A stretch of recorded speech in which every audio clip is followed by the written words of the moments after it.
awesome. How are you, Gary? I'm great. Still playing. I'm excited. I like these things. It's good to see everybody. Yeah, it's I know like my staff.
We'll be rolling here about a 3 to 5 minute curtain call. Looking good, Brian.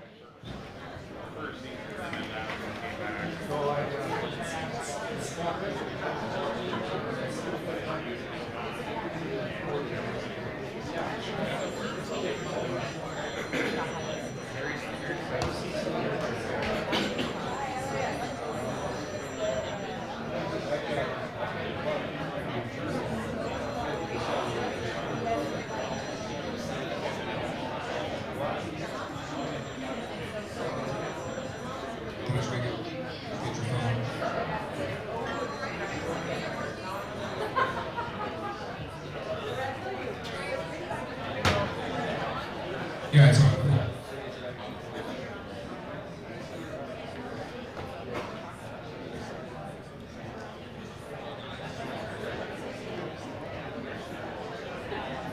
You don't need to start recording until Dan gets on.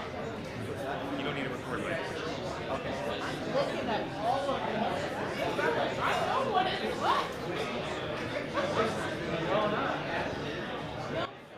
Guys, if you need Wi-Fi access, we got our Wi-Fi network right here. It's unique guest. The password is guest Wi-Fi.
Hey, for those in the back, hey, we got a couple spots up here on the second row.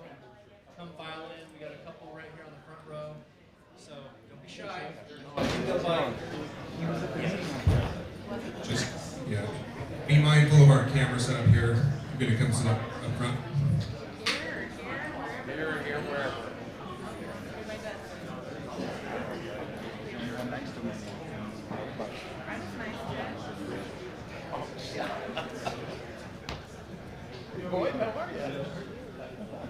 Okay, I think we can kind of start the clock moving. We got to respect everybody's time. We got a lot to go through today. Guys, I'd like to officially welcome you to our AEP kickoff for Age of Boost Marketing. Big round of applause for Amber who's put this together for us.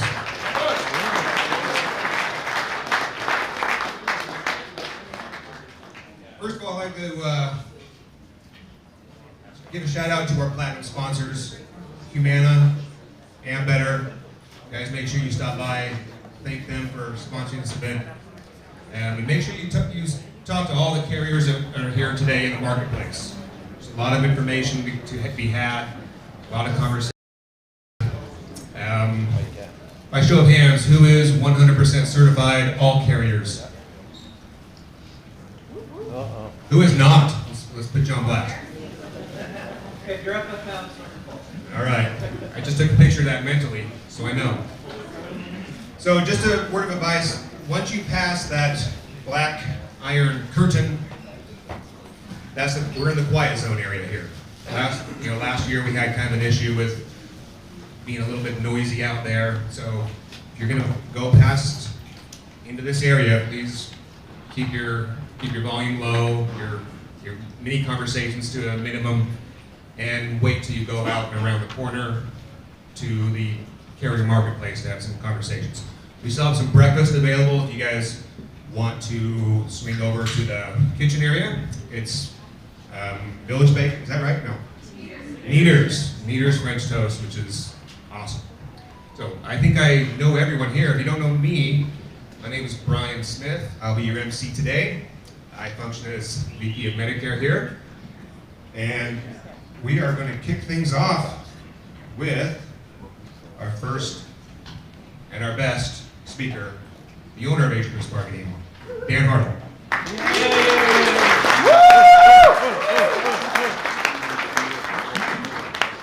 Thanks, Pete. TBD, right? We'll see if I'm the best or not, right? Hey, just wanted to, thank you, Brian, for the MC and the kickoff. And I just want to add on to that. You know, last night I was at dinner with folks from different carriers. I had people joining me from Kentucky, from Wisconsin, from Arizona. So I want to give a big thanks again to all of our sponsors and those reps, those partners of ours that have traveled all over from all parts of the country to be here. So make sure you tell them thank you when you're talking to those carrier partners today, all right? So big round of applause for our carrier partners for being here. And then lastly, you all for actually coming here. So as I'm looking throughout, I was pleasantly surprised by a couple of agents who've been traveling from out of state to come here to the kickoff. Very much recognize that, appreciate that. So thank you very much. Really happy to have you all. So hey, you guys that are talking about your 45-minute commute here, I don't want to hear any complaints. All right? So no, I'm actually going to kick this off. I'm going to spare you all from the slide deck. I think that you'll get plenty of slides in those presentations later today. What I really wanted to go through and talk about is more where we're really at. I think that many of you here and many of our agents probably tune into the podcast we do every week, I would guess. A lot of you do. That's been the best avenue for us to really provide you with weekly and regular ongoing communications about what's actually happening in the industry. But I'm going to kind of reinforce some of those concepts. And some of you, you know, you're either new to the industry or you really become more active this time of year. And so maybe you're not completely in the know of what's happening and what's going on in the industry. But I think about that, one of my favorite shows, you know, The Office, very highly politically incorrect, that I love very much. And when he's talking about that saying of, you know, I wish there was a way to know you're in the good old days before you've actually left the good old days. Well, I'm telling you that we romanticize and when we talk about the business, you know, and for those of us who have been around for a long time, we have this very romantic idea about what the business used to look like 5 years ago, and 7 years ago, and 10 years ago. So how many of you here, and even online, how many have been in the business for more than 10 years?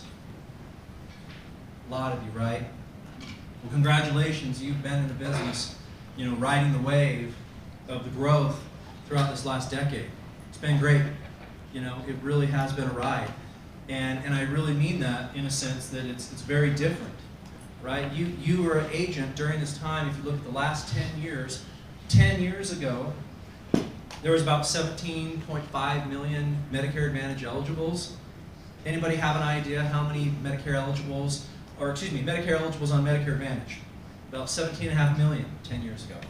How many eligibles do you think are on Medicare Advantage now? 30. Over 33 million. It's over double. There's over 50% market penetration, right? About 55% market penetration on MA. So congratulations, you were there on this massive wave growing that industry. I think we can have some fun today if anyone's phone goes Not off. open, oh yeah. Dollar up here if your phone goes off. So we're going through this wave of the last 10 years of growth, okay? You've all been a part of it, but now we're really going through somewhat of a system reset, right? And we've been feeling that a little bit last year. Last year was a little bit bumpy. We talked about it a lot. We had plans that were exiting. We had plans that were reducing benefits. We had this phase that was very unsustainable from about 2020 through 2024, where, and I use the term absolutely unsustainable, where we had this reimbursement environment that was incredibly high, and we started to see Medicare Advantage plans expanding out into a lot of rural territories. Those rural territories are really hard to do business in, just due to network, due to those agreements, due to the risk and the morbidity. They're expensive. When you had a high reimbursement environment, plans were able to do it and make it work. When those reimbursement rates decreased, plans couldn't do it profitably. And you started to see some of that disruption last year, and now you're also starting to see it even more prominently this year. Last year, we were dealing with our favorite thing, suppressed plans and non-commissionable plans.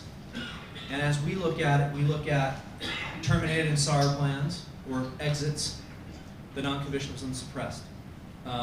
As you probably started to gather information from some of these carriers, you're starting to see more of that exist this upcoming year. Okay? And I'm here to tell you, I've been joking about it with folks, but we're still waiting to see the river card. We still have some more news coming from other carriers, and things are not quite final yet for AEP.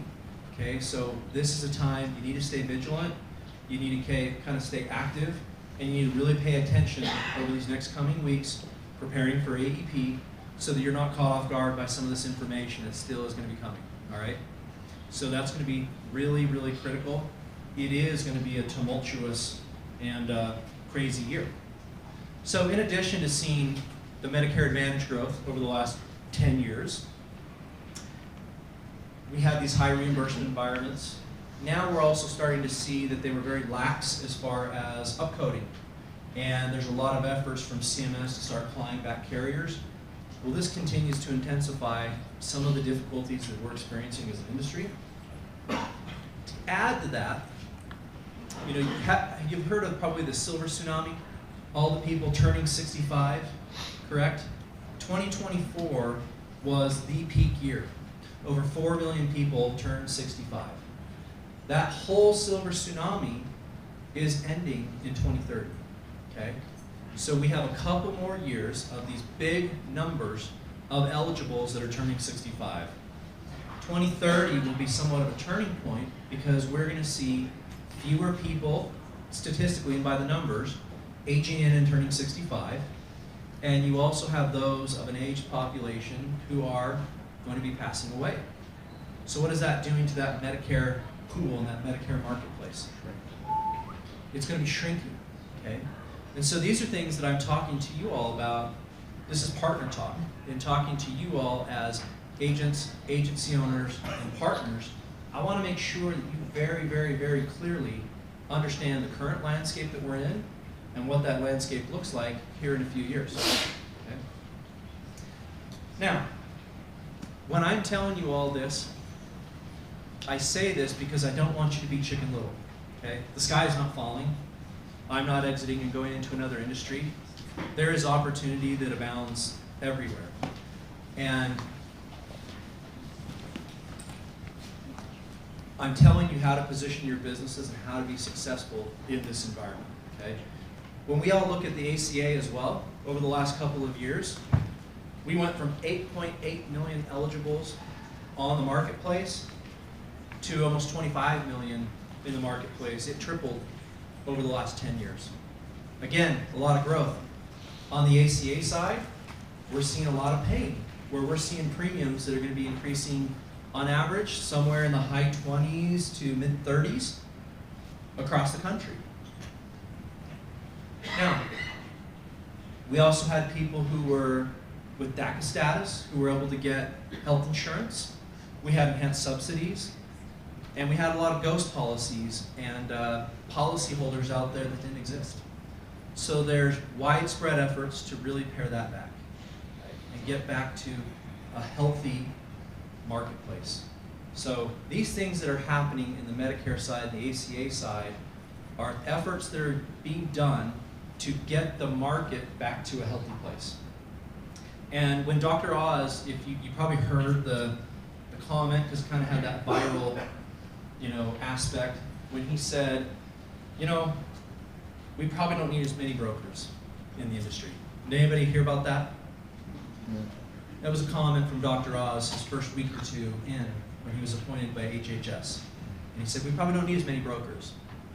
But he's not referring to you in this room. What Dr. Oz is saying is he's not referring to fewer agents that are out meeting consumers at the kitchen table, being in the marketplace, helping people understand their insurance coverage options. He's not referring to less of you, okay?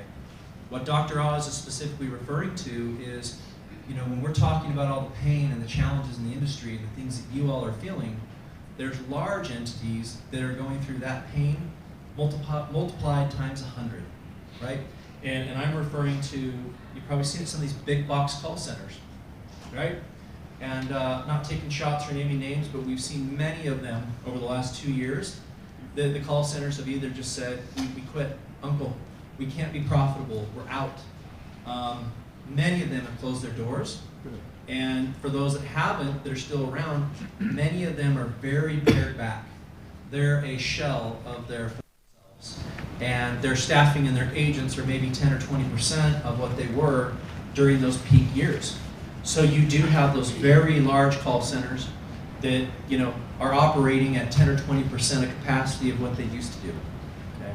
So it's right sizing in the marketplace, and that's what I'm telling you. We don't need as many brokers to write the business that we needed to in the past. We've already created the marketplace. We already have 54% market penetration. We don't need massive growth anymore, but what we do need are very good, savvy, educated agents that are there to help the consumer in their journey, okay? The other thing that's been a result of this is these call centers in general have created not only thousands and thousands of agents that are displaced, but it's also created hundreds. The nuance here, because there was an executive order, there was a thought that there would be an executive order to undo the previous executive order, but that never happened. So instead, what happened here is on Thursday, August 7th, CMS released a notice saying that you should essentially not pay attention to the 2024 executive order, which shortened STM durations. So it's business as usual prior to 9/1/2024. That's essentially what was decided, and then we've activated our longer durations in almost every state. There are a couple of exceptions. Illinois no longer allows short-term medical, so if you sell there, that's no longer an STM state for anybody, I believe. That was a law that was passed at the state level that prohibited it. Montana and Texas are still 4-month states. More concerning of those here is the Texas piece. For those of you interested in this, after the executive order shortened things to 4 months, the state of Texas redefined what they considered to be short-term medical to 4 months. So now the language there has to change in order for us to reactivate 3 years. That could take a while, we don't know. We will have a unique product that will give you 12 months of coverage in that state if things don't change by open enrollment. So without going into too much detail, reach out to us, we'll be happy to go through that with you. And anybody who you've written previously on a 4-month plan, because that was the max duration you were allowed to have, now you can rewrite those. So you don't need to wait for the 4 months to be up. There are no more rewrite restrictions. So in Utah, there's never been a rewrite restriction until that previous executive order. So go ahead and rewrite those if you'd like. That's an option to do that without any worries of restrictions in that area.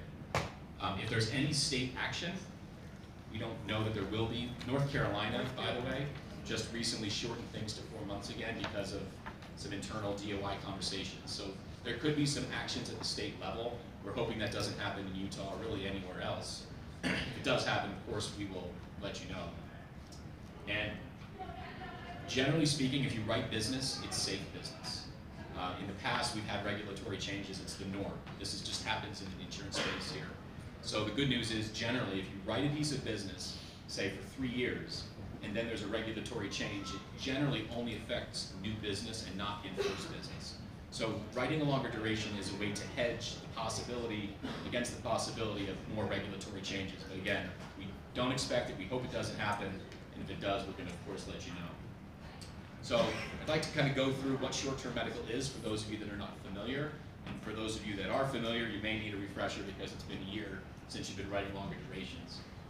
Generally speaking, it is an option for people who are looking for a lot of the pieces that ACA plans offer, but for those that don't fit into that particular mold, I guess, of that type of product, and people that don't, where it's not advantageous for them to buy ACA, can still get a lot of the same benefits that they're used to getting with ACA. It's something you can write year-round, so even though we do more of the business during open enrollment, it doesn't generally happen to, you can sell it any day of the year. So write it today, it becomes effective tomorrow. Great product for people between jobs, for people on waiting periods, and people that are just pre-Medicare. I'm sure a lot of you Medicare agents have trailing spouses. So this is a great product. Say if someone's 62, you can write them a 3-year plan with a rate guarantee to take them all the way to Medicare. And it's got options for prescription drugs. We have first dollar benefits for urgent care, next day effective dates, and you can build any plan design that makes sense. And again, we really urge you to come to Mary or me. We can help you put something together that's going to work for your customer. We have 3 basic different types of STM designs.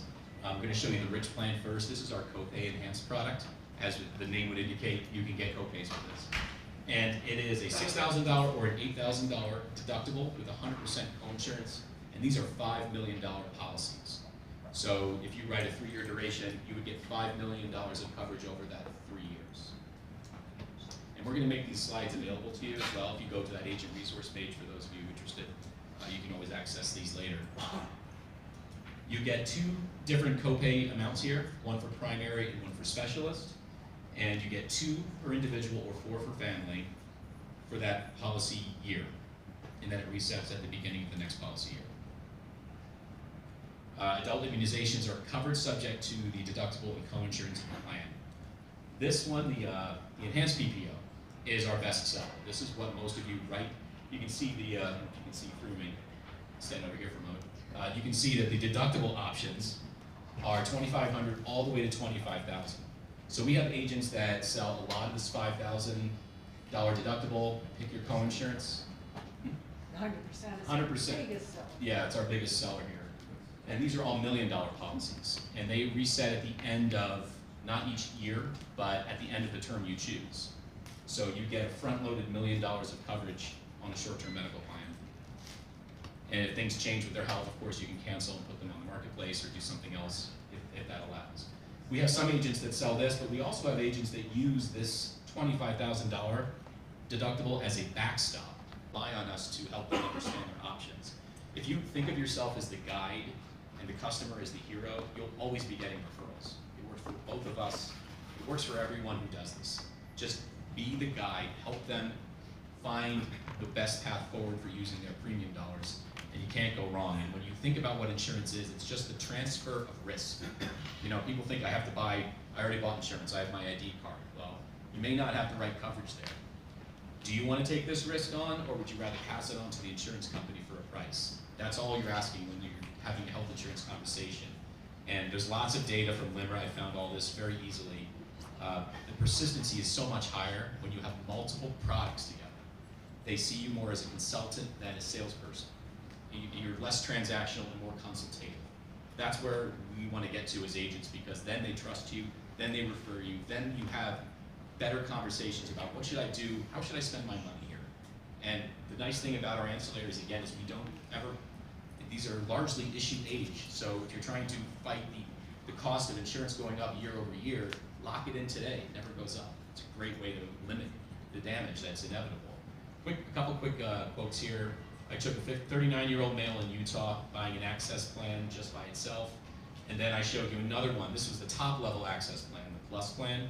Here's a core plan, which is the level down from there, but it allows us room to put on that $25,000 short-term medical deductible. Check out that rate, $43 $43 in Utah for an issue age. Aetna, or this is an Aetna network, I think. An Aetna network or a Cigna network won't be a whole lot higher than that.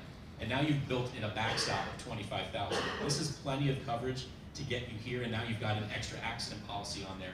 You're just a couple dollars more. So these are the kinds of things you can bring to your customer. They're going to say, well, that's a pretty smart way to do it. Because if I have a claim, it's going to be probably an accident because I'm healthy.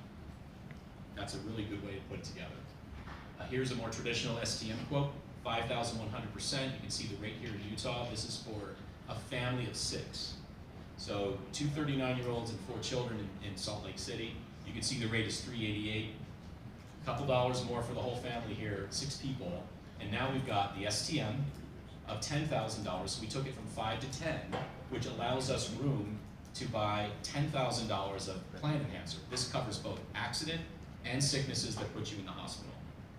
In addition, you have the hospital expense protection on top of it. So you've got Another 5,000. 10,000 of accident admission or sickness admission here, and then another $5,000 for this. So that's $15,000 if you're admitted to the hospital And 25,000 of air ambulance. and air ambulance. All for that $45.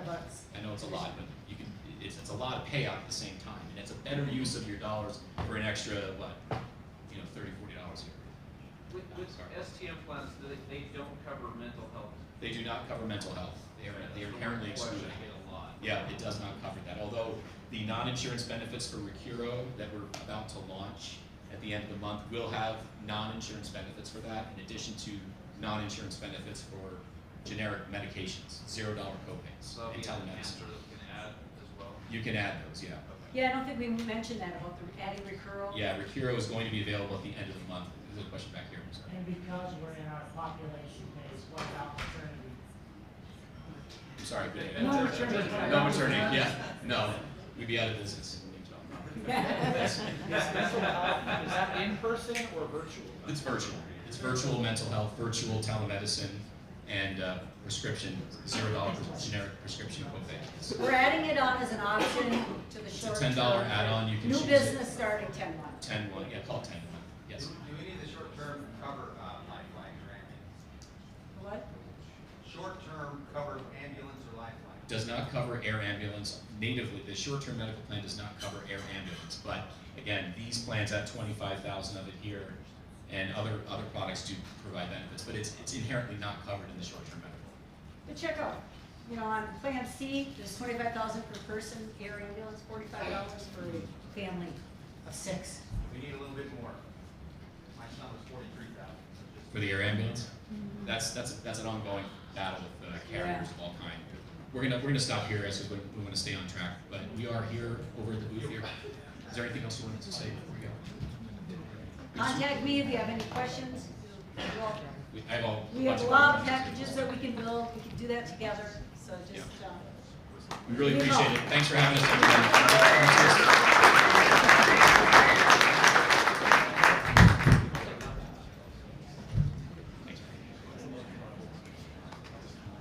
All right, one more time for Allstate, guys.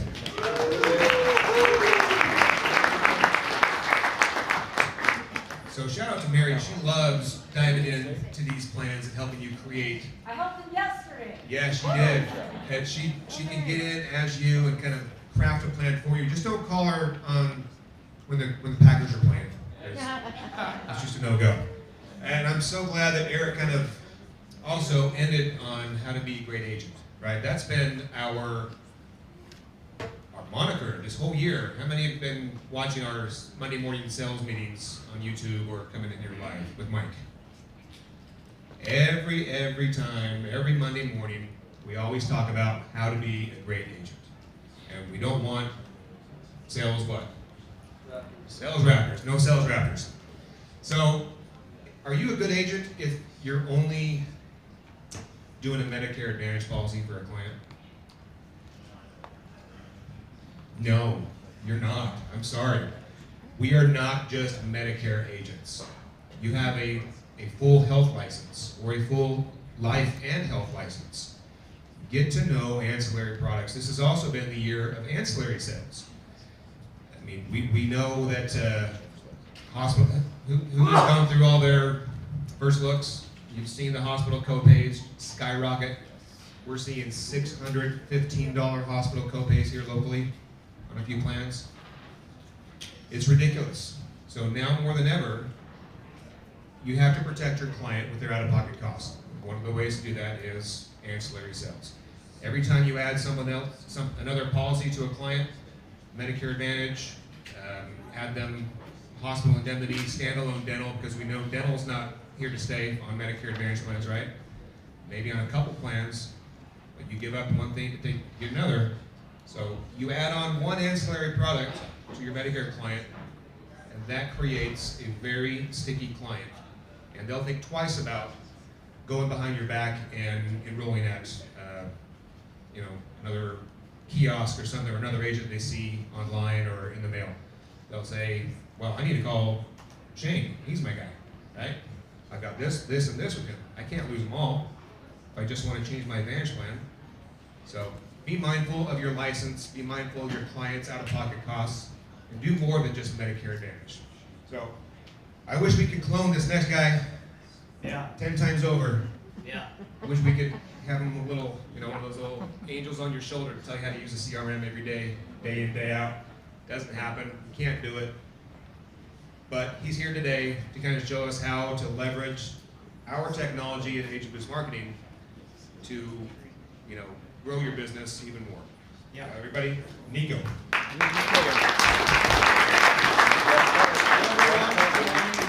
this working? Let me move this up a bit, maybe. Morning, everyone. I'm Nico. Who here doesn't know me? Cool, like 3 hands went up. Yeah, my name's Nico Picard. I've been with Agent Boost almost going on 9 years. It'll be 9 years in October. I am the project manager, IT director, product owner of the CRM, among many things. So I'm your go-to guy for getting most things set up or solving most problems. I kind of work mostly in the background nowadays with the data side of things, but still very much in the forefront in terms of your point of reference for all things CRM and data, right?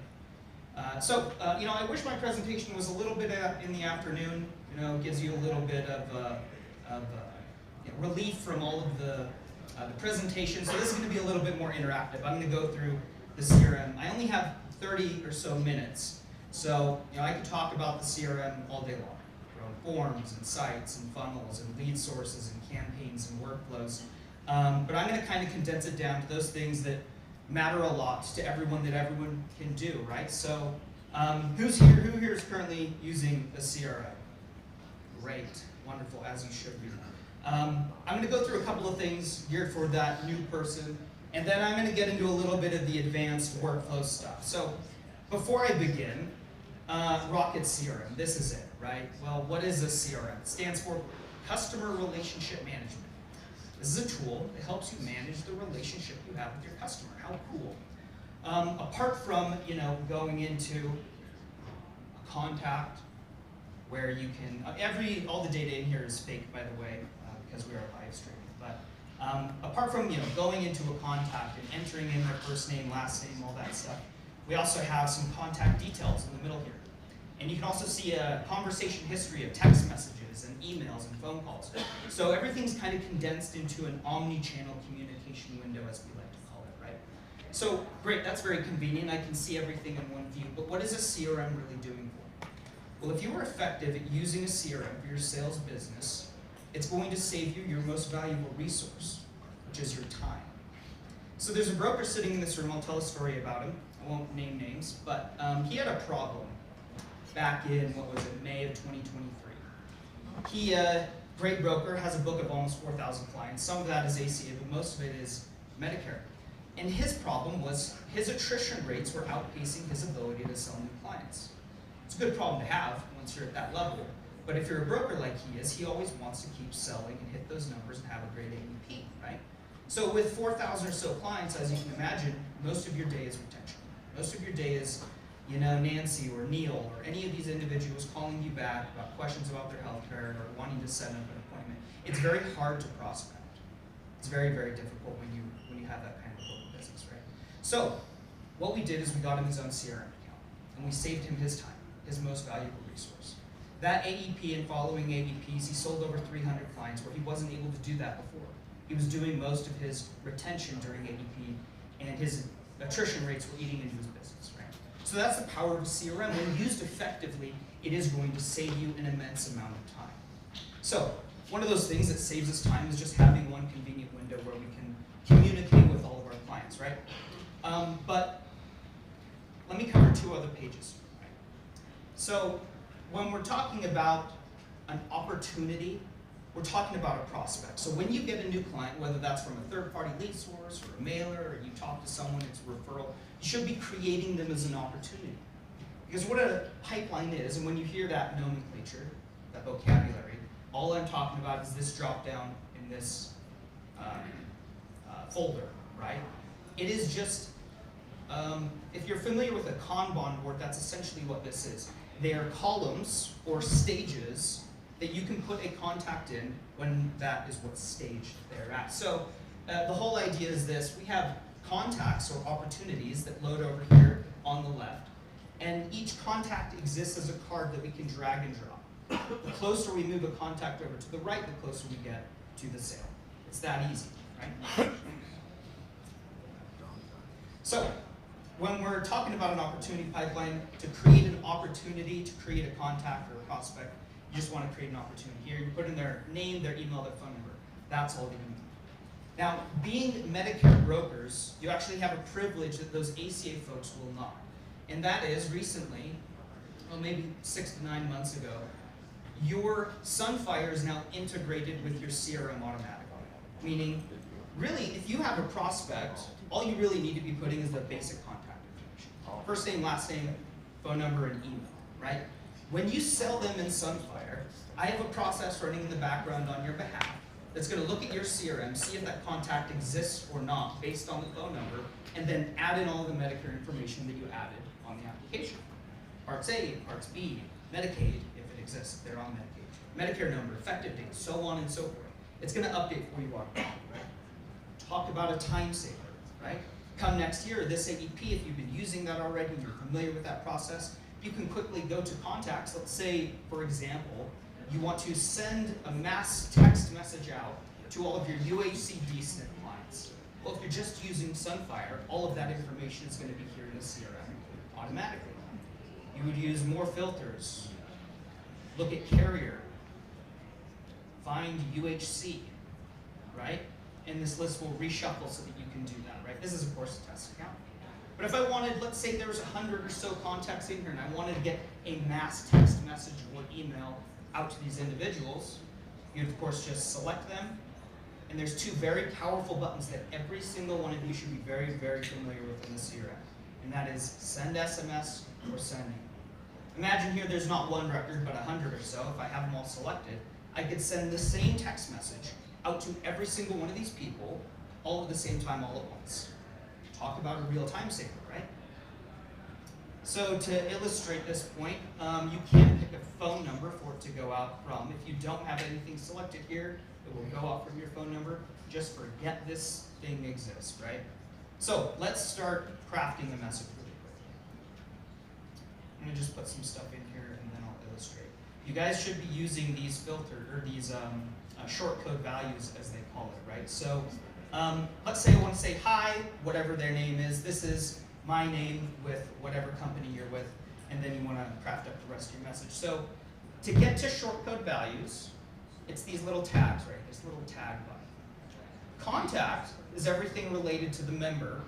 User is everything related to you. You are the user in this case. If I wanted to say hi, whatever their full name is, this is, and of course you're sending this message, you could just type your name. But I would say, hi, Neil, Mary, Nancy, so on and so forth. This is whatever your name is. And then you could go on crafting up the rest of your message. You could even go as far as referencing plan information about them as well. So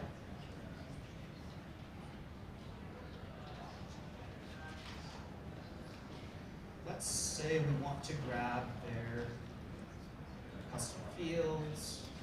I want to grab whatever their carrier is.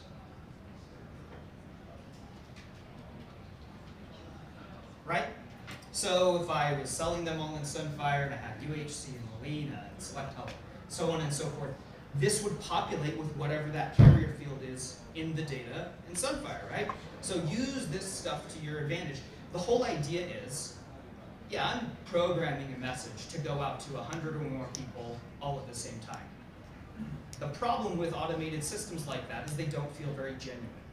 The ability to use short code values effectively makes it feel a lot more genuine, right?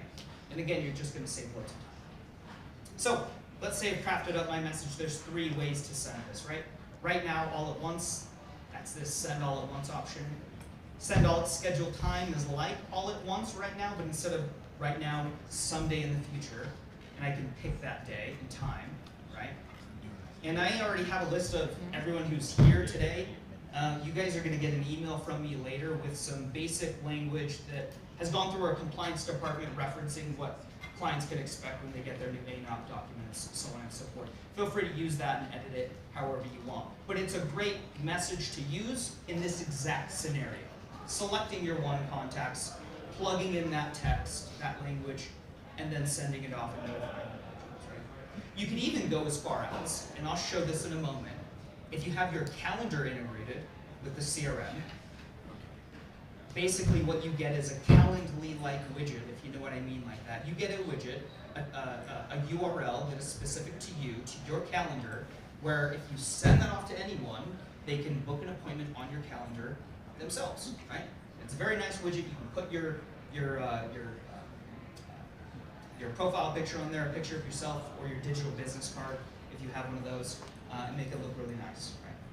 So, you could even put that link in here and send it off for them to actually schedule time with you, right? Send all at once at a scheduled time sometime in the future. My favorite, send all in drip, which you should be using if you're sending anything to a list of over 100. This is basically saying, instead of sending all 100 or more people right now all at once or sometime in the future, I'm going to drip it out over time so that I'm not as busy getting text messages from that one automation.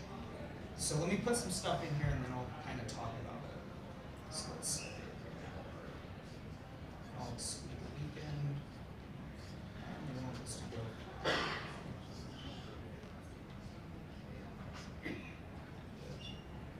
Great. So this is saying, let's say I have 100 people in here or more. In fact, it's less than this. So when I hit send SMS on this campaign, it's going to start at this time. And every hour, Monday through Friday, from 8 a.m. to 3:30, it's going to send 10 people, right? So you can imagine, if you have more than 100, 1,000, and you send one thing and you make the mistake of sending all at once, guess what you're doing? Nothing but, for the next week, responding to people from this automation. People have made far worse mistakes. I've been sending to more than 10,000 people at a time, right? Don't make that mistake. I just showed you how, right? And if you need help doing stuff like this, send me an email. I'm happy to help you schedule something and get it out to your clients. So, great, yeah. And please, anyone ask any question at any time, yeah. Can you alter your message during this drip system thing if you realize you've made a mistake or you want to update it? Absolutely, absolutely. Let me show you how. It wants you to put in an action. It's just the name of this event. You'll never see it, so don't really worry about it. So let's say we have this set for September 18th. Great. Okay, schedule. Where do we go to see what we've scheduled and what we're doing? That's here in bulk actions at the top. And here's this action label. It's currently queued, and it will show us its execution time if we show our stats, what's going on here, right? So over time, you'll get delivery statuses on this message as well so you can see how it's performing. But if we want to edit the campaign or pause it or cancel it entirely, that's done from right here. Okay. In fact, they used to have the ability to edit the message itself. But if you see it going out and you don't like the contents of it, go ahead and just cancel it and restart it. That's how it would happen. Yeah? Nico, so since we have this neat integration with Sunfire, how many clients you put in, will it notice that there's the same client that maybe have rolled Sunfire, or do you have to watch that they don't? As long as it's the same phone number that's in the CRM that you put on the application in Sunfire, it will update the record in the CRM. So that's how that works. So, Nico, Yeah. just to be clear, we have to make the contact in here and put the exact same phone number so they'll see it. Technically, the way it works, it's called an upsert.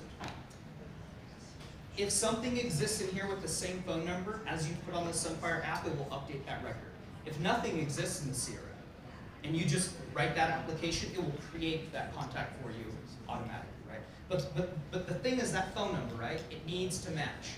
So if you have a different phone number in the CRM and it's the same contact but a different phone number on the application, you're now going to have two records there in the CRM, right? Very easy, you just select them and merge, right? But you'll have duplicates over time if you're not making sure of that. Yeah? So on the phone number that we use for this, the void assigned phone number, is there any way to make it appear if we're doing a group text as a different number, like a preferred number, or does it have to be that assigned? For you, we can make some exceptions. It does have to be the assigned number, but and this is the thing about this here, depending on how you're aligned with Agent Boost, W-2, 1099, LOA, everyone has a little bit of a different flavor of the CRM, right? And we work on it on a case-by-case basis to do things for you when we can. But for you, Steve, we'll see what we can do, right? Cool, great, awesome. So, let's talk about some automations. The real thing that is going to be saving a lot of time for you. So, I have 9 minutes. Let's run through some really cool ones first, and then I'll get back to the ones I usually cover. So let's say you want to build a multi-day campaign over time. So the method I just showed you of sending a text or an email, that's like a good one-off. You want to get one message out to anyone at some point in time. Well, when we want to build an automation, that's when we want to get multiple different text messages or communications out to a member over time, right? We would handle that with an automation or a campaign. So, this is my ABM PBMA campaign. You don't need to know what that acronym means. It just means for leads loaded with the ABM PBMA tag, this campaign goes off automatically, right? So, and we can do this for you. If you have lead sources and you want a campaign to start on that lead automatically, as soon as it's created in the CRM, this campaign will go out of it, or whatever campaign you want. So, lead gets created with that tag. First thing it does is it's a 5-minute wait, Monday through Friday. And this again, it's good to have waits at the very beginning just to make sure things go out during business hours. So first thing it does, it sends an SMS. Whatever their name is, this is whatever your name is with Medicare Advocates or whatever business name you have. We received a form requesting help from Medicare, and one of the Medicare Advocates specializing in your county, blah, blah, blah, blah, blah, and we also put in a link, which is the calendar widget link. To show you what that looks like, what is this?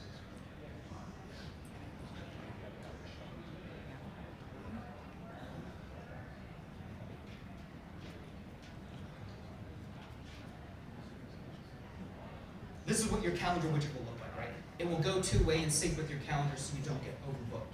And of course, today's already the 11th. Oh, that's the next available time. Duh, today's the 9th. Yeah, so I'm pretty booked this week, right?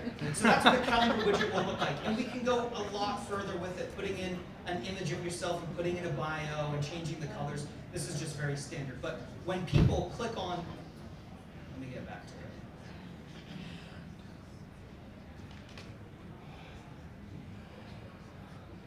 When people click on this link, this is where they go to, and when they schedule time, it books on your calendar. Right? So that's this campaign. Then after that sends, it waits 2 hours. It's a very aggressive campaign. It'll send them 2 text messages in a day. You know, next message is, do you receive my earlier text? Again, we're putting in the link. Then there's a wait of a day. Next day sends the same thing. You know, a little bit more of a hook here. You know, many new plans for 2024. We're going to update this in 2025. Flex cards, asking about benefits, stuff like that in a very generic way. And then another day wait and another text message. When you have multiple communications you want to get out, that's when we need to create a campaign. But yeah, that's one really easy way for your calendar to just get auto booked. You never have to call and leave a message, waste your time calling through. They're getting a message right there on the phone, and if they don't book a calendar, you can go back through those records that didn't respond to the campaign and call those people manually. But it's a very efficient process. Yeah, go ahead. Does this automatically put an opt-out option at the end of their message? It does. I'm in my test account, so I'm probably not paying too much attention to that. Reply stop if you no longer want to receive these messages. There it is right there. So cool. What happens when they book an appointment? Oh, sorry, do you have a question? I keep. Yeah, I just wondered, so we don't have that automation option. Send me an email. Okay. We'll get it set up for you. Right. So, okay, great. They click the link and they skip. Go ahead. So if we send you some, I've already sent you some leads or some from Humana. You put them all in there for me. Do they automatically have Humana on them? Or do we need to? Should. Should. Yeah. Check and let me know. And then basically we can just click a button and it says bring up all my Humana. As you just saw, you just filter on the carrier, find Humana, go do something with it, right? So great. What happens when they go ahead and click? What was that question? We couldn't hear it back. Oh, sorry. He was talking about a personal list he had sent me from Humana to make sure his data was accurate. So cool. Let's say they click the link and they book an appointment. Well, what happens after that? Well, now I'm handling that event with a separate automation. So when event type is confirmed, when they go on your widget and they pick a time, and they put their name and number, right? It goes here and removes them from that workflow because we don't want them to keep getting the workflow text about scheduling an appointment if they've already scheduled an appointment. Don't worry about that. This will create an opportunity in the pending scheduled appointment Medicare pipeline, right? So getting back to opportunity pipeline, there's a scheduled appointment stage or column where these leads are going to go into, so you have a record of who your current scheduled appointments are. And then depending on how they would like to be contacted, on the form here, whether it's phone, email, actually I'm missing it, but there's a little checkbox where they can pick, do they want a Zoom appointment, do they want a phone call, or do they want an in-person, right? Depending on how they choose on that form, they're going to go into one of 3 different pathways. So let's say they confirm, this is actually a notification to you. They book on your calendar. First thing you're going to see is, hey, you have a new appointment at this start time. Here's their name, here's their number. Then it's going to send the client an email from you with information about their appointment. And then there's going to send a scope text message. So I can put your Blaze Sync URL in this text message that goes out saying, hey, prior to our appointment, go ahead and fill out this link so we have your information, right? And then their information's already in Sunfire for you. So if you're familiar with the Blaze Sync URL, that's what that does, right? And then they go into a wait. So let's say they schedule time with you today, but they schedule it for next week. They're going to go into a wait, waiting for 24 hours before the appointment. So the day before the appointment, whenever they schedule it, they're going to get a 24-hour reminder email and text message saying, hey, looking forward to seeing you tomorrow, take care. And then again, an hour appointment. Hey, get ready for an appointment in 1 hour, see you soon, kind of thing, right? All of this is optional, but just showing you the power of automations, right? So look at that. If you put people into a campaign automatically and they book a time for you, they're going to get automatic. The whole idea is you save time. This allows you to buy more leads, put them through more campaigns. You should be spending the vast majority of your time on sales-related revenue-generating activities by using automations and the power of this stuff. So, hey, Nico, yeah, there's 2 how does it work out when you're doing in-person, in-home, over the kitchen table, travel time, knowing, yeah, I mean. It's always a tough thing, like in your, and for you, not everyone is doing kitchen table stuff, right? So what we can do, actually, it might take me a second to get in there. We can put buffer times in your calendar, 30 minutes to an hour. So if someone schedules time for you at 2 o'clock, at 3, no one can book time for you after that because that's your travel time, right? And the next available time slot for the next person that gets your calendar will be 4, right? So that's how we would handle it. Can you set it up so that Weber County, Weber-Davis County on one day, Salt Lake County another day, it'll only. That's an interesting problem. We could work something out. Okay. You could create you could create another calendar. That's how and you just do it. you'd have to manually block out days. But we could do something like, okay, we create the calendars, but we create an automation that sends the correct calendar to someone based on where they live. You just got to make sure that they have the correct county information in the address You're details. good. Okay. I like my. That's why I like you. Cool. Okay. I can make that work. Well, that's cool. Yeah, go ahead. Would it be possible I to need to set up do so it. when someone clicks a phone call, I can do my phone calls 5 minutes back to back if it's in person, like Portia is. absolutely could be set up that way. Apologies, I don't have it on this calendar. I should have set it up, but there's an ability for them to check, oh, if it's in-home, then another line opens up for them to add their address. And now if I know it's an in-home, now I can add a buffer time to your calendar based on that ability. So that can be done. Do we need to contact you to do that? Yeah, send me an email. Send me an email. Apologies if you guys have been calling me in the last month or so. I had a baby on August 11th, so I'm just. And you lost your weight. You look great. Oh, thank you. Yeah, I got about 3 hours of sleep last night. It was great. That was a lot in a while. So it was great. So apologies if I'm still getting back to emails, and apologies if I'm still getting back to voicemails if you've left me something. Let's just start fresh. Send me something now if you need it, and we'll get you geared up for AEP and OEP. So that's my time. The next thing starts at 10:45. You have a 15-minute break. So I'll just stick around for questions. But yeah. Put your baby up on the screen. No, I can't. That'll take too long. All right, 15-minute break, guys. Chat with our carrier partners out there in the marketplace. We'll see you back here in 15.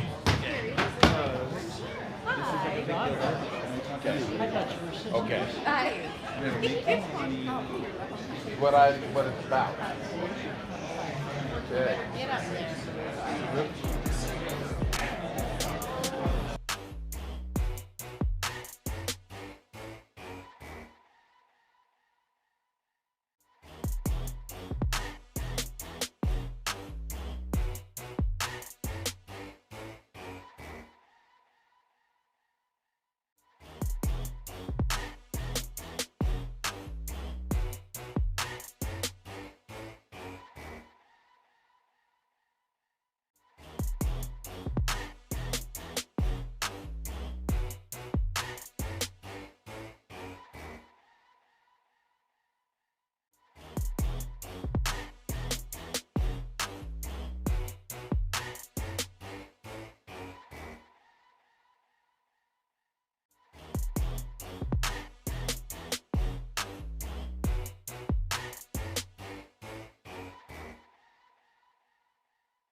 You gotta be respectful for our carrier's time.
Hey Chuck, you want to round everybody up in here? That's nice.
All right, guys, let's sit down and let's bring it back to order here.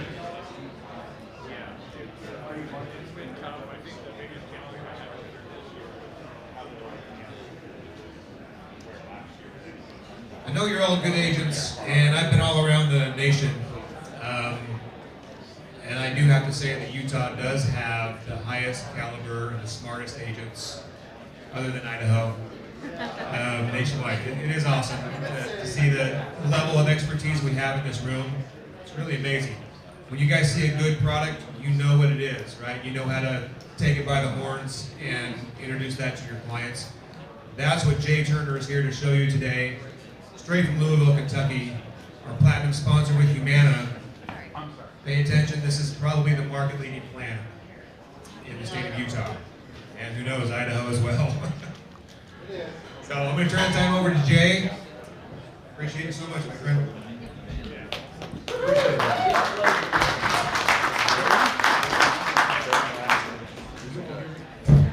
It's 131. It's changing to the 456. Yep.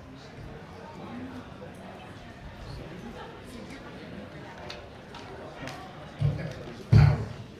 Definitely need.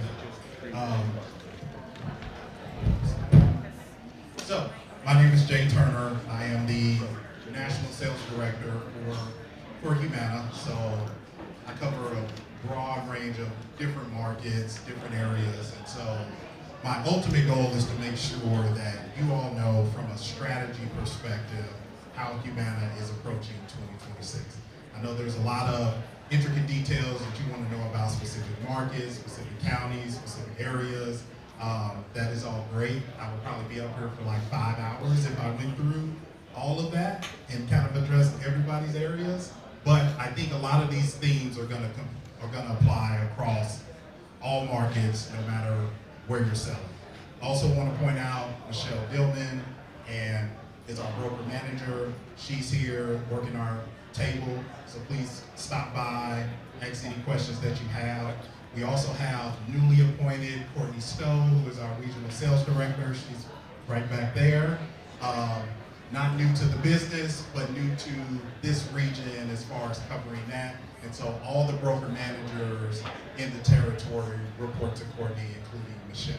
So we've got a vast array of knowledge here for you all from a Humana perspective. And so I'm gonna jump right in with just kind of some simple things that I know probably are burning questions from a Medicare Advantage perspective. One thing is, we think that you all as agents should be compensated for the work that you do.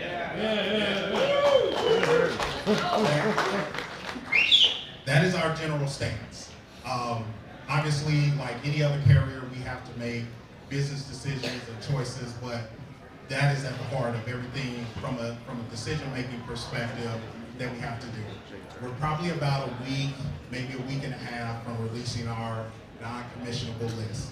One thing I will say, non-commissionables now have kind of become like the commercials that we used to see back in the day. It is that buzzword that everybody kind of latches on to.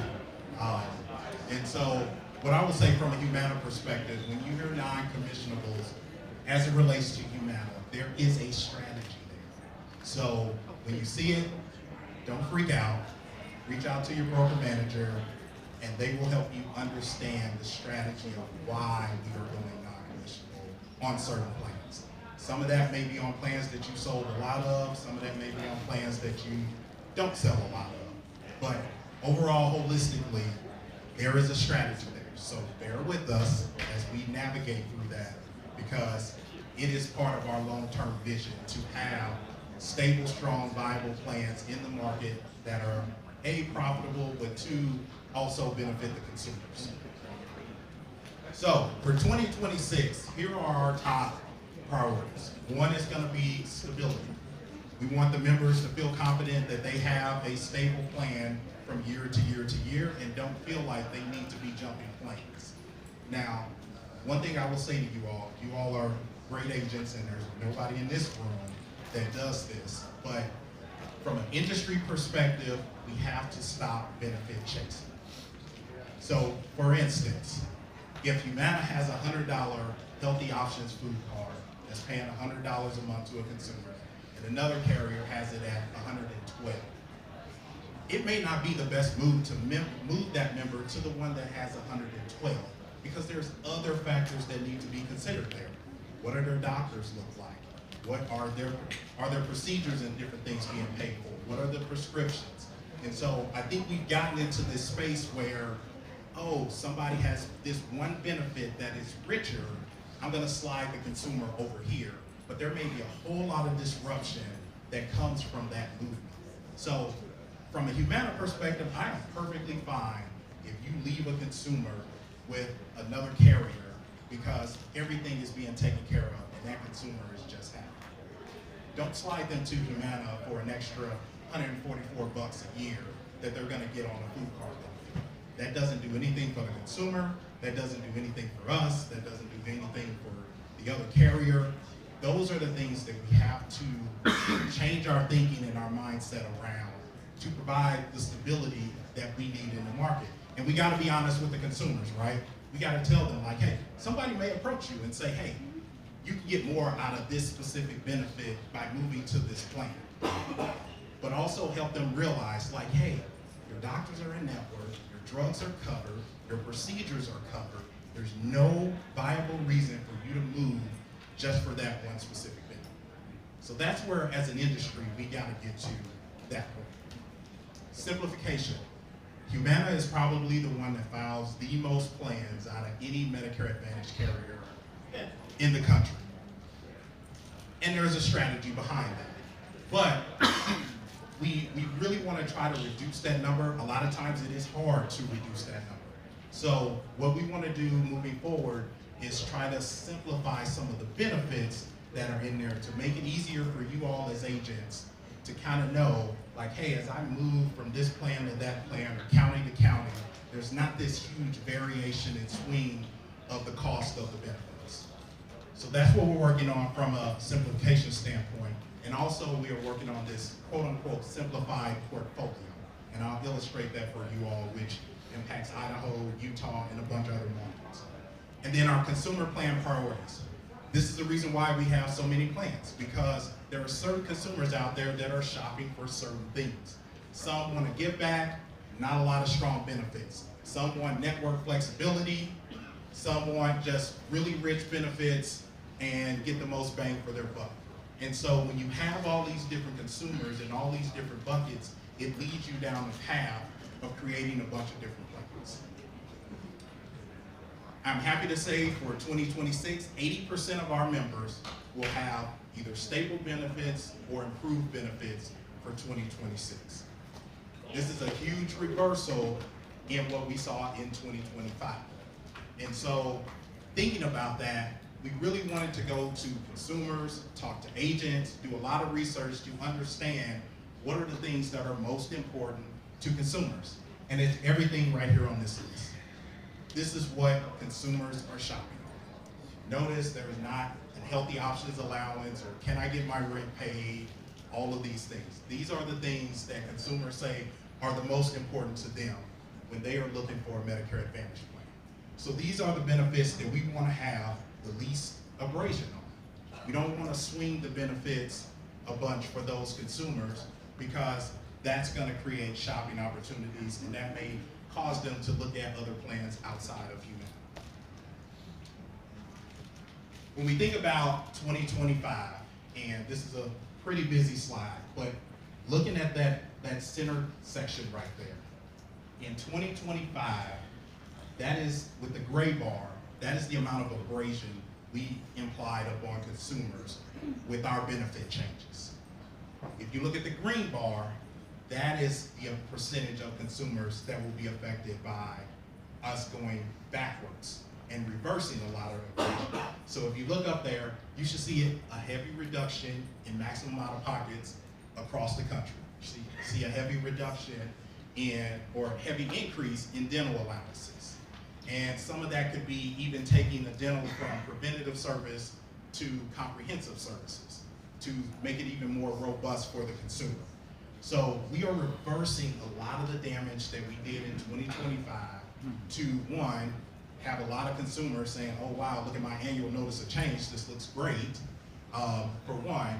But two, also bring back some members that maybe we lost during this year that really enjoyed Humana, really had a great experience with Humana, but because of that abrasion that we implemented in 2025, they had to make some tough decisions.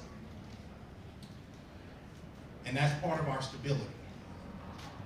From a simplification standpoint, we've identified there are a bunch of benefits that consumers do not shop on and are what we call low visibility. So if you look at that left column, that is the variation that you would see in the cost of those benefits from market to market, plan to plan, county to county. So in this county, it may be a $20 copay. In this county, on this plan, it's a $40 copay. That doesn't make it easy for you all, because if you're looking at these things, then it's not going to be readily clear like what the cost to the consumer is.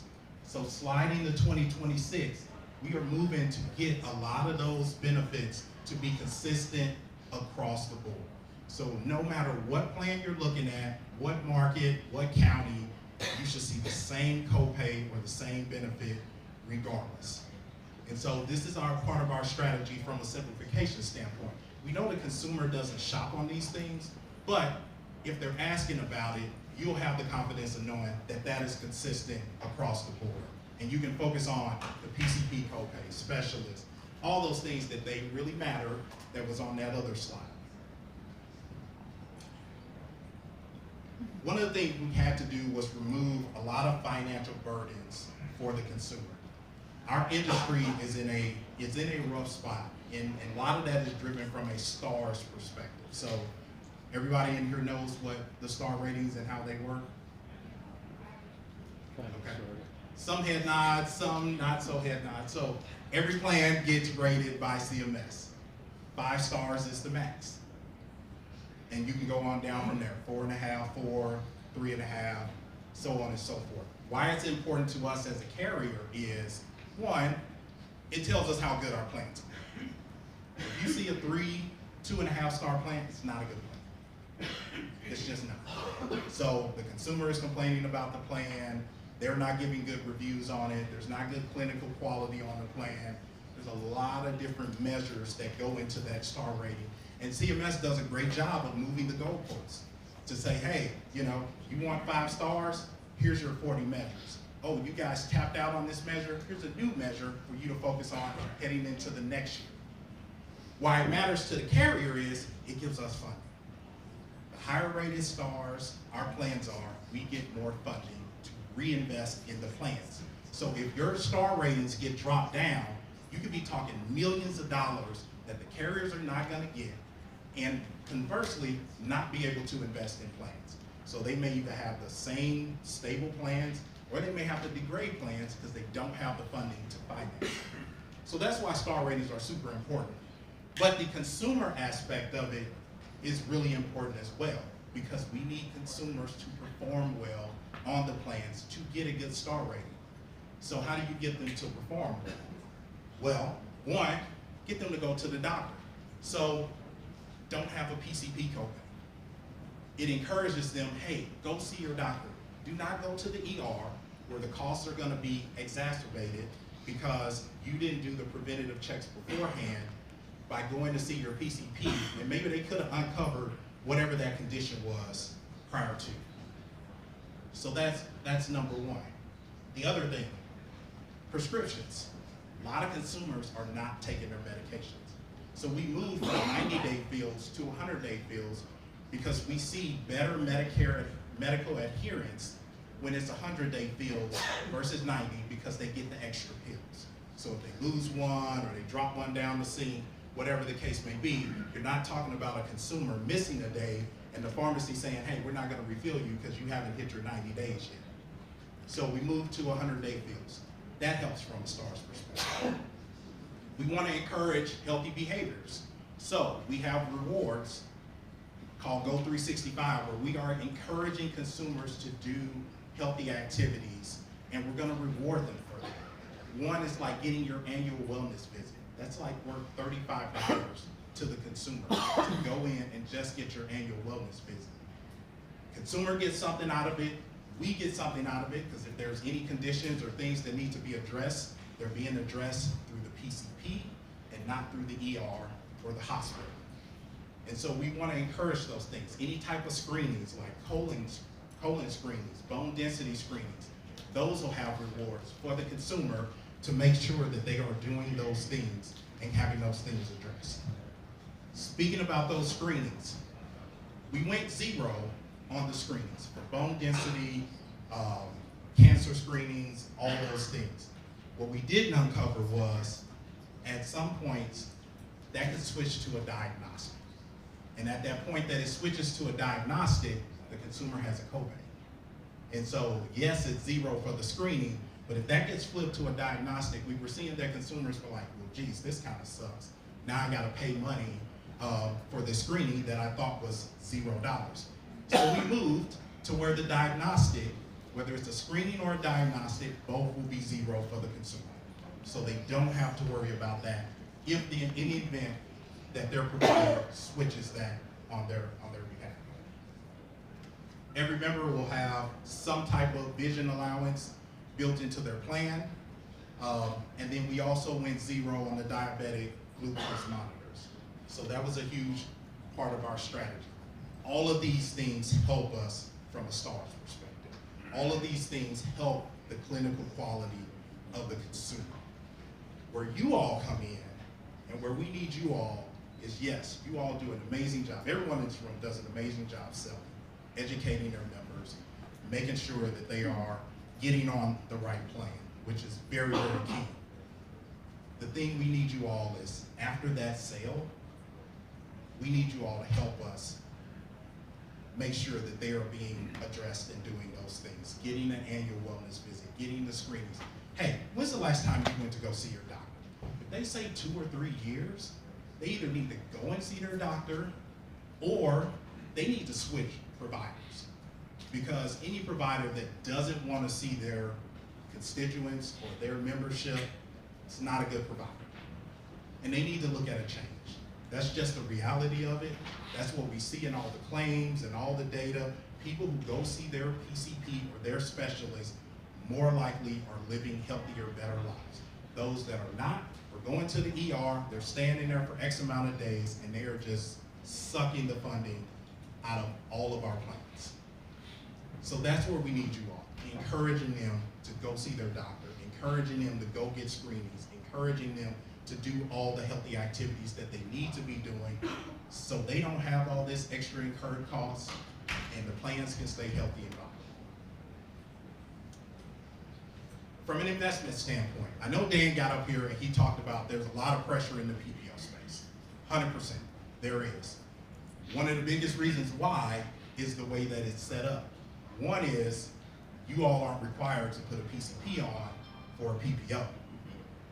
That's an issue for us. It's not a requirement, but it's an issue because we can't tie it back to a specific provider to hold them accountable. And so that creates an issue to where the cost and everything can swing and vary, and it creates a lot of abrasion on our standard. So I would ask and implore, if you can, start putting a PCP on the PPOs, because it will definitely help us hold some of these providers accountable for the service that they're giving. On HMO, it's required, so we already know who's delivering good quality and who's not on the HMO plans. On the PPOs, we have no clue due to that rule. We'd love for CMS to change it. Maybe you all wouldn't, but we would love it. But those PCPs are definitely important. And I bring that up because most of our Part B give back plans are on a PPO chassis. So we are investing in the PPOs because it still is a product that the consumers want. And really those give back plans are really for consumers who are extremely healthy, don't have a lot of medical costs, don't have a need to go see the doctor every time they turn around or have a bunch of issues. I know it's super attractive because of the give back, but if you look at the benefits, more than likely the benefits are gonna be skinny down because they're getting that Part B give back every single month. So those are dollars that are just going out the door to the consumer, but we have to skinny the benefits down because the plan's gonna be too expensive if we don't. Now, if they want something that has a little bit more robustness to it, a little bit more benefits, where they're gonna actually use it and gonna actually need those medical benefits to be very low cost for them, they're probably gonna look at another PPO option.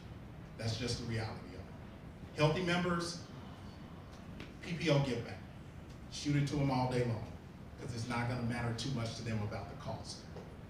Full access PPOs. So these are the ones for those members who are looking for network flexibility, right? They may be coming off of a med sub because med sub prices are going crazy right now, but we are investing in those as well. So those consumers will see the same in and out of network benefits on those full access PPOs. And that's what we're trying to drive and the type of consumer we're trying to get there. Now, you can see with that plan, in and out of network, same benefits.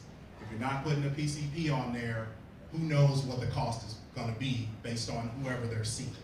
And so that's why I say having a PCP on there helps us really kind of identify who's driving up the cost for very low quality.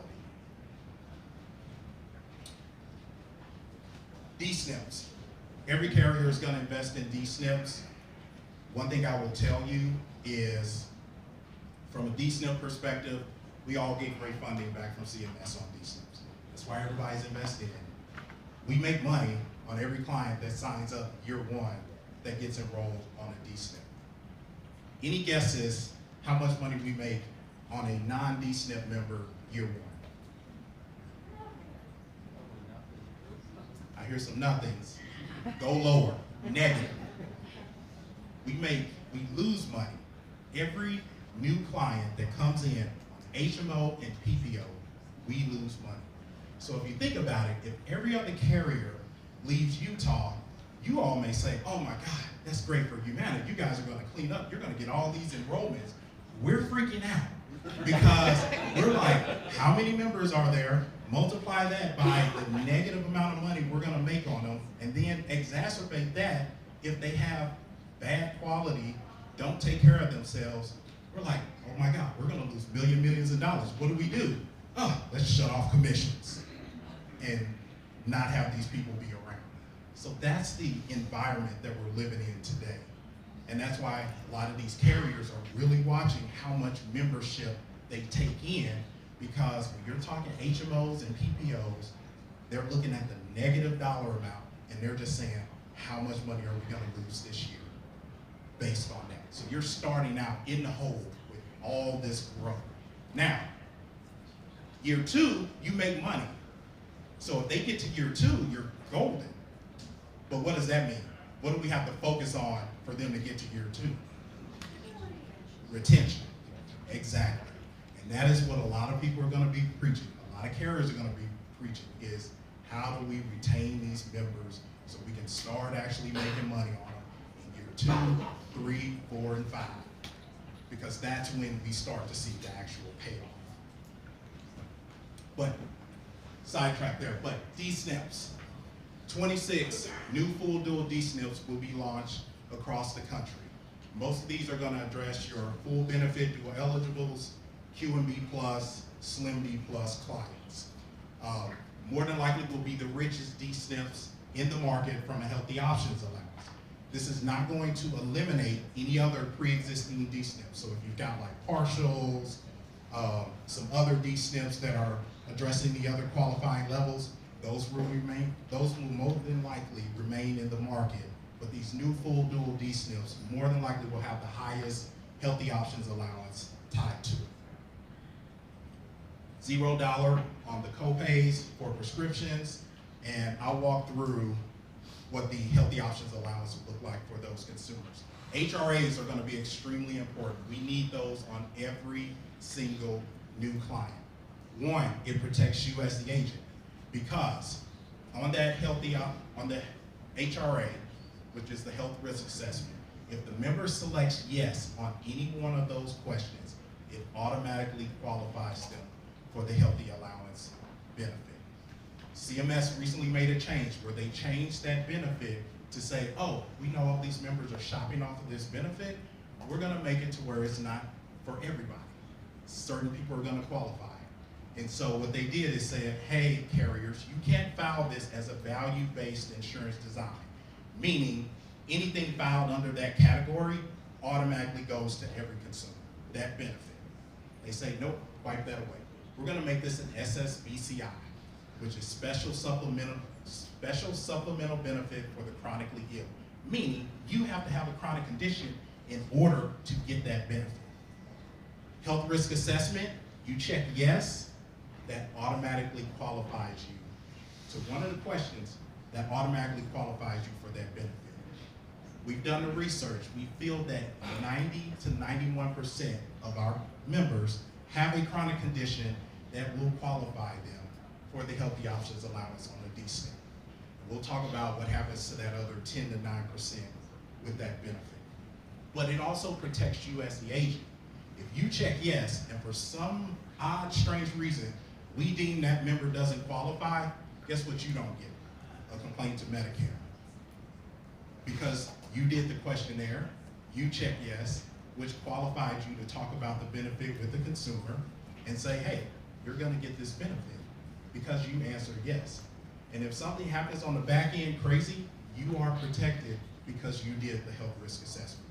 Now, if you don't do it and you go through the benefit and you talk about all these things and what they can pay for, now you're at risk if that consumer doesn't get it. So health risk assessment of every DSNP client is going to be extremely important this year. Oh, God, we got questions. Are those commissionable, those HRAs? DSNPs, How much of the HRA pay? the HRA, we are going to pay on HRAs this year. We hadn't been paying the past couple years because we had deemed that CMS was totally against those, but we are going to pay on it this year.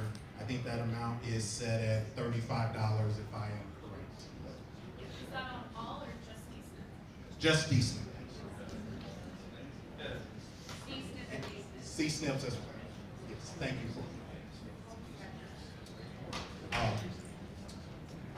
We are in this evolution of, I'll get your question in a second. We are in the evolution of these integrated DSNP plans.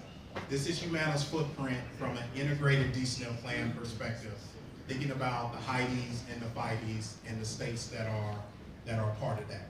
We're excited about a huge opportunity in the Illinois market that is coming up this year. We're excited about Northern Virginia, which is already live, but these are going to be our states that we are going to have either a HIDE, a FIDE, or both. And we are working feverishly to garner more Medicaid contracts because it also qualifies you for getting a HIDE or FIDE, or puts you in a better position to get one for those states. So we're going to continue to work on this, expand our list of states that we actually have a HIDE or a FIDE in. C-SNPs. Humana is the #2 grower in the C-SNP space. Great thing about these plans, if they have the healthy options allowance on them, they automatically qualify because they've already got a chronic condition. Yes. And so that makes that extremely popular with the consumers. We have really beefed up these plans in a major way to where they're not so much a bridge plan. And so agents a while back used to say, okay, you're out of your election period, I don't really know what to put you on, but hey, do you have diabetes or a heart condition? I'll slap you on the C-SNP until I can get you to another election period. Well, now members are sticking on these plans, they're getting good quality care. You'll normally see them in a lot of the metro areas because that's where the top doctors that can really address those chronic conditions are going to be located. But these are really starting to become major players in the market space as you think about C-SNPs, and you don't have all the regulations that you do on the D-SNP side, thinking about the HIDE and the FIDE and all of that. It's like, hey, you have a chronic condition, you qualify, boom, we're off and running. Now, the other thing that's with that is that verification of chronic conditions form that does have to be completed by either the PCP or the specialist for the member to stay on that plan. Yes, ma'am. Do you anticipate Utah ever getting CSNP? That will be probably more of an operations question. Courtney, I don't know if you know off the top of your head. I don't know. Yeah. That's something we're determining. Yeah.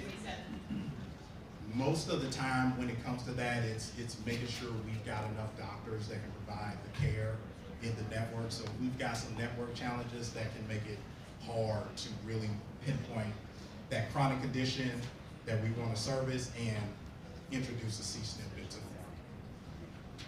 Yes, sir. You mentioned on a previous slide that you cover CGM now with no copay. Yes, I'm sir. assuming that means the Dexcom transmitter and sensor. What about the Omnipod delivery? We'll have to check on that. Stop by the booth and we'll get you. We'll look into that. Moving forward, honor plans. We own the market share in honor plans across the country. We feel like any country that creates veterans should take care of them and serve them, and that has been our motto since we introduced these plans way back when. And now everybody's copied them. So now you've got the Patriot and all of these different other ones that are introduced into the market. But we want to be the leader in this space, and so we're increasing givebacks on these plans across the market, moving from preventative to comprehensive dental, because the dental coverage at a lot of the VA and different services are not covered. And so we want to give them robust dental and then behavioral health. So if they're dealing with depression, all of those different things, making sure they can get the help and the coverage they need for that. So going $0 on behavioral health is very important. Simplified portfolio, I'm going to run through this real quick, but these are going to be some markets. Salt Lake City, Boise, and a bunch of other different markets. Nashville, Kansas City, Dallas, Houston. But what it is very clean-cut plans for the market and a specific list. We have the Salt Lake City list over there of the plans that we want you to focus on from a growth perspective, but we have bucketed the plans into these specific categories for specific users.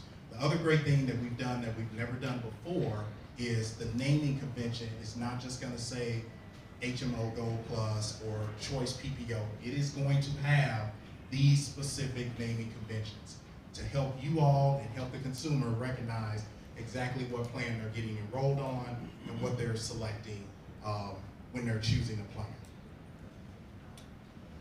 A couple more things. I'm going to jump really quickly because I don't build these specs. Somebody else builds them for me, and then I just figure out what I need to talk about. Healthy Options Allowance Card. So we talked about that 91% are going to qualify on the DSNP. There's going to be another 9 to 10 that won't. So they're going to fall into this middle section here, which is what we're calling the hybrid benefit. So if a DSNP member does not qualify for the healthy options because they don't have a chronic condition, it will be an OTC benefit, a really robust OTC benefit. So it'll be the same allowance amount, just only for OTC. Now, if they later on get a chronic condition and they qualify, then it will flip to be the healthy options allowance where they can use it for rent and utilities and all those things. So if they don't qualify, super souped up OTC. If they do qualify, then they'll get the full benefits that they've either always gotten or what every other consumer that's going to be in that 90 percentile gets. C-SNP, they automatically qualify, and then there's no major changes to our OTC. 2 quick points as I wrap up. We have new platforms out there. One is our Agent Advantage University, AAU.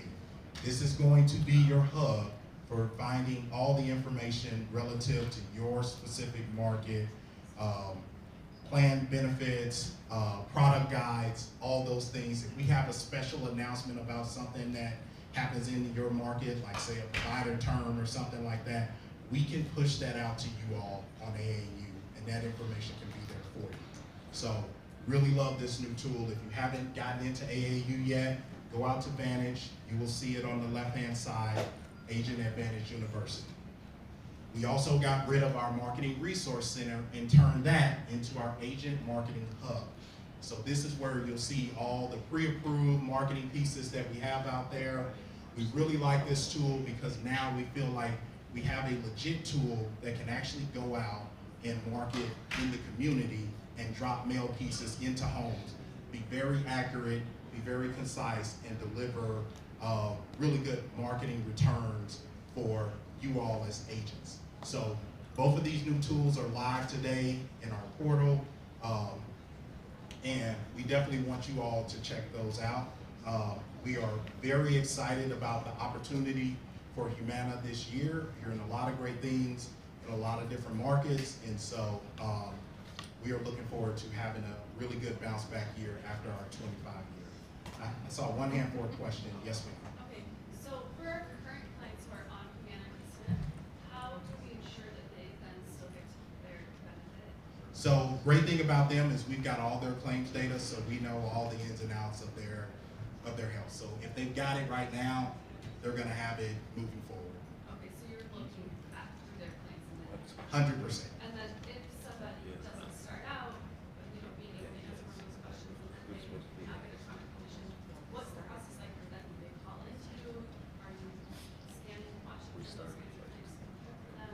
So they can call in. We'll also, more than likely, we'll see some claims data come through for them as well. That can also trigger that. So we'll be monitoring those things throughout the year as it goes on with our consumers. Contact them and say, you're now eligible to use this other base, or is that something? we should send a communication to them to let them know that we've deemed that they qualify.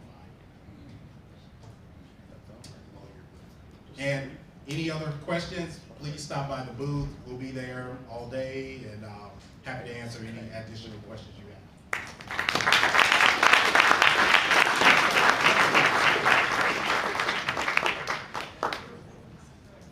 Jay brought up some awesome points on that VBID. He called it what it actually is, value benefit insurance design. Keep in mind that your clients will now not necessarily have a $0 copay for prescription drug benefit anymore. That was all part of VBID. Now that we're going back to SSBCI, you're probably going to see those LIS co-payments come back. So as we get things going for Devoted, who is our newest Medicare plan coming to the state of Utah.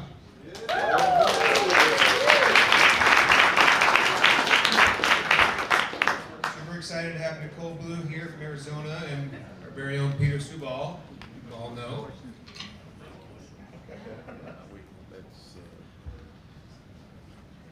Okay, and keep in mind this is a new plan. If you do not have this contract, that's something we can get for you pretty quick as well. So email contracts at Agent Boost and simply ask for a Devoted contract. Turn time over to Devoted. Here you go.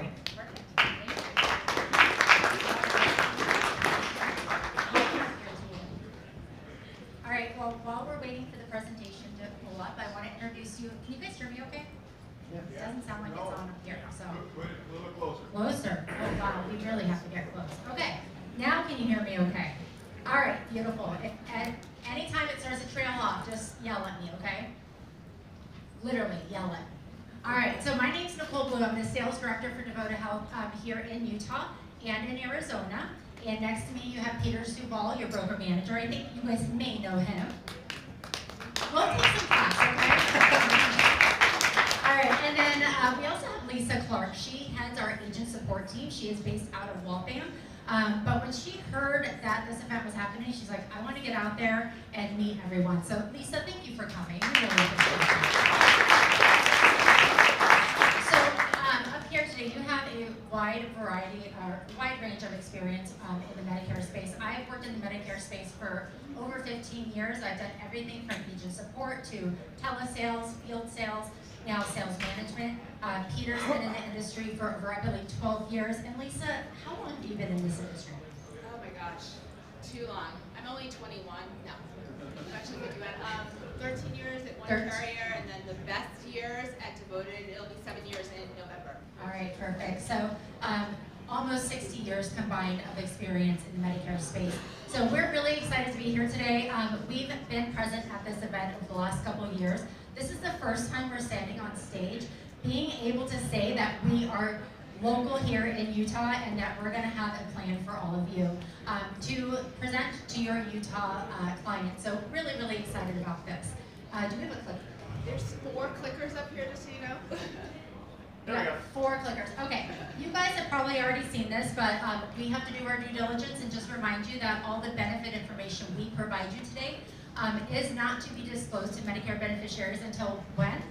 October 1st. All right, perfect.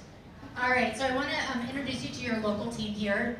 Keith Dines is your market president. He is not here today, but he will be here in the market starting tomorrow. But he is fabulous and has done a lot of work to get us to Utah. So really excited for that. You have Evan Henderson as your VP of Network Development. You have myself, and then Andrew Luce. And Andrew, where did he go? Oh, there he is. Andrew Luce is your network manager. He is based here local in Utah. And then last but not least, Peter Subal, your local broker manager. All right, who's excited for 2026? All right. So how many of you are contracted with Devoted Health for 2026? Oh, I love it. All right. So I saw a lot of hands raised. I definitely saw some that were not raised, so I'm not going to call you out. But how many of you have heard about Devoted Health? Actually, let me back up. How many of you have not heard of Devoted Health before?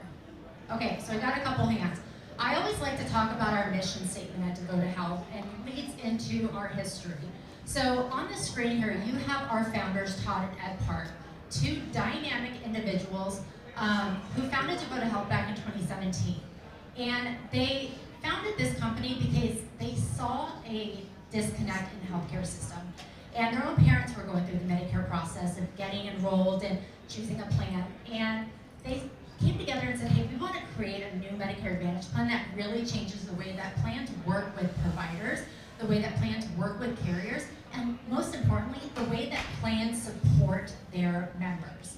And the mission of Devoted Health, I always say, is simple on paper, but very hard to execute.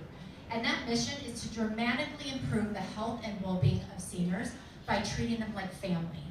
And for those of you that have worked with Devoted Health and have clients with us today, you know that it's a different experience. You know that we do really treat them like family. We want to make sure that they feel like not just another member, because this is the most important decision they're making in their senior years, right, is their health care. And so we're not going to go too far into the history of Devoted Health, but if you have time and you have not really learned about Devoted, there are some amazing YouTube videos on our YouTube page that really talk about who we are, what we've done, and what makes us different. And we're going to highlight a lot of that in this presentation today. So looking back at our journey, a few of you that have come up on this, I say come up on this stage, but came up to our table, asked, are you guys new? Like, are you new to Medicare? We're not new to Medicare. Devoted Health was founded in 2017. We had our first member in 2019 in Florida, and every year since then, we've entered into new markets, whether that's into new states or new counties in our existing states. So we had our first member in 2019, and this unfortunately did not present well, so it's a little off. But we had our first member in 2019 in Florida, and every year since, with the exception of 24 to 25, we basically doubled our membership. So today, we are in 20 states. Next year, we're going to be going into 9 new states.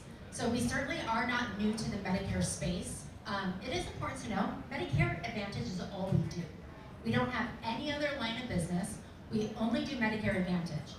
Now, that's not to say that in the future we're not going to offer things like supplements, but today, that's all we do. We're hyper-focused on the senior population and Medicare Advantage plans.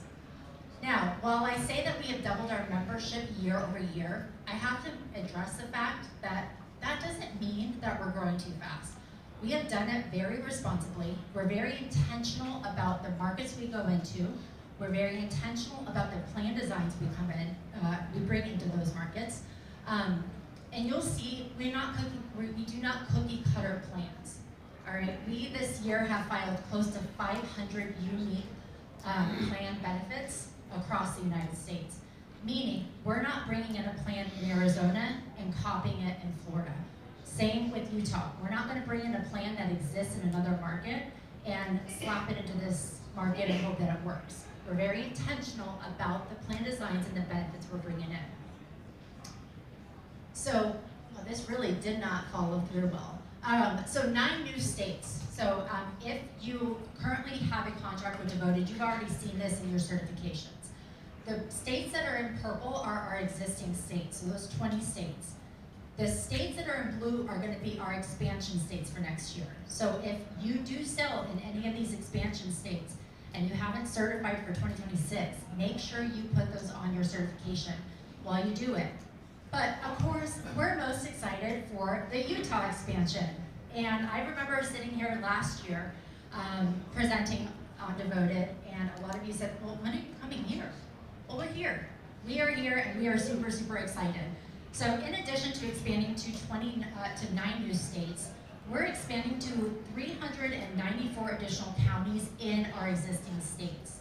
So if you're already contracted with us, you sell in other states, make sure that you're up to speed on which counties we're in, all right? Because there's a lot of expansion happening.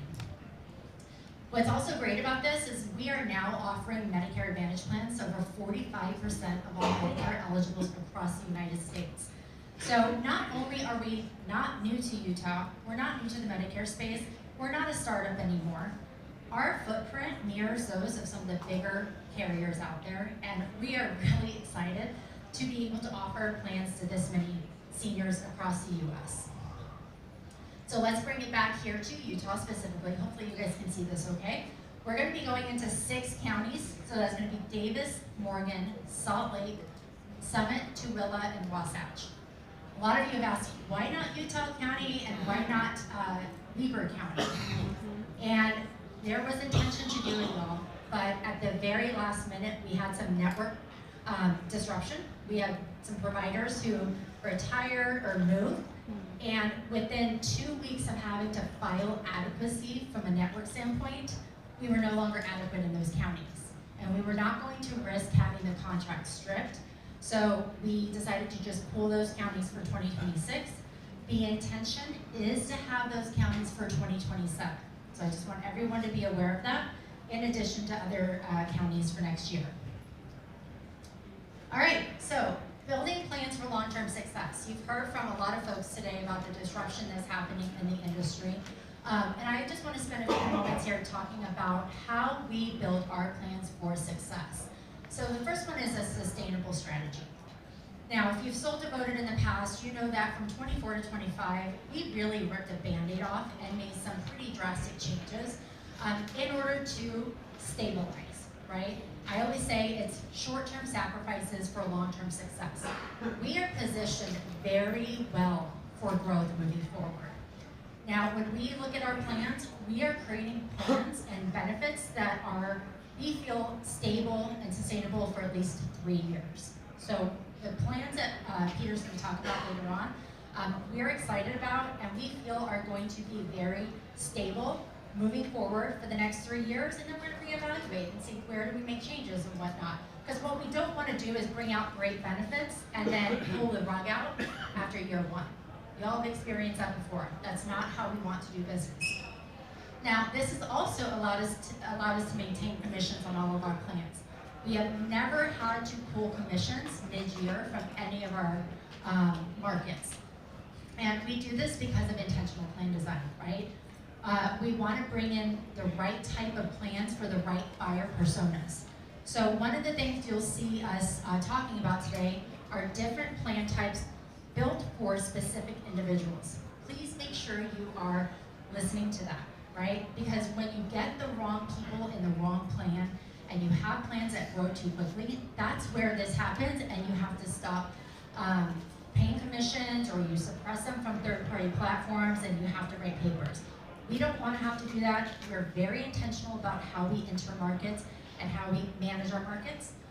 So we're really, really proud about that. Lastly is strong partnerships.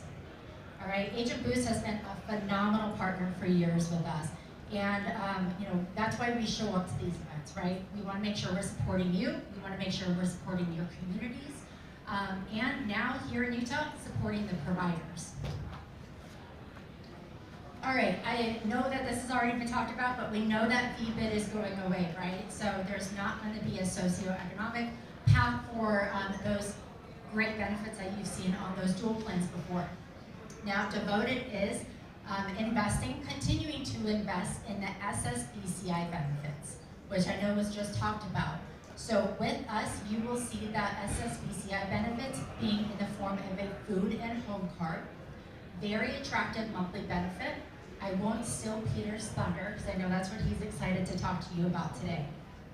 Additionally, you are going to see star ratings. Cut points get tougher, which means you may see star ratings start to go down. But I want to be very clear. That does not mean that plans are necessarily performing worse. CMS is just making it harder and harder to maintain that 4-star rating. All right? And we are all eagerly waiting for star ratings to be released. They've been tempting us for the last week.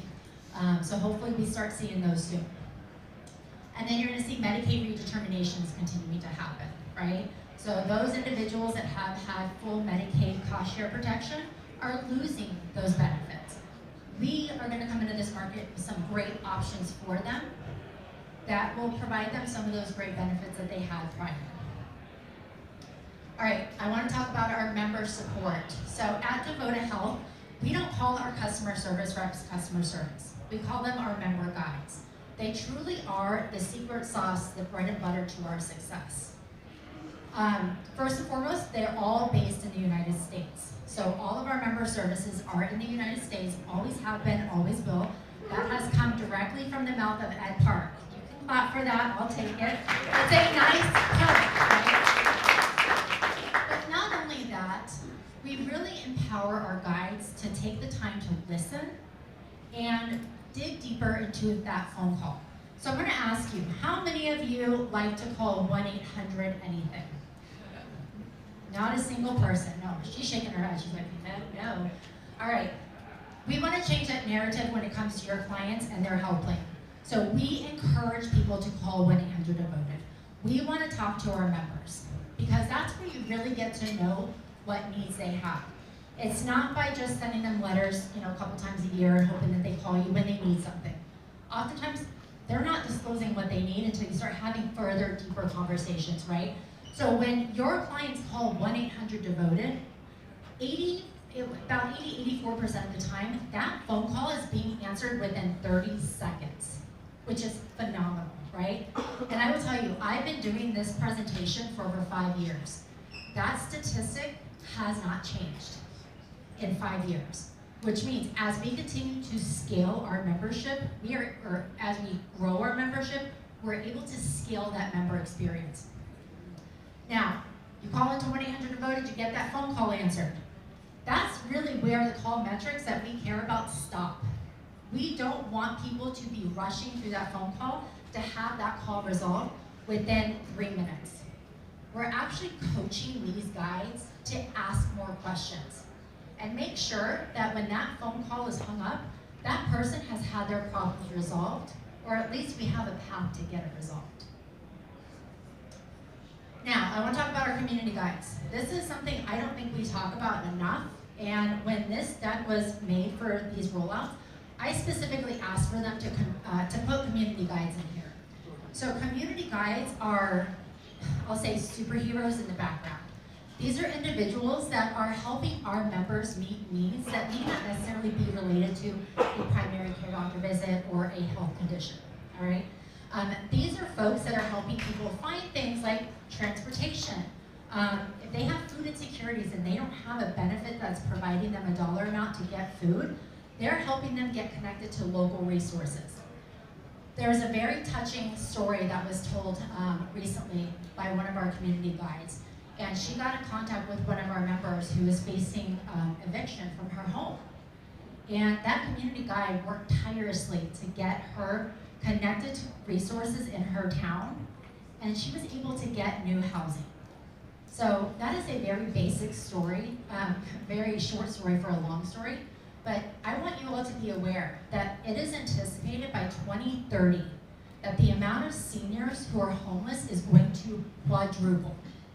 And if that doesn't punch you in the gut, we may need to consider how we're doing our business, right? So your clients are at risk of homelessness. Our community guides are there to help them find resources to try to prevent that, all right? And lastly, we have our clinical guides. Our clinical guides are a part of Devoted Medical, which is the clinical arm of our company. And clinical guides are there to help your clients when maybe they can't get into their primary care doctor visit, or maybe they need to get enrolled in a chronic disease management program. All right, it's comprised of nurse practitioners and medical directors. What's great about Devoted Medical and our clinical guides is starting in 2026, Devoted Medical can now be assigned as a primary care doctor for our members. So I know we were talking earlier to someone who was saying, hey, there's some rural parts of the state that we have access to care issues. Devoted Medical is a great option. They're going to be connected to their provider. They're going to have access to these clinical guides who are going to be able to assist them virtually over like a Zoom link. They can have phone calls with them, etc. And typically, they can get an appointment scheduled within 24 hours. So it's not just the people who answer the phone that are supporting your members. You have a ton of different guides in the background who are there to make sure that your clients are being taken care of. All right, I'm not going to read all these stats to you, but I did mention that 80% of those phone calls are answered within 30 seconds. Again, that statistic has not changed in 5 years. 93% of our members have indicated that we help resolve their issue on the first call.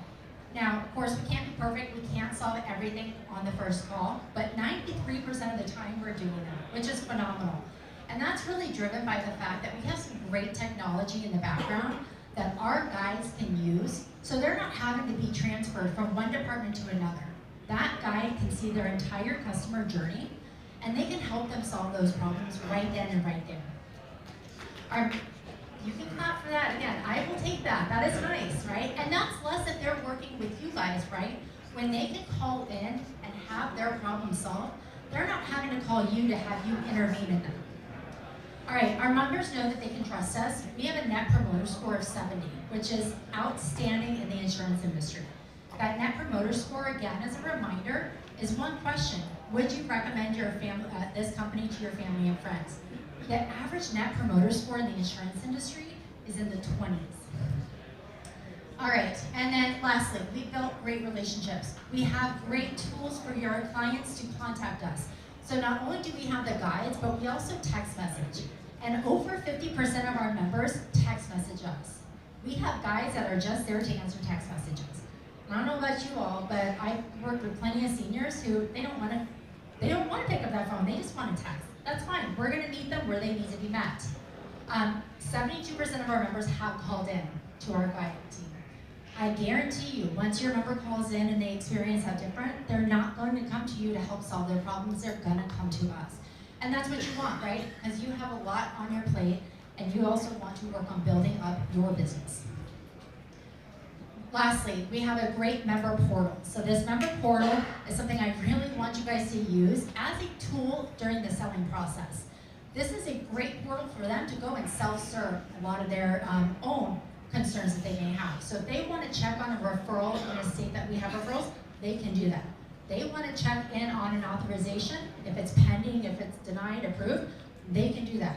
They can message our guides. They can pull up their claims. They can look at all the mail that's been sent to them. It's digitized and it's in there.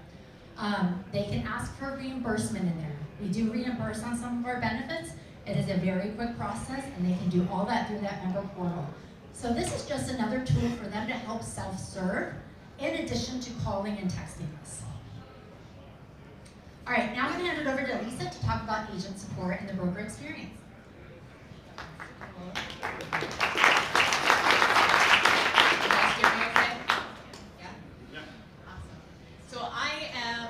I love brokers. So agent support, we think about the mission of Devoted is to treat every member like family, right? For agent support, can you hear me now? For agent support, we take it a little bit different on our team. We treat every broker like family, because we know that if we're taking care of you, you have more confidence that our member guides are also going to take care of your members, right?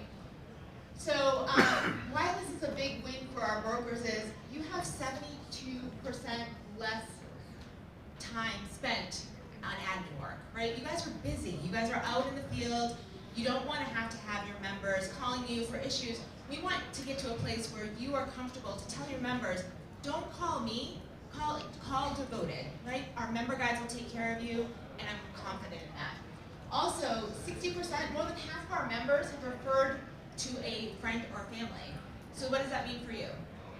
More business, right? Less time out begging for that business. And because of our strong reputation, 73% of our brokers say that our member service reputation has helped them actually sell more business in their community. So agent support, you have a direct line to agent support. Right now, pre-AEP, we're available Monday through Friday, 9 a.m. to 10 p.m. Eastern time. During AEP, we expand that time open so that we are available to you 7 days a week. It's really great, right? 90%, so we have a friendly competition in Devoted. We have member guides that have 85%. Agent support is 90% of your calls are answered in 30 seconds. And in fact, it will tell you that if the team sees that number drop, they get a little feisty between themselves. But we're answering 90% of our calls within 30 seconds. That means that we're there to help you with your issues and get those done right away. 84% of all of our cases are resolved the same day. What is the worst thing that you can hear as a broker? If we have to tell you, I'll call you back, right? Those are like death words, right? We will not forget about you. If we have to call you back, we will call you back within 2 business days. Even if we don't have the answer, we will let you know we're following up on that just to let you know that you weren't forgotten. And then 96% of our brokers are satisfied by the support of agent support. How many people have done their certification? Awesome. Was it easy? Great. Because we want to be good partners. And a good partner to me is somebody that's easy to work with. I think it takes like 20, 30 minutes to do your certification. We know that you're out there doing certification for other carriers, so we want to make it easy for you. How many people have used the agent portal? Okay, we need to get that number up. I will see you after class. We're going to get you into the agent portal. I will show you it. Agent portal is really a great place. We know that you use other platforms, but it has all your information in there. You can complete scope of appointments, applications. You can check your book of business. You can see if there's an application that's pending needing more response. Another great feature is you can actually message agent support directly. If you don't have time to get on the phone and you happen to be in the agent portal, send the team a message and we'll respond to you right away. And we're also working on live texting back and forth with you guys as well. Something new in the agent portal is you have a member that lost their devoted member ID card or they can't find it. You as a broker can now message agent support and we will get that card out to your member for you. If you have a member that has a PCP that needs to be changed or they need to update their address or their phone number, instead of directing them to member guide, you as a broker can also message agent support and we'll get that updated for you as well. We'll make outreach to the member to make sure the PCP change is what they're looking for, and then we'll update that for you on their behalf. Let's go 2026.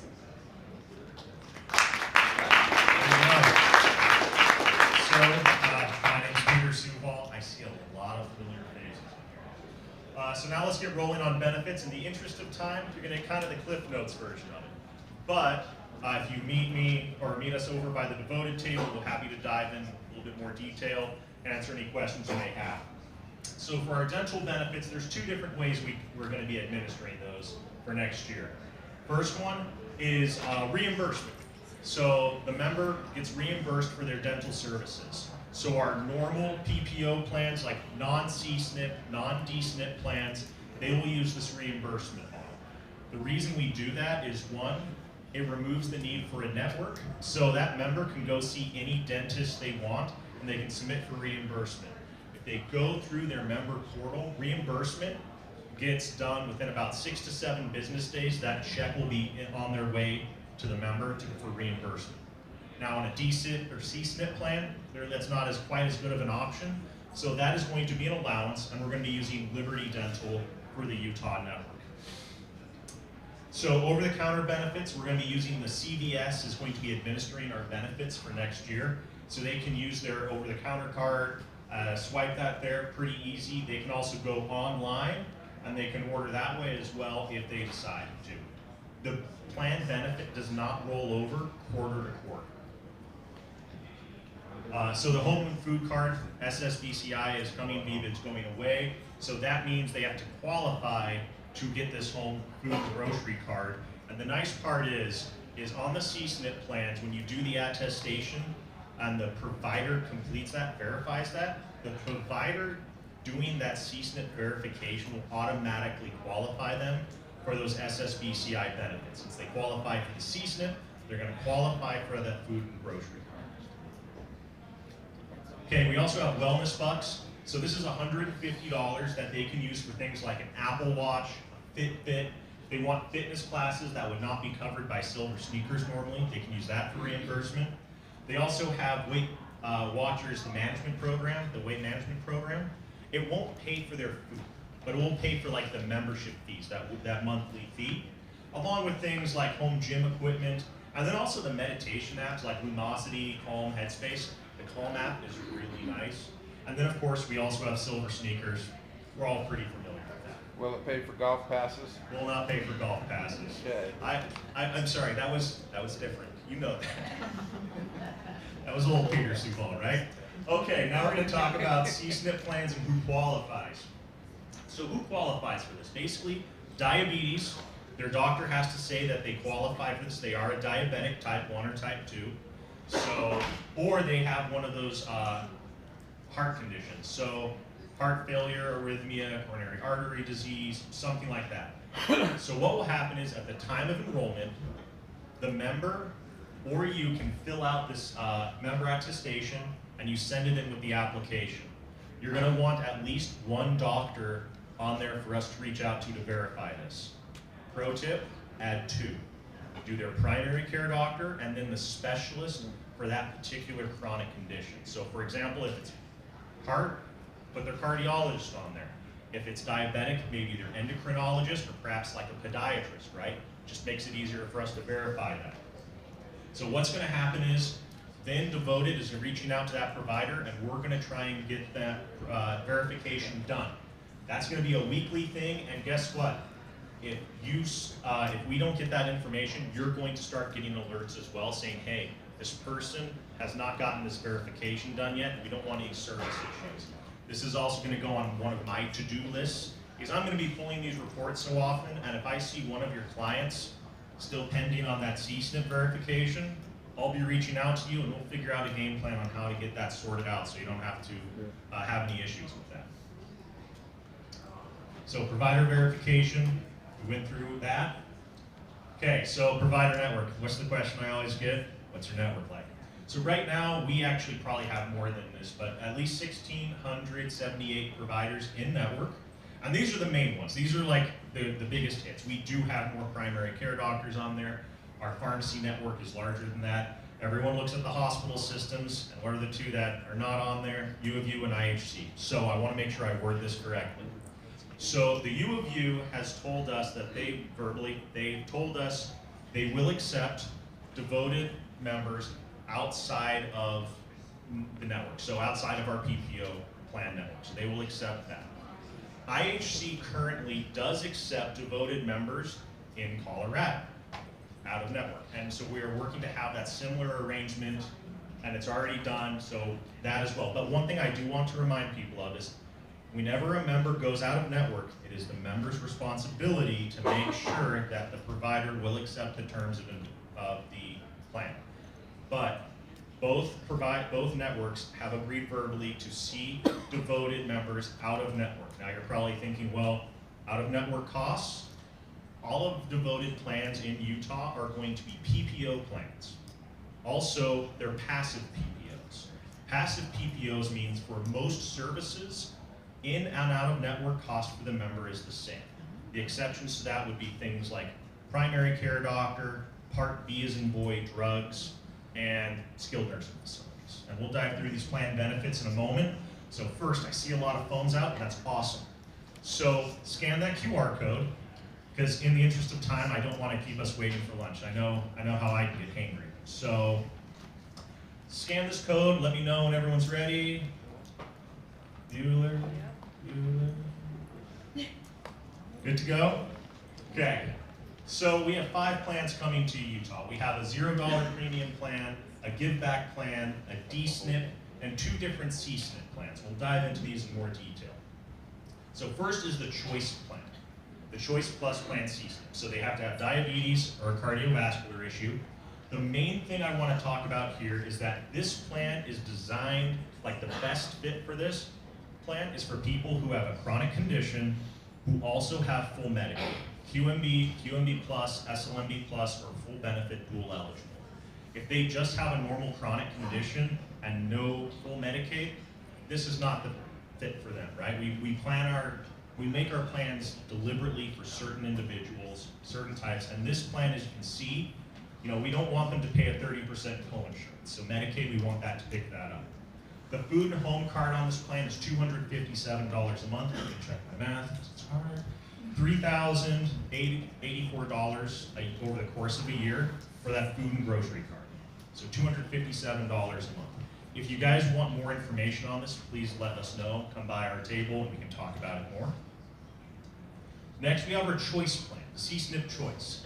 This is really designed for people who either have just low-income subsidy or extra help, or they have low-income subsidy and partial Medicaid.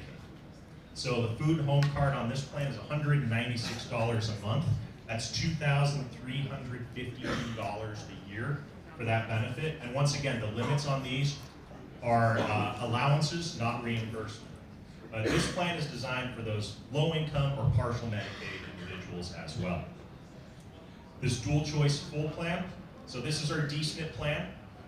As you can see here, they need to have at least QMB plus, SLMB plus, or full benefit dual eligible to be on this plan.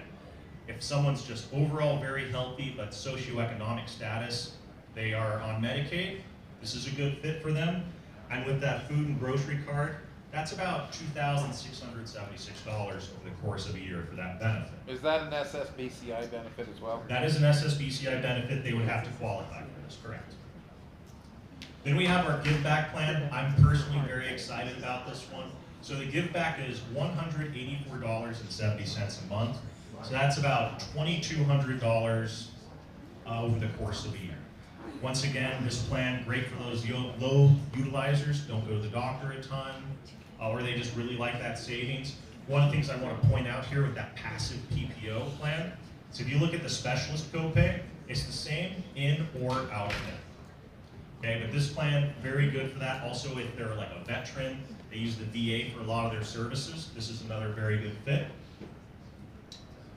And lastly, we have our devoted choice plan. This is just a nice, well-rounded $0 PPO. The dental limit is $3,500 a year. The allowance is $75 a quarter. This is just a good all-around. Okay, if you are not ready to sell, please get certified. You can reach out to Agent Boost contracting team. They can send that to you. If you have questions about certification, you can call me. Always willing to help out. If you need my information, I have my business cards on the table, or agent support. I can confirm.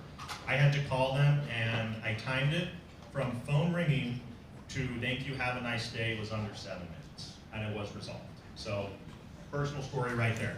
Thank you guys very much for your time. It is lunchtime.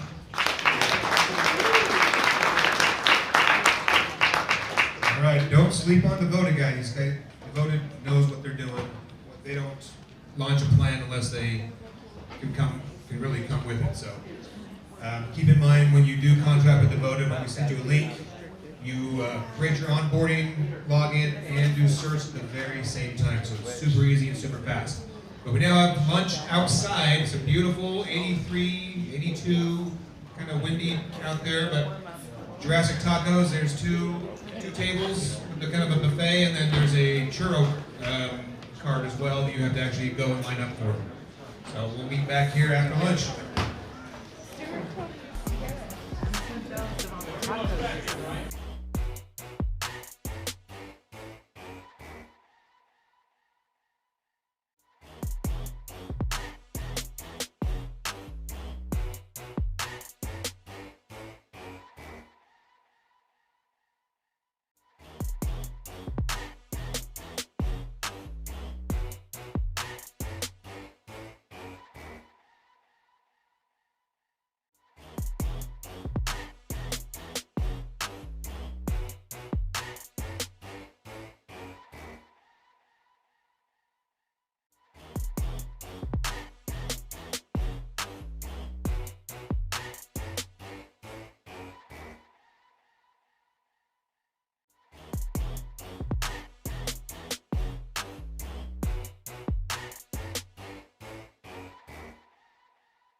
Awesome, that's better. All right. Well, how's everybody today? Lunch was good. Everybody's gonna have a food coma and fall asleep during my presentation. So there you go. Well, yeah, thank you for being here today. I know it's a busy time of year, getting prepped for AEP, all your certifications and everything you have to go through. So I appreciate the opportunity to get up here and explain a little bit about Optum and what we do and how we can try to help make your clients' lives healthier. So I'm Scott Morris, I'm Senior Director of Growth over Optum West. So I am a huge team of one for Utah and Idaho. And then for the other markets, I have Arizona, Colorado, New Mexico, and Nevada. I have a team in those other markets. Here's me. So there's you see my face here. So kind of go through a little bit, who we are, our vision, the local market, how we support our clients, and how we support you as agents. So United Health Group is the parent company, and then you come down and it splits off separate entities. You have Optum over one side, United Healthcare on the other side. Under the Optum umbrella, we have a few different entities under Optum. We have Optum Health, which is the part I'm part of, which is the care delivery side. So we work with the insurance companies. We take on risk from the insurance companies. So Utah right now is only United, but in other markets we take on risk from other plans. We take on Humana risk, Blue Cross Blue Shield risk, SCAN, Presbyterian, depends on what market you're in. There's a lot of different plans that we take risk on.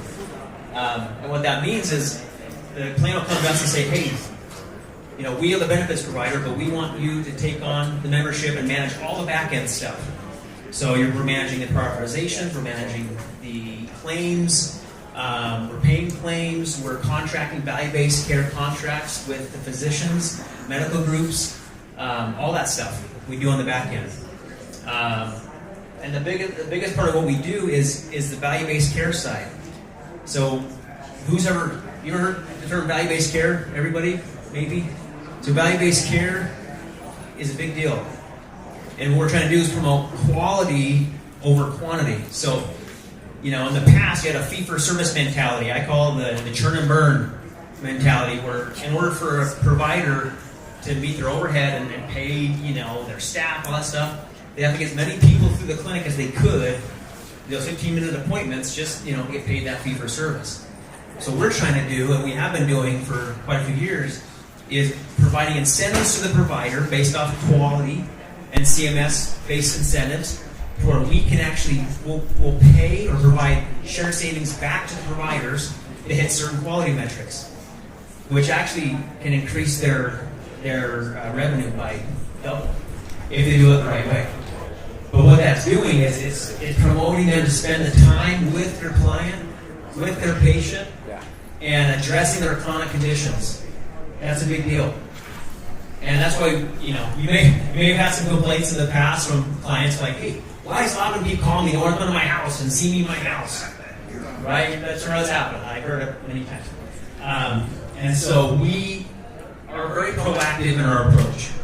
And the reason being is because we want to make sure we're keeping people healthy up front versus being reactive to people in the hospital after the fact. Right? And so we would much rather put the time and effort into reaching out to them, come see them in their home, providing benefits like over at our table. We have Urgent Care Van, which is a service we contract with. Somebody needs urgent care services, they can call it at no cost. We'll come to their house and provide urgent care at their home. Versus if they can't get urgent care and they have no way to get there, what happens sometimes? They call 911 or something, right? Which doesn't make any sense, but that's the option they have. So we're providing options for them to call a less expensive option to help provide the care they need, the right care, the right time, the right price, versus an ambulance ride or whatever. Or paramedics that come and that's just a drain on the system, right? We don't want that. We have some other services as well. We have palliative care, and I'll kind of go over some of those in a minute. So that's Optum Health. That's what we do. We have Optum Insight, which is a technology-based side, or evidence-based clinical guidelines. And then Optum RX, which you've all heard of. It's the mail order pharmacy. That is separate from my segment of Optum. So we're across the nation. We have a lot of owned clinics across the country and employ a lot of physicians. And we also have contracted or affiliated physicians as well across the country. So in Utah, we have 3 owned or employed clinics. And I'll talk about those a little bit too. But we have 88 across the country, 88,000 doctors, 1,400 plus locations, 4.6 million risk members, so those members we take on from the health plans to manage on their behalf. 120 plus strategic payer partnerships. You guys hear me? Sorry, let me pull this away from my mouth. We do primary care, urgent care, specialty care, and surgical care as well. Where are your 3 Optum clinics now that you have? You closed West Valley. So West Valley was a community center. Okay. So, and I'll talk about that too in a second. But we have one in Sandy, on Siegel Lily by the library is one of our clinics, and a community center there as well. We have a clinic in Taylorsville, which is Jordan Ridge Family Medicine we acquired probably 5 years ago. And we have Wasatch Peak, which is in Layton, which we acquired about 2 years ago. And they're actually located in like the Davis Hospital building. So nothing in Utah County? Nothing in Utah County, but employed. But we're contracted with like all the groups in Utah County, so they're affiliated, so like Revere's, whatever, Canyon Views, like they're all part of our network. We've contracted with them. We have value-based contracts with those groups. So how we support your clients? Obviously primary and specialty care, surgical, virtual care, which I do have some information on virtual care over at my booth. Behavioral health, I can talk. Population health, in-home care, post-acute care and transitions. That's a big one. So if you have a client, and I've mentioned this before, say that they're hospitalized. Okay, they're being discharged from the hospital, they meet the discharge nurse, they go through all the paperwork, all this stuff. Maybe before they go to the hospital, they're taking a certain number of medications or whatever. Go to the hospital, now they're given new meds. They go to the discharge nurse, they explain everything to them, they get home, they've forgotten, what was told to them. Then what happens to them at that point? Who's there to help them understand? If they don't have a family member or somebody to guide them, who's there to help them take the proper medications? Who's there to help notify their primary care doctor that they were discharged from the hospital and have new medications and need to set up a follow-up appointment? If nobody's there to do it, that could be a really bad situation. We do that. So we track the member, we know when they're hospitalized, we know when they're discharged.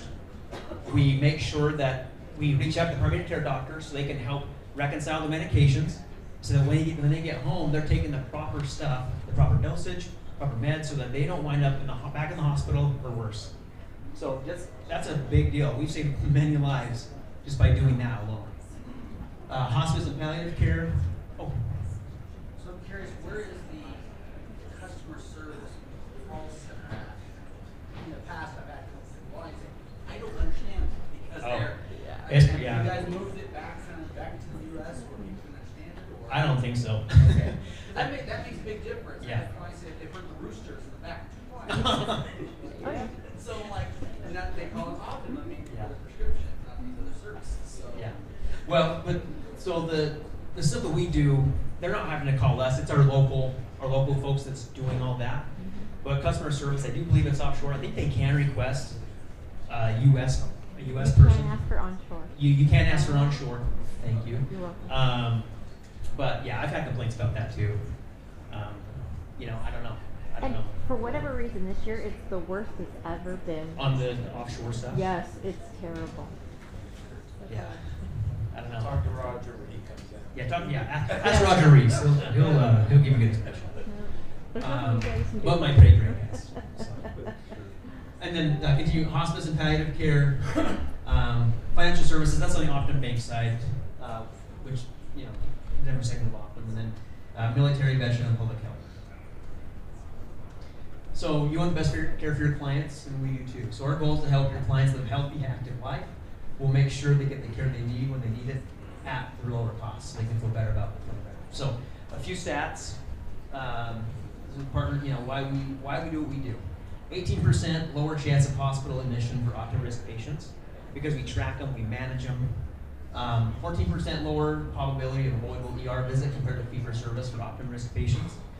Like I said before, we provide an avenue for people to get services outside of having to go to the ER every time. Sometimes you get those frequent flyers where maybe it's a behavioral health thing, they just feel like they have to go, and that's where they get their company, right? They can talk to people, right?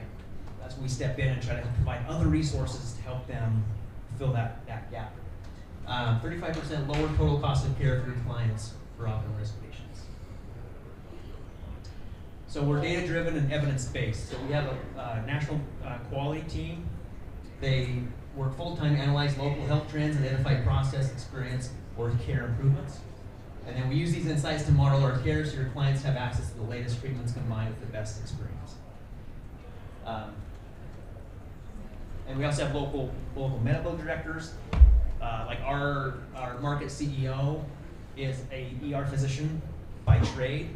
So they understand the healthcare side and what we need to do to help improve that for your clients.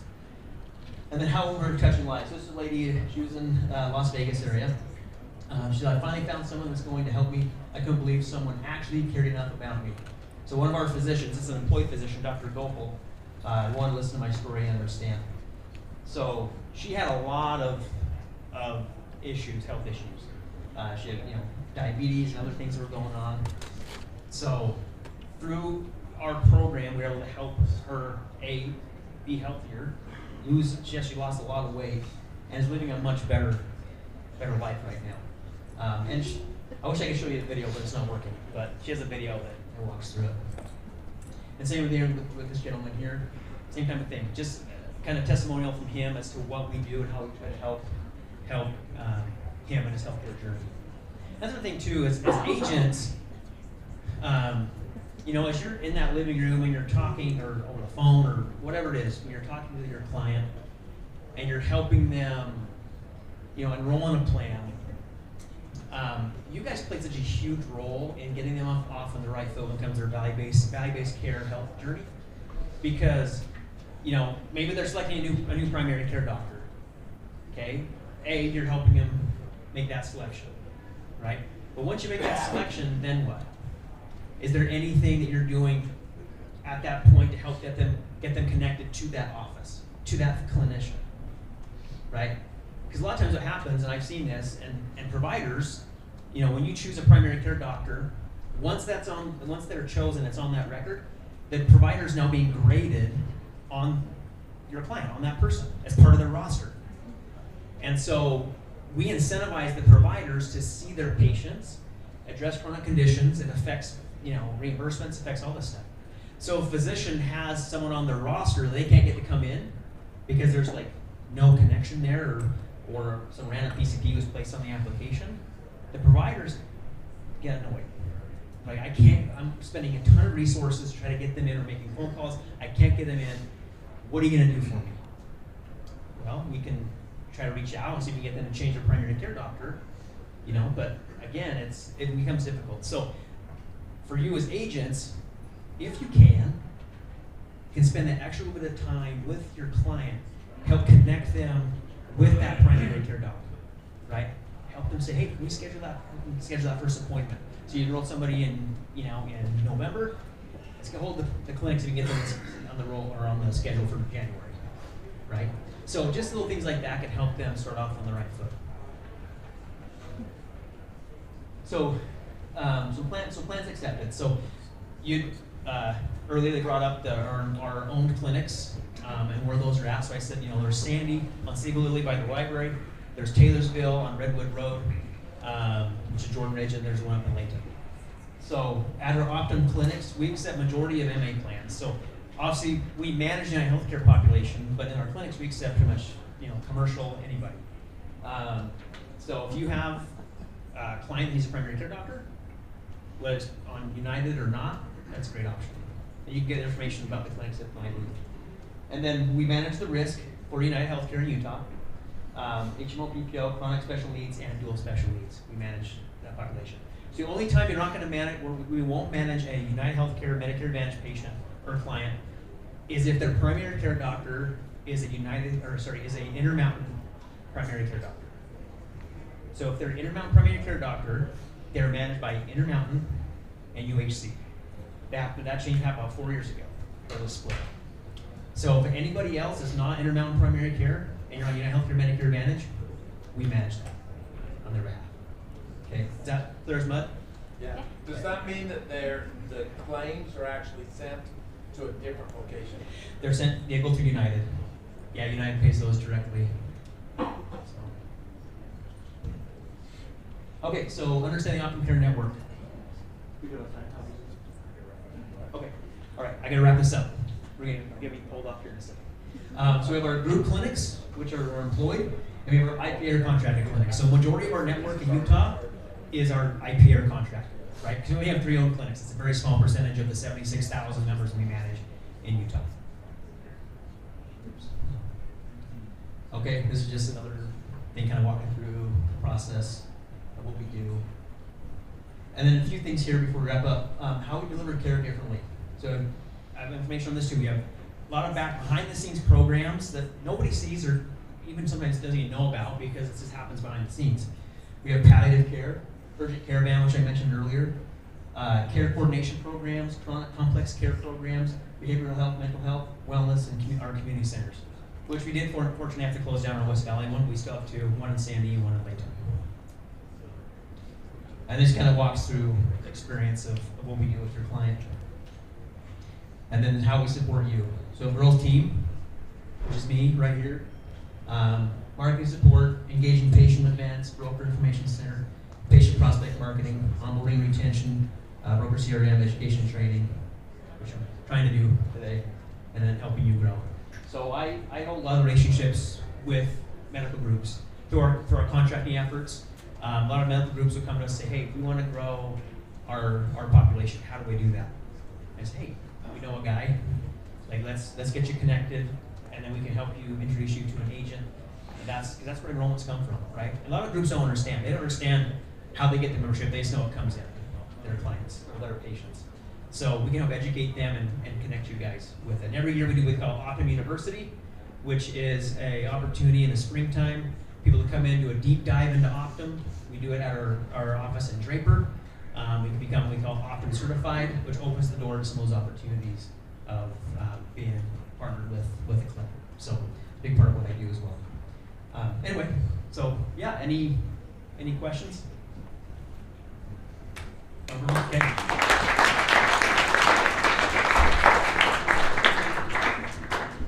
Any questions you do have, please visit Scott at the Optum table he's got over there. He knows his stuff, guys. It's pretty cool to work with provider groups. People who understand what value-based care really is, and those providers who do understand that know which side of the bread, whatever, that phrase. They know who writes the paychecks, right? Who writes the checks to them. So they're super excited to work with brokers in a lot of different ways, and Scott can open the doors for you. So now we're gonna keep it moving with, dare I say, Aetna.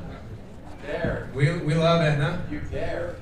And I think the guy here today, Jeff Huddleston, is going to be someone that turns, is able to turn the page here in Utah and have everyone kind of forget what happened in the past and focus on the future.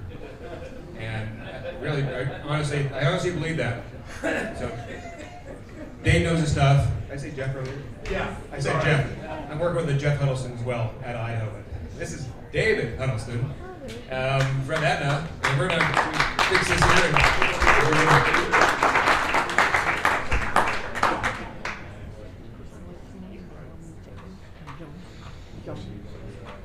All right. I'm not used to having to hold this directly to my face. Usually my voice is too loud anyway.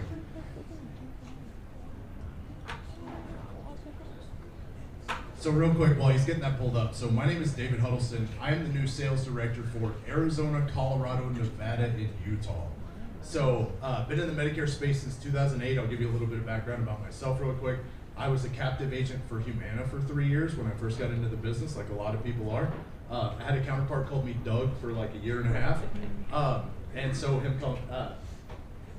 being called Jeff just now doesn't really faze me too much. Then I was an independent broker for 9. So, whenever we're talking, when Brian's kind of alluding to just the different things as far as, kind of the headwinds that we've had here in Utah and stuff like that, it's not lost on me. I've sat across the table from a lot of people. I get it. You know, when plans go non-commissionable, I wouldn't have sold it either. I wouldn't expect you to either, okay?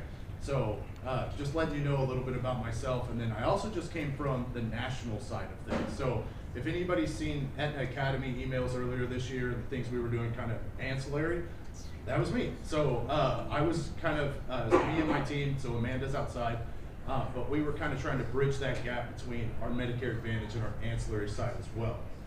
So this is our team currently for supporting Utah. So in the upper left-hand corner is my boss, Lisa. She is the executive director for the entire West. So in Texas, West, that is our executive director. Josh Cook, they just changed this. We used to call those the chief Medicare officer. He is the person who would help design benefits. Josh is new to the team. He started in April. So for those of you who might know how the industry works bid cycle-wise, he kind of came in a little late. So everything was kind of already done. Myself on the upper right, I joined the team at the end of June. So I've been with Aetna for 5 years, but just slid into this role, kind of drinking through a fire hose trying to learn 4 different states, let alone all the different markets. And then you guys already know Michelle Rasmussen. She's our broker services rep here in Utah and has been for a while. Treva Chavez is our director of ops. And then local rock star Sarah Johnson. She's been out signing autographs at the table as she's been in this market for a while as well. So good news, bad news. We want good news or bad news first? Bad news first? Okay, let's go with it. So, as you guys all know, don't talk about products or benefits till October 1st. I'm only telling you that just because there's always an outlier, somebody who gets a little antsy, starts talking about things. So, corporately, we have the typical talking point. Always make sure you're abiding by Medicare and Aetna compliance guidelines. I'll get to the bad news in a second. So one of the things we like to talk about as far as like why Aetna. So 90% of our members are in 4-star or higher rated plans. 70% are in 4.5-star or higher rated plans. But really the point of me showing you this slide is right here. So in the star ratings, there are 4 main domains, right? And keep in mind, these are things that CMS hands out. This isn't us, kind of tooting our own horn. So in 2025, we were #1 in 3 of those categories, and I'll tell you which ones those are. So first is CAPS. So that is the member survey that CMS sends out. So they send those out to beneficiaries, they respond. So we were #1 in the member survey. #2 is what we call HEDIS.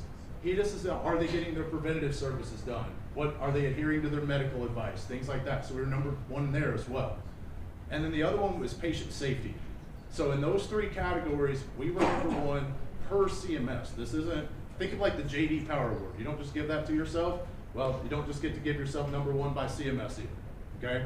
And so that's why I like to point that out, because the whole why Aetna, right? The member experience is a good experience. People are, taken care of.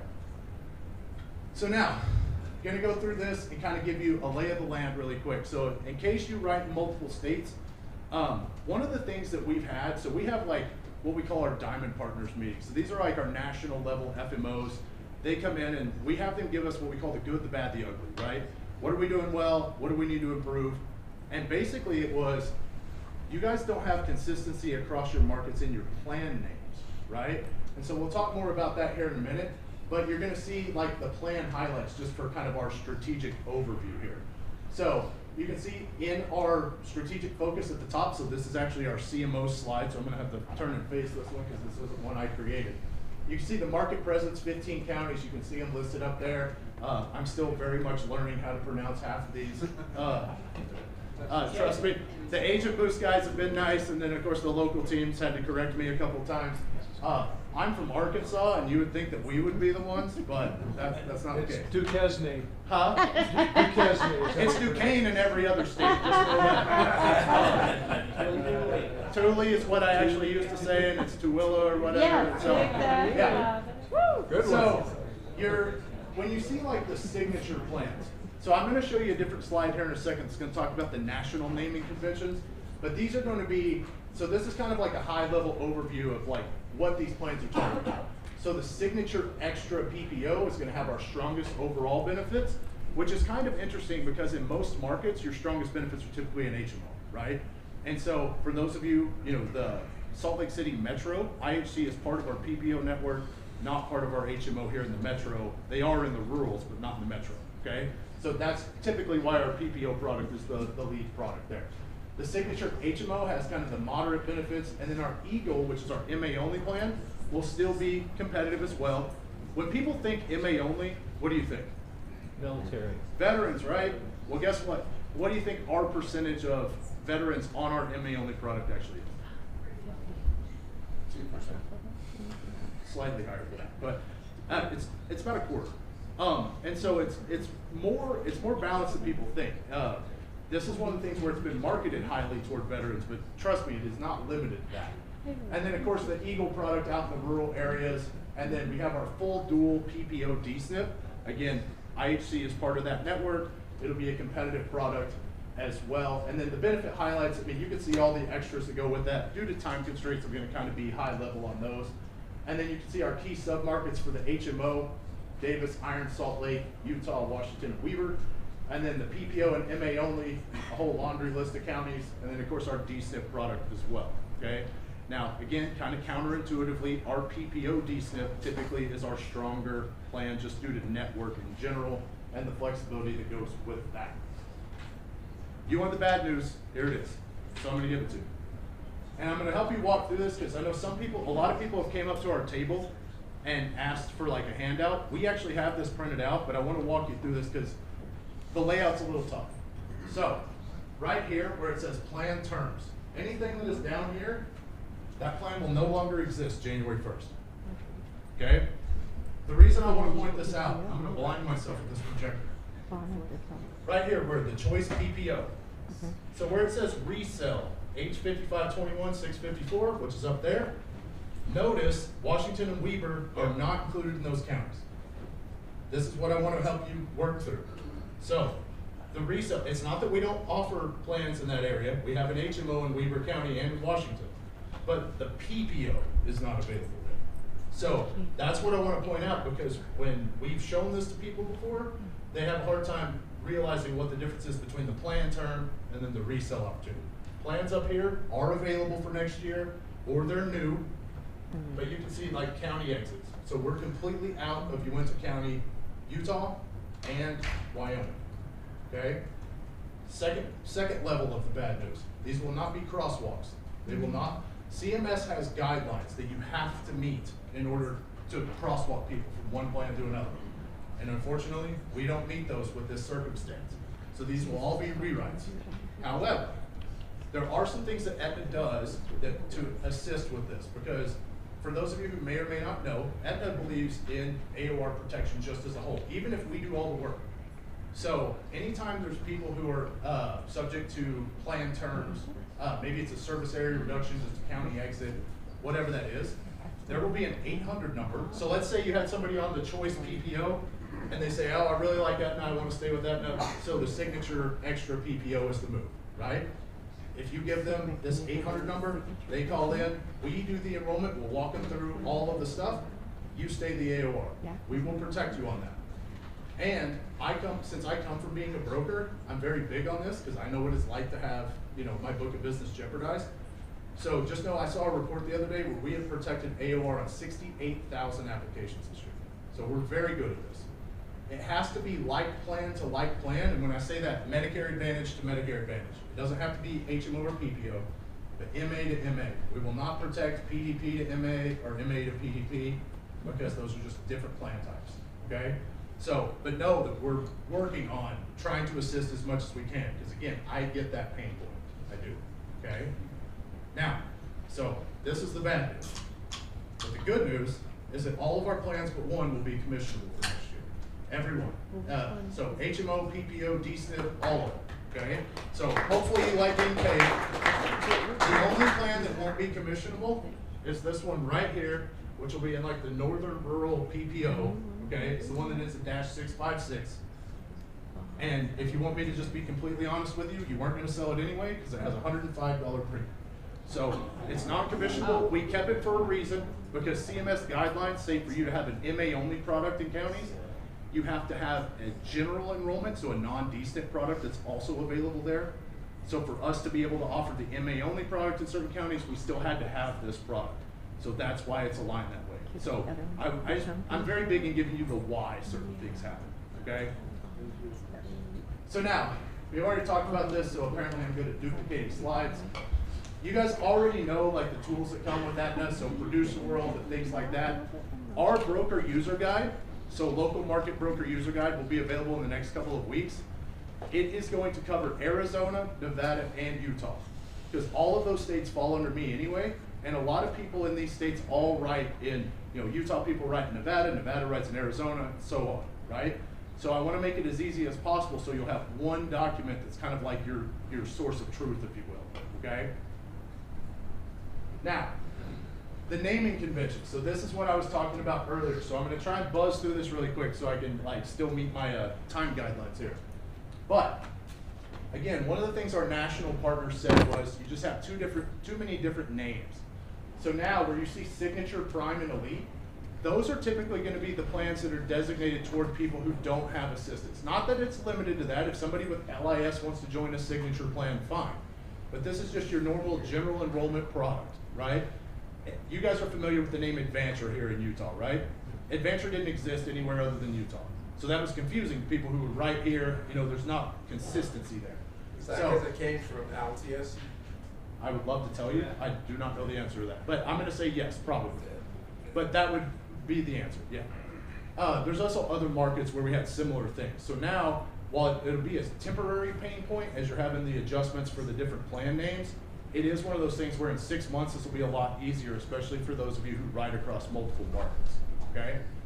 The Value Plus or Value Care products, those are typically our LIS plans, right?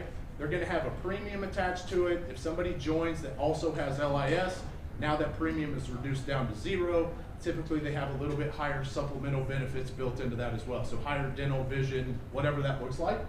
But in certain markets, that premium still may be attractive to people who just, maybe they want to pay a little extra and get those extra supplementals. So it's not limited, but again, that's kind of the targeted demographic, right?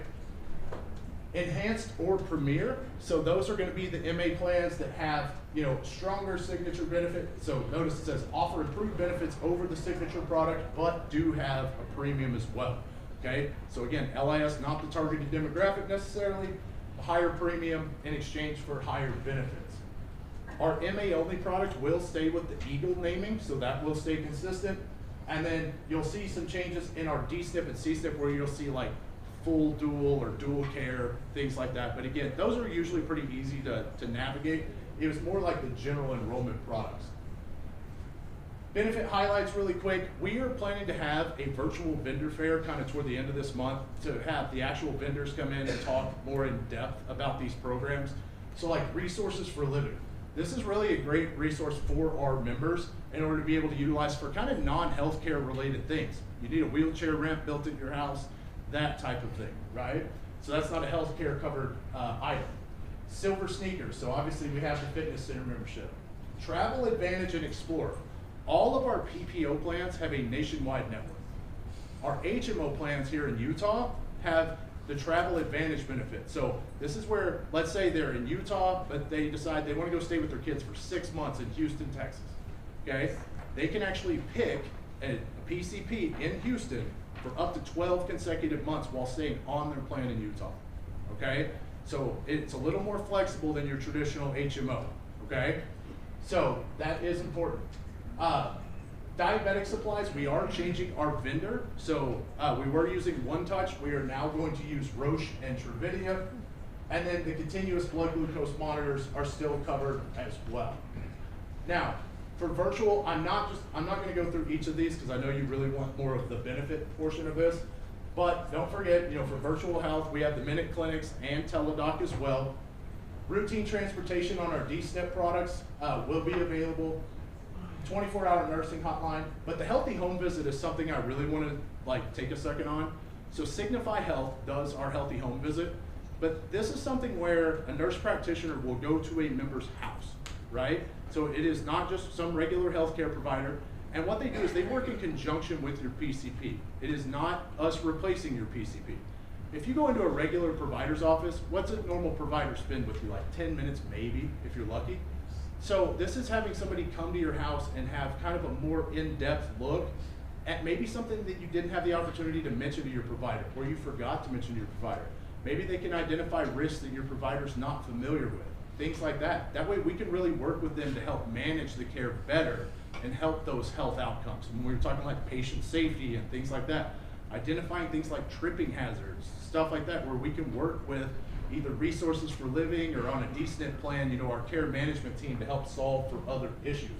So while it's not mandatory, I would highly recommend encouraging your members to do that. Because ultimately, you guys all want the best plans you possibly can have to sell, right? And that all ties to star ratings, especially now, because with the Inflation Reduction Act and the change to the value-based insurance design, those star ratings are more important now than ever. So anything you can help do to boost those, that money gets reinvested back into your plans, and that's what gives you the better benefits year over year. So, and I speak on behalf of all carriers for that. So that's not even just us, okay? So now, the extra supports wallet. This is going to be a little bit of an industry change for us this year. So anybody sold DSNP, regardless of carrier this year, and you saw like tiers, all the tiers are covered at no copay, right? You will not see that in 2026 because CMS did away with the value-based insurance design. That was the mechanism where you were seeing these flashy benefits before. The extra benefits cards, the all of the different, the enhanced dentals and things like that, and then the drugs. Now is the change to that SSBCI model. Per CMS guidelines, SSBCI cannot apply to prescription drugs. So that is a big change. So you're gonna see a lot of carriers on their DSNP plans, you will now have those LIS copays again. We'll talk more about that in a few. I only wanna tell you that because now there's a qualifier, even on the DSNP, for the extra supports wallet. So a plan will automatically default to having an OTC allowance. So for example, our PPO DSNP here has a $130 allowance next year. The default is OTC. If they have a qualifying chronic condition, CMS says there are 17. We actually applied to CMS and we have 26 that are recognized. They'll be on the screen here in a second. But if they have one of those chronic conditions, now it opens up to more than just OTC. It'll be the healthy foods, the utilities, transportation, things like that. Keep in mind, for dual eligibles, on average, they have 2 to 3 chronic conditions. So the vast majority of people are going to qualify for that, but they will still have to qualify. For existing members, we're gonna do an 18-month look back on their medical claims. That way we can proactively just verify, and that way they have kind of a seamless experience. For new members, they will have to self-attest, okay? And we'll have some directions on that as far as handouts and stuff, as far as making sure the member knows what they need to be doing, okay? These are the chronic conditions. So, again, there are 26.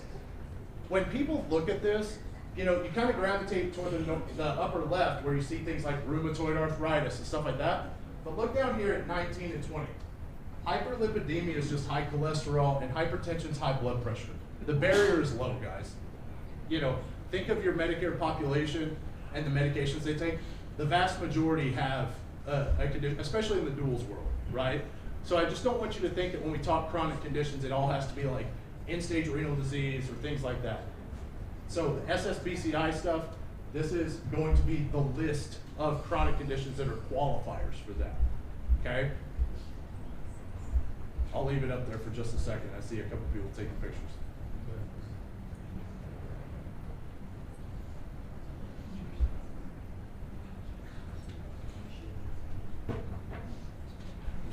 Just checking. I'm trying to be mindful. I've read a few of these. Is obesity one of them? Huh? Obesity? Obesity? No. Can you switch it back, please? Thank you. It might be. I don't. No, it is. It is. It's right there. So, yeah, if you have a diagnosis, yeah. So there you go. I stand corrected, guys. The world is obese. The United States world is obese. All right, so for the sake of time, I do have to kind of run through this real quick. So our vision benefit will still be through IMED. Hearing is still going to be through Nations Hearing. Dental, so we are going strictly, we're not going to do a POS model anymore. So in any markets, so in any of mine anyway. So now it will be tied to the Aetna Dental Network, okay? Now, here's what you need to know. Our Aetna Dental Network is our commercial dental network. the dentists are paid on their PPO fee schedule. The only reason I tell you they're paid on their PPO fee schedule is because if we tell you this is the PPO network, then you're going to think in and out of network benefits.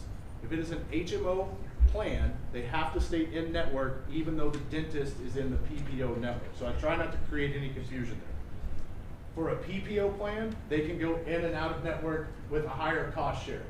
So what you also, preventative services will not count toward your comprehensive allowance. So if you have a $2,000 dental benefit, your preventative will not count toward that. And then our DSNP will have our enhanced dental plan. So you can see there's a few exceptions as to what's covered. We won't cover implants, orthodontics, teeth whitening, or other things not considered medical in nature, and administrative charges. So if you miss an appointment, we're not going to cover that fee. But notice the in and out of network cost share, if it's a PPO, again, that's important here. Our DSNP PPO is our lead here as far as DSNP products. There's no cost share in or out of network. It's just those dollars will go further if they stay in network because we have a negotiated rate, okay? Now, gonna go through the sub-market highlights really quick. So, I'm gonna show this on the screen, but I'm gonna get to the actual benefit slide just so we can, for the sake of time. But again, Signature Extra HMO, $1,000 in dental. You can see the supplementals as well. The Signature Extra, again, is our lead product. Notice the higher dental allowance, kind of counterintuitive where a PPO has the better benefits here. But $2,500 annual dental allowance, $150 in eyewear, $1,000 per year for hearing aids, and then the $500 deductible for certain out-of-network services. Full dual DSNP, remember, full dual is QMB Plus, SLMB Plus, and FBDE. Sometimes brokers can get confused because QMB is cost share protected, but the plus is what means you have full Medicaid benefits. That's going to be your custodial cares and things like that. So when we say full dual, they have to have the plus or FBDE. So QMB Plus, SLMB Plus, or FBDE. You can see our network, again, very strong, University of Utah, and then you also have, again, Intermountain is part of our PPO network in the metro, and then they are in our HMO in the rurals. Southern, again, you can see the Signature Extra is only in Iron County. The HMO is available. We're going to go over all the counties here in just a second. I realize they're not all listed individually. Remember, we do have the full dual DSNP as well. And then the Northern Rural, again, the 656 plan, the $105 premium. Again, I get it. And that's the one that's non-commissionable, so it wasn't going to be a player for you necessarily anyway up there. And then the MA only Eagle product will have a $75 Part B give back, and then those rich supplementals as well, the $2,500 in dental, $300 eye allowance, and the $75 Part B give back.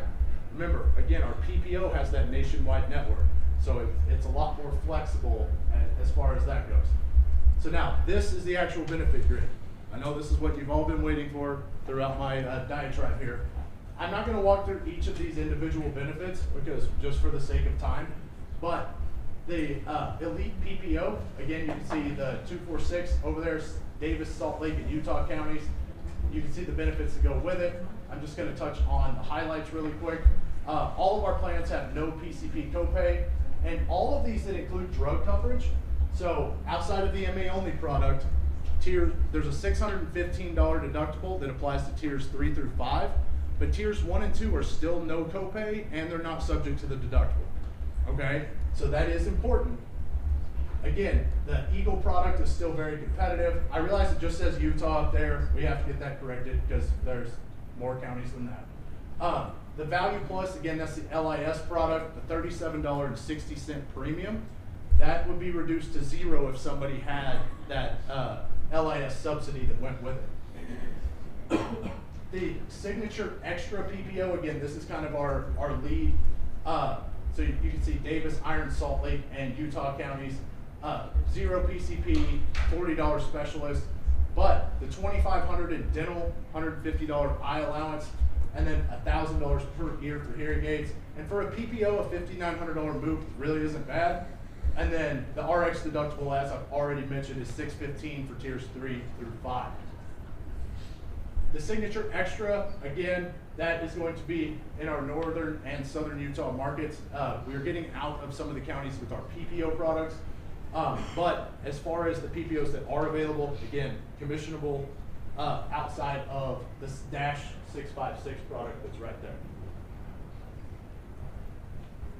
Now, I know a couple of people have asked some questions on other states, and I'm going to keep this as brief as I can.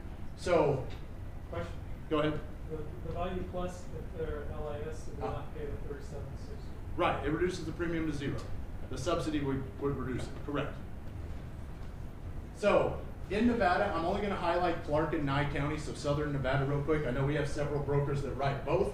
So our signature PPO, one of the things you need to know about Nevada is a lot of the carriers are kind of, oops, sorry guys, are IPA tied, whereas our network is very robust. Any partner I've met with down there is all about our network.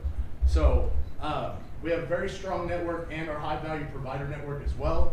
You can see our Prime Extra HMO. You can see the supplementals are pretty robust on that. 0 PCP, 0 specialist. Signature PPO, 0 premium, and then the $2,000 dental as well. And then our dual prime, the HMO D-SNP, but we're rolling out a C-SNP next year.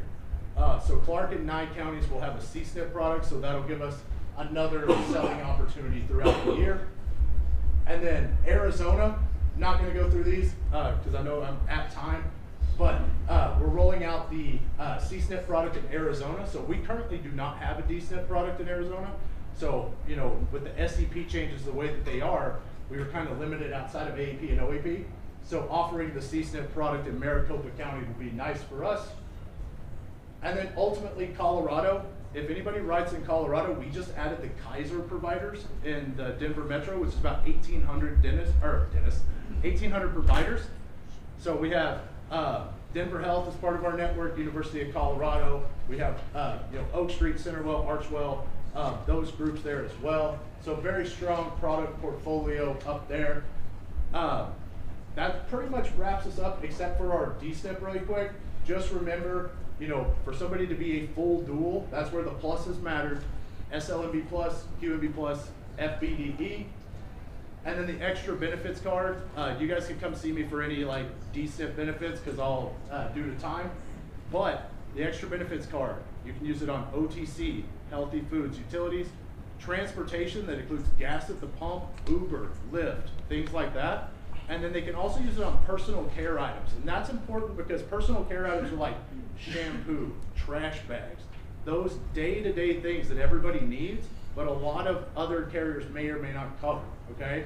So those are things that we really want you to know. So I'll wrap it up. If anybody has any questions, feel free to come out and talk to me at the table. I'm happy to review things further with you. Thank you all so much and look forward to working with you in the future.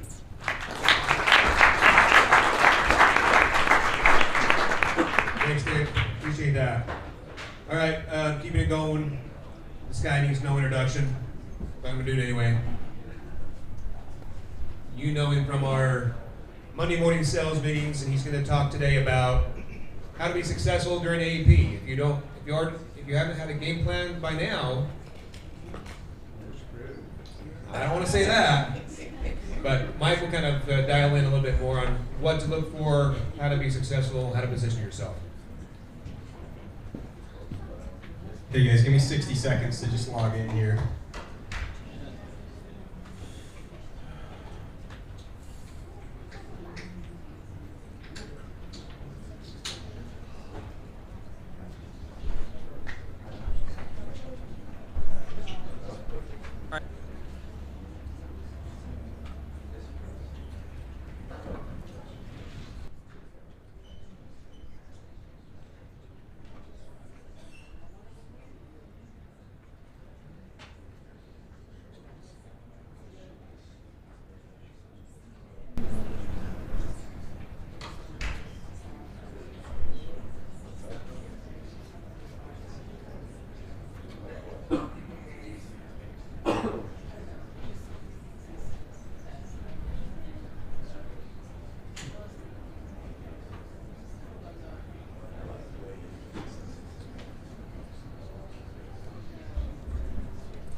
All right, last call. Anybody who wants to come in, we can go grab them. I'm going to talk about how to be successful this AEP. For those of you who might not know me, my name is Mike Hartle. I function as president of sales at Agent Boost Marketing. And before I get going, I just want to give a shout out to all of you. I tell everybody all across the country, all our carrier partners, that Agent Boost has the best average agent in the entire country, and I really mean that. And so it's been really cool for me as we've grown. Like, our success is 100% because of you all. And as we've gone through the past 5 years have been very challenging, and last year and this year in particular are no exception. We're going to go through some more challenges, and I believe in all of you, right? I believe in the strategies that you all are executing. We're going to win together, all right? So first of all, thank you for being here. Thank you for coming up, investing your time, your attention. I know there's a lot of things that you all could be doing. So I kind of want to tailor this around some of the challenges very specifically that we're all facing, right? And it doesn't really matter if you're doing Medicare or ACA or ancillary. We're all facing a lot of the same challenges, but overall there's some trends, some mindsets, some things that we can work together on where it doesn't really matter what you are doing, we can find a way to win. And so I want to kind of spend about 10 minutes. I know Dan's kind of gone through some of the challenges that are happening in the industry, and I don't want to spend a lot of time dwelling on the negativity and all the hardships, but it's very important for you to understand what's going on so you can explain these things to your beneficiaries, right? And so you can win. So I want to recap a couple of things, okay? So last year, on the Medicare side of things, 26% of all Medicare beneficiaries changed their plan. That's insane. That's about twice, a little more than twice as much as any normal year. Well, to quote Samuel L. Jackson in Jurassic Park, hold on to your butts, right? Like, I think we're gonna see more than that this annual enrollment, okay? So we're going to see a lot of movement on the Medicare and the ACA side of things. And in the industry, it's what I call the Great Migration this year. And there's going to be major groups of people who have to change their plan for one area or another. And in that migration is going to be a lot of challenges, but there's going to be a lot of opportunity for you all, okay? So you need to decide. I pay attention to the same forums and Facebook groups and talk to a lot of agents. It's literally all I do all day, every day. And there's a lot of Chicken Little going out there. You know, the sky is falling. And that can for sure feel like the case, and for some agents it is. For agents who have kind of been, you know, a one-trick pony or haven't really diversified much or paid a lot of attention, those people are going to be weeded out of the industry in record numbers, okay? And if you listen to our podcast, which I hopefully you all do, because a lot of what I say will probably have been said at some point or another, and some of the things that we've been talking about are coming true, and a lot of times it sucks to be right, and it sucks to kind of be prophetic and see what some of these things that we've been talking about come to fruition, but there's some opportunity in understanding these things, okay? So some of the changes in chaos going on right now. We've got carriers that are exiting the market in SARS, right? And I'm sure some carrier reps are in the room, but most of them are not right now. And they're all putting on a brave face, and they're all putting on the corporate, dog and pony show, which they should do. But there's not a lot of honesty and transparency about what actually is going on, and there's a lot of kind of sleight of hand tricks that these carriers are doing to make things not seem so bad, or for you to make it not quite really understand the full impact of some of the changes that are happening this AEP. We're just SARring a few 100,000 people, no big deal, but we got this other plan and it's looking really good. Does everybody know what a SAR is? Service area reduction. It's basically the carrier's fancy way of saying we're exiting this plan. And we're not going to talk about all the reasons why all this chaos and changes are going on. We're just going to talk about it and how we can overcome it, okay? So there's a lot of, you need to understand where the service area reductions are. That means your plan, that plan is exiting, it's going away. The carriers have deemed it not profitable, it's not sustainable, it's gone, okay? There's more this year than there ever was before, and I'll tell you this, I don't trust the carriers' numbers that they publicly come out and say, because when we run our own numbers and we verify it, we're like, well, you said it was this amount, but it's really this amount. And they're like, oh yeah, you know, depends on how you count it. So I'm like, well, I count the people that are gone, you know, so they have that going on, right? Well, a lot of these carriers too, I'm calling this HICKOFF swaps. Like everybody knows what HICKOFF is, the HICN Medicare plan number, where they're like basically exiting an entire market, but they've come out with a new plan that's newly filed, and we're not going to talk about all the reasons why they do this and the gamesmanship there and the finances, but they'll come out with a new plan, and they're like, well, we still have plans there, you just have to move all your people to this new one, you know? And so they haven't been really very clear about which plans need to be swapped, where you have to go actually rewrite those person or those people, or which ones may be crosswalked, right? So you need to understand, are they being crosswalked or not? In a lot of cases, if it's not like to like, they're not going to be crosswalked. For example, if the PPO is going away, but they have an HMO there, they're not going to be able to crosswalk that because that plan is not considered like to like, okay? You can't ask me and raise your hand like, what about this plan in this area and this thing, because it's just too much, right? There's hundreds of thousands of these filed plans, but you all need to be good stewards of your clients and your books of business and understand these challenges coming up, okay? Plans going non-commissionable and suppressed. I've been in this industry for 17 years, and just like all of you, I think this is the worst thing or trend that's ever happened to our industry, okay? And as you all know, this is a very copycat industry. And when one starts doing something and they take the, you know, they kind of set the standard, everybody's like, well, they did it, so I'm gonna do it too. And the bad part about the way that our healthcare system is set up with the public-private partnership is, unfortunately, companies do what companies do, and they're gonna make money, right? And do companies like to lose money? Absolutely not. So they're gonna do whatever changes they need to focus on their earnings per share, on their stock price. And if that means burning down, 10 years worth of growth and expansion and relationships that they've done to be more profitable right away, they're going to do that, okay? And a lot of them are.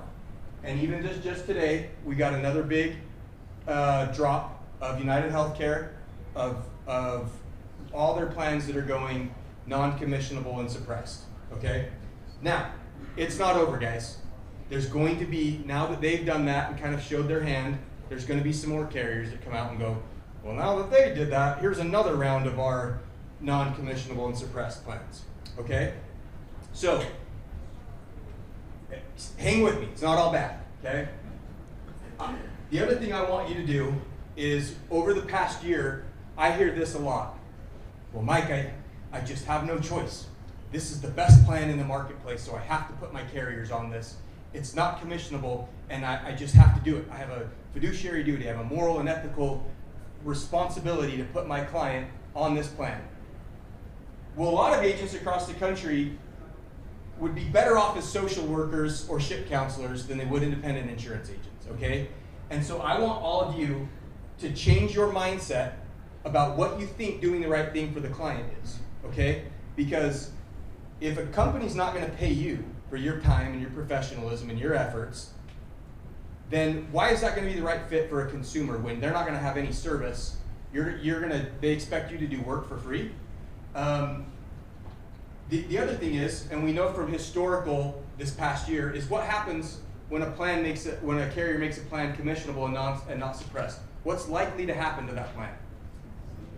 It's going to be gone that following AEP as soon as possible. Now, what that means is that plan's not profitable. It's overloaded with unprofitable membership. And so I want you to ask yourself, does that really mean that that's the best plan for the customer? Because you looked on some quoting tool and thought that that plan has the best benefits, and you're racing to the bottom to recommend whatever has the most dental, vision, hearing, flex card, whatever it is that really the best plan? When you guys all go buy a car, do you just go in every time and say, well, what's the cheapest what's the most affordable option there is. We'd all be driving, you know, some little Kia or something like that. So I really want you guys, I don't want to hear that from you all of, well, I have to do what's best for the client. Now, in WellCare in Eastern Oregon last year, WellCare shut down one of their MA plans. This is a story. And they went non-commissionable and suppressed very early. Well, there was an agent from a competing brokerage that lived up there, and he found he printed off all these memberships, faxed them all in, and was like, you're not gonna trick me, I'm gonna write all this business, you know, I'm gonna find a way to do it. And this agent literally wrote over 100 of these plans. Well, what happened to those plans? They're gone. It's exited. So this guy put all this extra work and effort into thinking, well, this is the best plan for the consumer, so I gotta make it happen. I gotta jump through these extra hoops. Well, it's not the best plan because it's gone. You know, so I really want you all to change your mindset, doing what's right for the client. Also, and trust me guys, Dan and I beat up all these carrier partners at a level that you all can't imagine for all the things that you feel like are frustrated about industry. They hear it from us directly, behind the scenes, to their face, to the national level. And unfortunately, it's not any of these local broker managers' fault. These decisions are made way beyond their pay grade. So always treat them with, you know, respect that they deserve. But I really want you all to support the carriers that support you. You know, and what that means is, are they compensating you for the work that you're doing? Are they providing you some sort of work and resources? Because you all are highly compensated, well, can be highly compensated professionals, and we deserve to be paid for the work we're doing, right?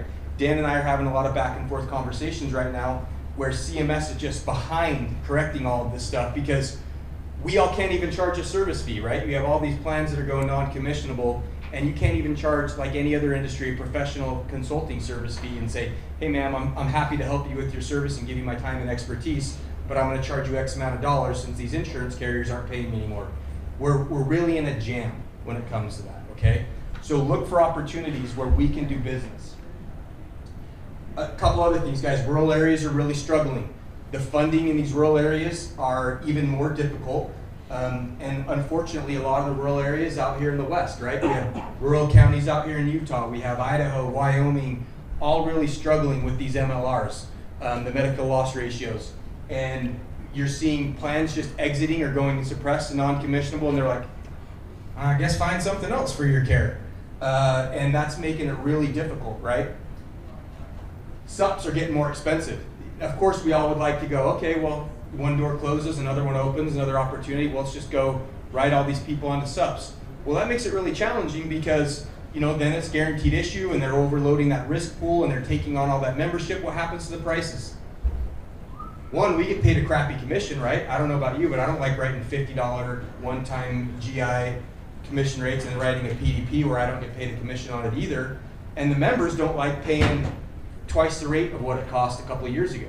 So that's not necessarily a real safe harbor. You know, it'd be easy to discard, well, industry shifted, we're all gonna write SUPs now. That will be an opportunity in some of these areas and some of the marketplace for you to write some SUP business.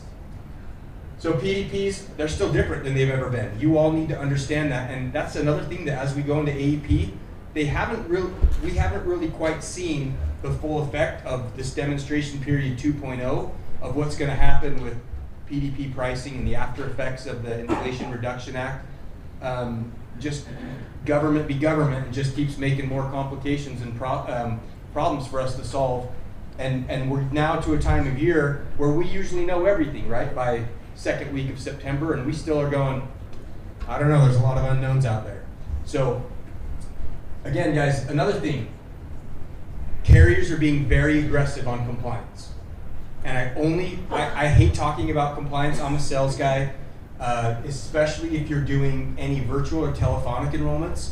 Be aware that, you know, and carriers in particular, they are take no prisoners. One and done terms. I think it's bullcrap. I think it's an excuse for them to deny and not take business that they don't necessarily want. And they're sending a message basically saying, don't do business like this. We don't want, you know, telephonic enrollments in these areas, or we don't want business in these areas. So again, agents remember, right? Dan, does anyone watch Game of Thrones? The North remembers. Dan and I, it's like the agents remember, and we all have been burned by carriers before, and we have a long memory because we do all this hard work, we care, we really want to help these beneficiaries, and then we're always having to jump through these hoops that CMS and the carriers are putting up for us, okay? So your career depends on it. What I mean by that is, you know, if you get termed from carriers, it used to be so rare. In fact, Dan and I, the first 8 years of Agent Boost, we had like 1 agent termed in 8 years, and now it's like, well, you got a complaint, so this guy's termed from this, and the level of egregious compliance, especially if it's a phone call. You know, you get a recorded phone call and you have to be perfect. Oh, it turns out you forgot to say the disclaimer within the first 60 seconds, so you're terminated. I'm like, have you ever been to a field appointment before? Because literally none of that stuff is required, and only you and the client and God knows what the people say. So there's a compliance aspect to it too. So be careful, guys. Do a good job. Do a quality job. Follow the rules. Be compliant, okay? There's been lawsuits and financial issues for the carriers, and like Dan, I say, poop rolls downhill. You know, and so when they're in some trouble and some hot water, they ratchet that down. They kind of correct. They start taking our money. Start taking our commissions. Lead gen has been increasingly difficult, right? We live in the same world you all used to do. Back in the day, we used to be able to send out a bunch of mailers and, you know, spend $1,200 on mailers and make $2,000, $2,400 back in commission, rinse and repeat all day long. The industry's just got a lot more complicated and sophisticated as this industry has matured. And so we're all looking for ways that we can compliantly and cost effectively reach out to these clients and get in front of them, okay? The call centers killed, right? We all wanted blood when the Joe Namath ads were running and during COVID, and the call centers were destroying the industry. That's been course corrected now to where we're seeing, you know, CMS be overly aggressive against any virtual enrollment, and it's really the mechanism that CMS themselves has made to do a lot of these enrollments, right? Inbound calls. You don't have to do a 24-hour or 48-hour scope. You don't have to, you know, do the certain things. So they've kind of forced everybody into this one path of opportunity, and then said, oh, well, we don't want it done like that. So there's just a lot of difficulties there, right? But call centers, guys, the big call centers are on death's door. I don't know what wizardry they do to still make it work financially, or how they keep convincing investors to pour more money in. But the GoHealth, the eHealth, the Select quotes, they're all really struggling. In fact, GoHealth isn't, if y'all didn't know, isn't really even selling Medicare anymore. They've kind of re-rolled into a final expense selling shop, okay? So there's just a lot of trends going on in the industry. So what I want you all to do is this is what we can do about it, okay? Number one is have a plan. And if you're an agent in this industry, whether you're doing ACA or you're doing Medicare, the first thing that you need to be doing is playing defense. You need to defend your book. You need to understand who's being SAR'd, who's being Hicken swapped, switcherooed, right? Do you have to go actually, you might know that plan's not going away entirely, but do you have to manually enroll them in the new updated plan? You need to know, is the plans that you're planning on putting people on, are they gonna pay you a commission? What we're seeing now, surprise, surprise, is we're seeing, we'll go into this a little bit more in detail, and stay tuned for more details, but some of the carriers, part of this thing that United just dropped is they're not gonna pay the full amount of commissions on certain plans. You're gonna have a variable of like, well, you can write that, but we're not gonna pay you what we used to. We'll pay you some diminished commission, right? So you all need to understand that and how it'll affect your cash flow, your revenue as a business, and then you all need to make a business decision with your clients as to which carrier you think is gonna be the best fit for them. And some of these markets, it's gonna be rough because there's not a lot of options out there, right? And so those are the conversations that you're gonna need to be having with the clients is, I know you've been used to having a full network with 000 and going anywhere and everywhere you wanted to, but times are different, and this is why. And this is why I'm gonna recommend this plan, and you're probably gonna have to, you know, make some changes as well. Identify all these people and put a plan in motion to service all of them between 10/1 10:15 when you can pre-sell, okay? Guys, AEP and OEP starts now. It starts now. Your planning, your preparation, your initial outreaches. Now, of course, you can't talk plan specific information, but when you leave this rollout tomorrow, you need to have your plan, and you need to be identifying who needs that service work. And then AEP really starts on 10/1. It does not start on 10/15. You need to do focus on doing all your service work from that critical time when you can pre-sell. You can talk full benefits. You can do everything except accept an app on that client's behalf. But you can pick those up later. You can plan to get them on the 15th. You can have them send them in. No questions, Boyd. We'll ask it. We'll save it for the end. I just gotta keep rambling here. So 10:15. Turn your service work into money, guys. The future of this industry is a diverse, dynamic agent. And what I mean by that is some of you used to be able to just be a one-trick pony. I'm a UHC guy in this state. I only write this. It's what I know. And I've made a good living doing it. If you want to continue to grow and you want to make good money in this and you want to stay in this industry, you need to be diversified.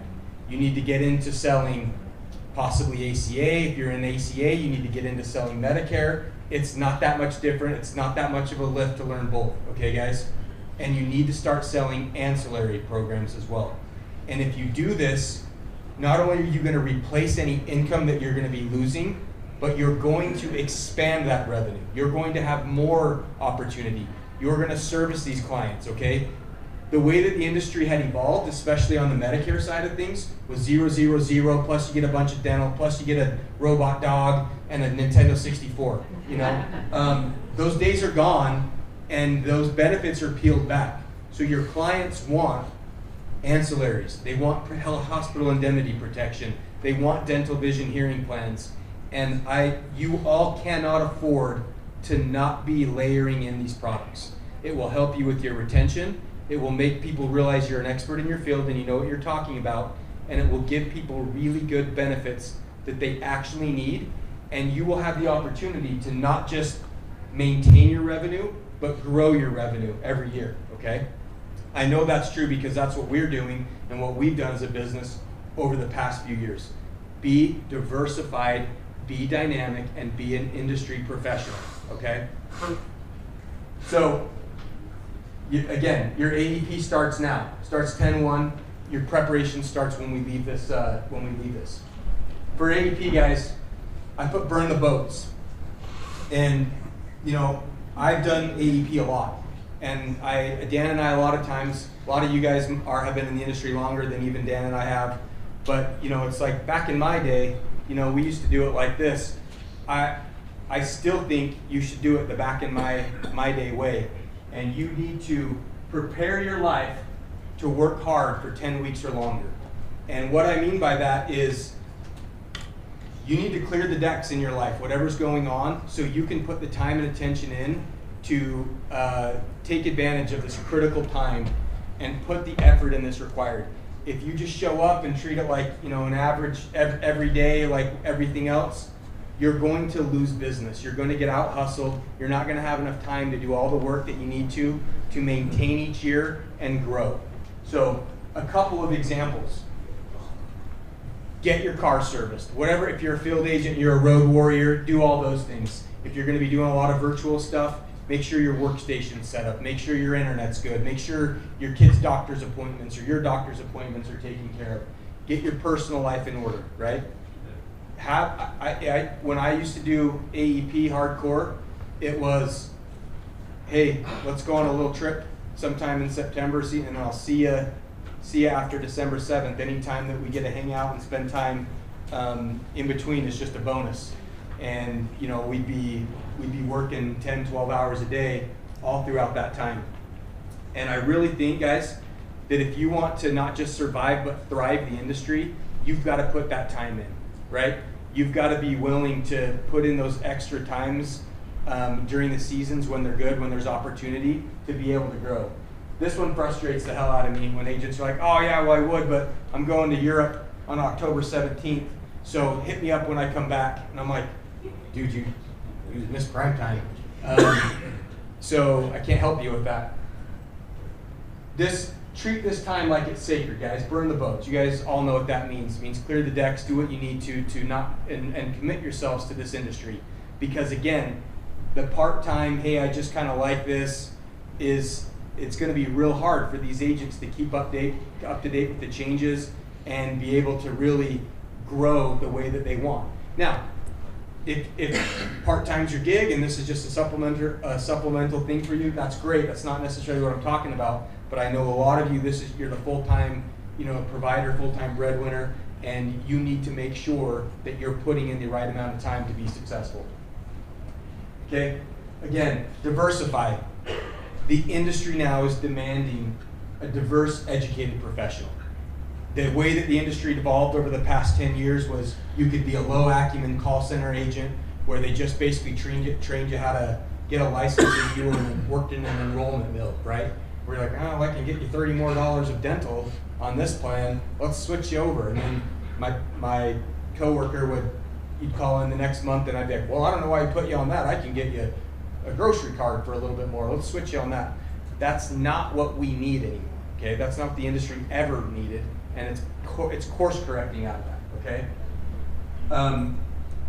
Part-timers, I feel like yes, we can have part-timers because it depends on what you're trying to get out of this industry for sure. But poorly trained agents, there's no room for poorly trained agents, and that's one of the things that I love so much about our agents is they're smart, they're sophisticated, you're professionals.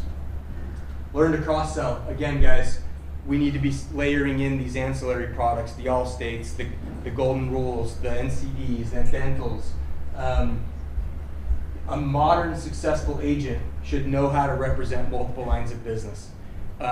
3 years ago, Dan and I probably would have cursed you out if you said you wanted to sell ACA and Medicare or something because it was, not necessarily the best way. But the two are becoming more similar. There's the same things that work in both work as well.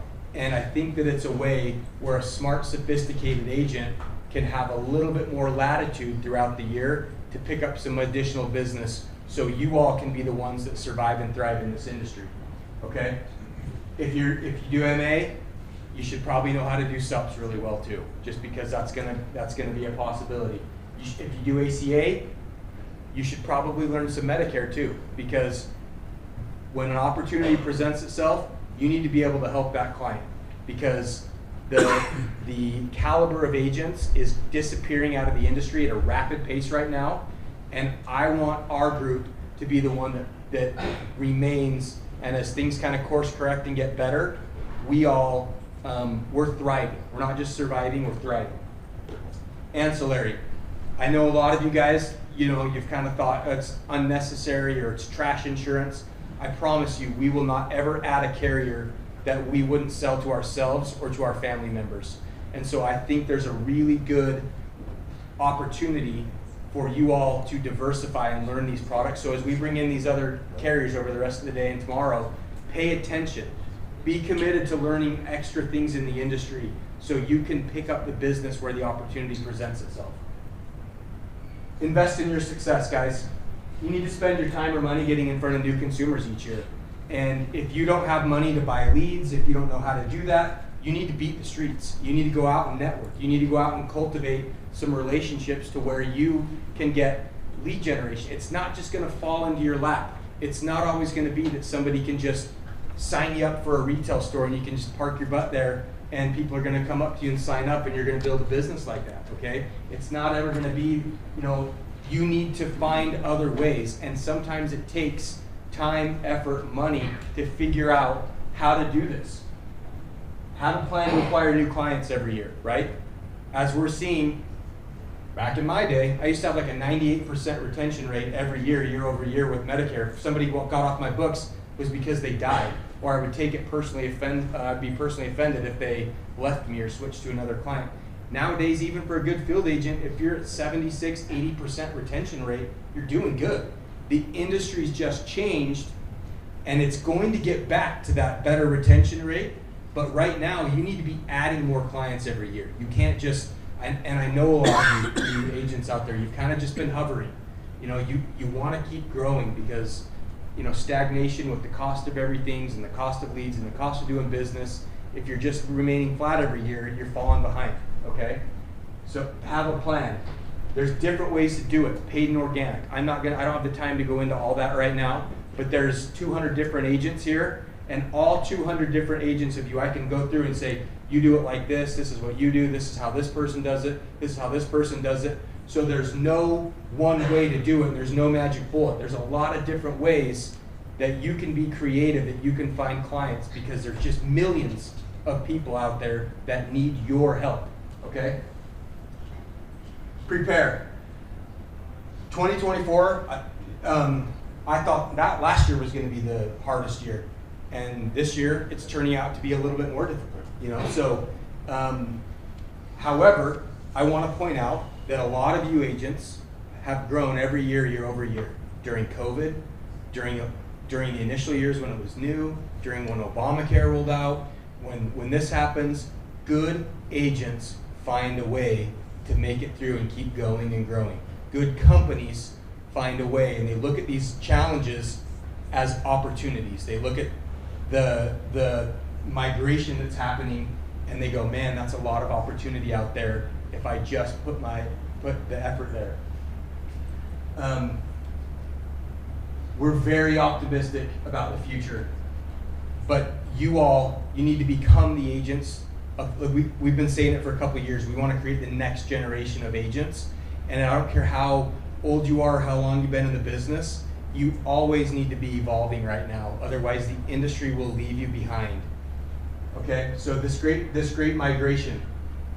As we know, there's all these people getting SAR'd. There's all these people getting put onto plans that are non-commissionable. There's a lot of movement that's happening there. Same thing on the ACA side of things. Entire carriers are just pulling up stakes and leaving. You know, Aetna's left the entire market nationwide. We're looking at a massive realignment, right?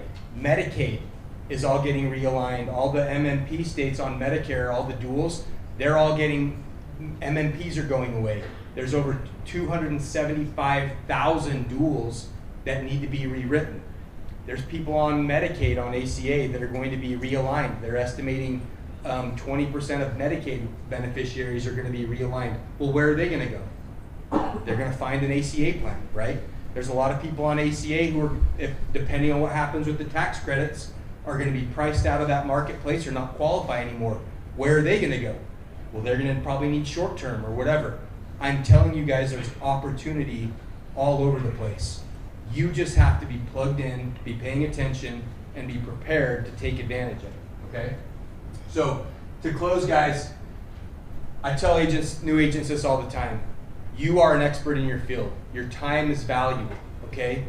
You're not a social worker or a ship counselor, and I don't mean that to be disparaging to any of those professions, but you are can be a highly compensated, sophisticated professional. Just like a doctor, just like a lawyer, your time is valuable, and you should be compensated as such. I know a lot of people in here, and I know you make a lot more money than a lot of these other top professions, and you can do that. It's what I love about this business, is if you do a good job and you help a lot of people and you offer good service, you can make a fantastic living, okay? So be committed to that. You guys are helping people with their health and wealth. Besides their families, what else do they care about? Their health and wealth are the most important things to these people, and that's the service that we all offer all of these consumers, okay? So have that in your mind. You're not some scuzzy, annoying person. You're not some low-valued agent who's a scourge on the industry. You all are the industry professionals, and we're what drives this business, okay? And the industry is going to recognize that they really need us, and I think that the next 5 years are going to be really great for all of us who are becoming these diverse dynamic agents, okay? Finally, celebrate your wins. I'm just going to put a quick plug out here for our annual producers trip we do. I don't have time to get into all the qualifications or whatever it is that you do after you work hard. Celebrate your wins. Ultimately, you're providing a lifestyle for your families, for yourself, and we all got into this business for the same reason. We want to be able to have a good quality of life, be able to work hard, play hard, and so whether that's you're striving to qualify for a trip that we do every year, or you've got your own personal goals, make sure you have those goals, those whys in mind while you go through this, and use this industry to build the life that you all want. Okay, that's what I got for you. Appreciate all of your time and attention today, guys. Thank you.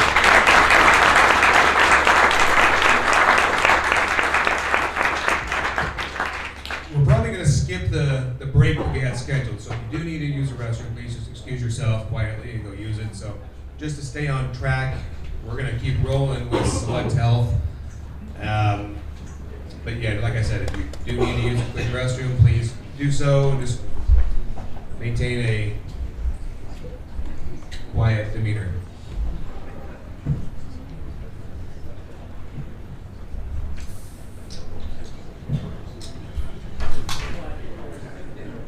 Brian, are you going to talk about that trip? We do every on all the Monday morning sales meetings. That's what you call a tease. That's right. Well, you can tell that I haven't been doing good on Monday morning.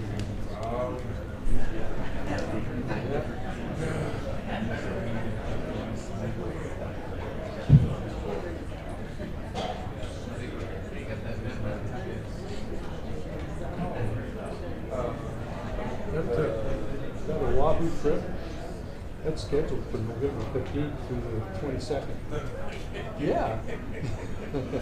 I'll see you there. Yeah, I got you.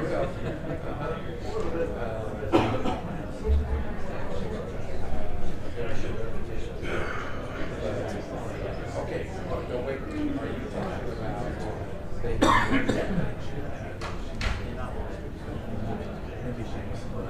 it's also it's a CMS that passes.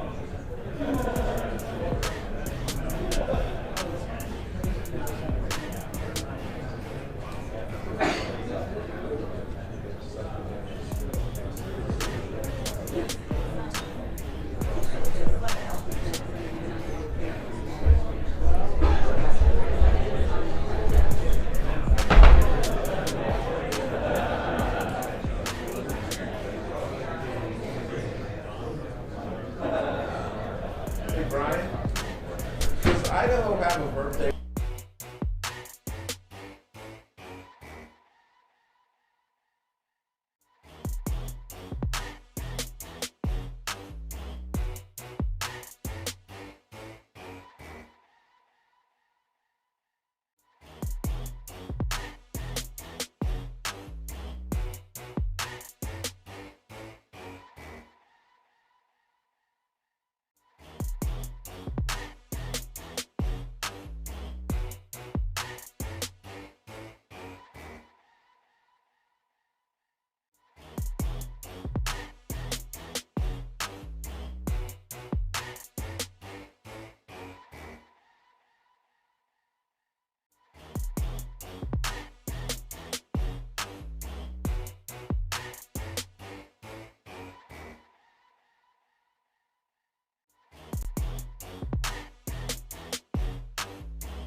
I have an agent in rural county, Uinta County, Wyoming.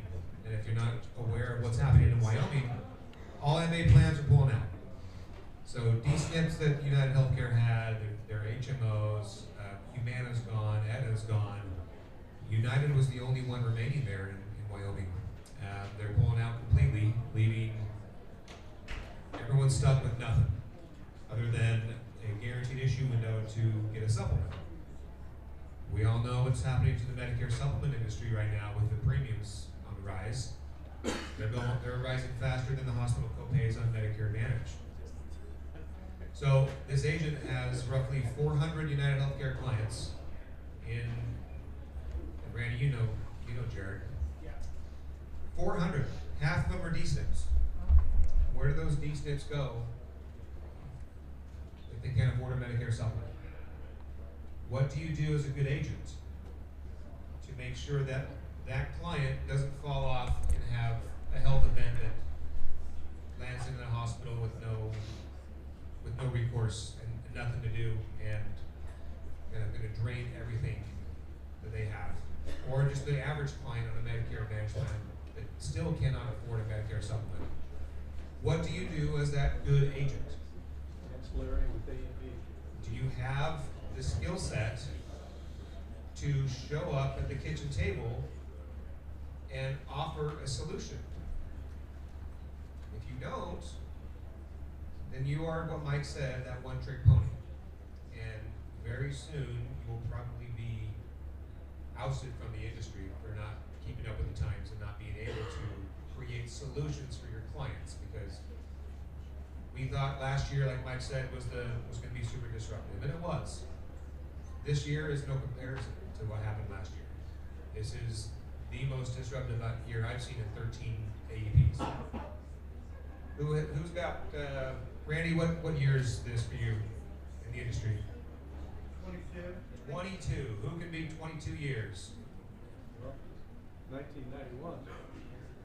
1991, how? Do the math for me here, Kim. 26. 9 plus 25. 25 years for Kim? All right. 25 Fantastic. plus 9 is 34. 34. So I'm already seeing agents kind of come to us with an exit plan, or asking about an exit plan, because they don't have the skill set or the desire to continue.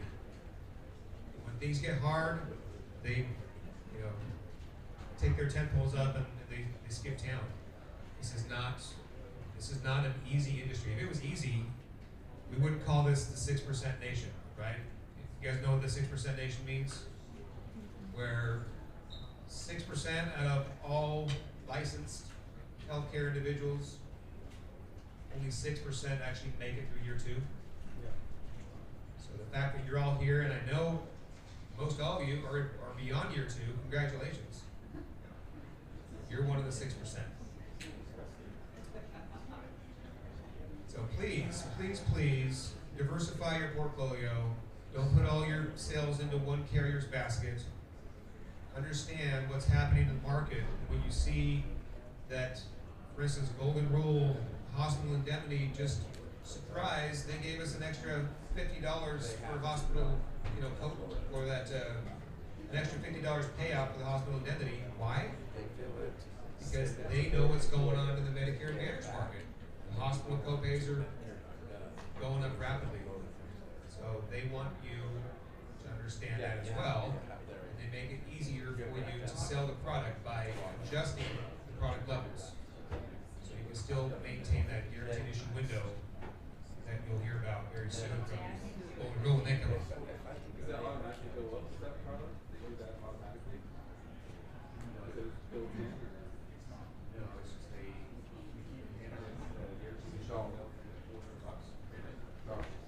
based off what all the doctors actually do in the hospital copay,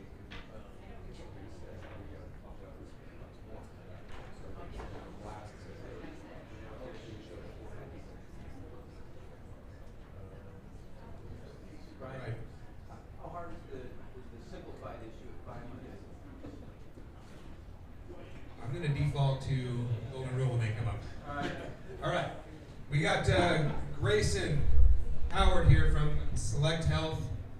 He's going to talk about all things Medicare for Select Health. And what's that? Okay.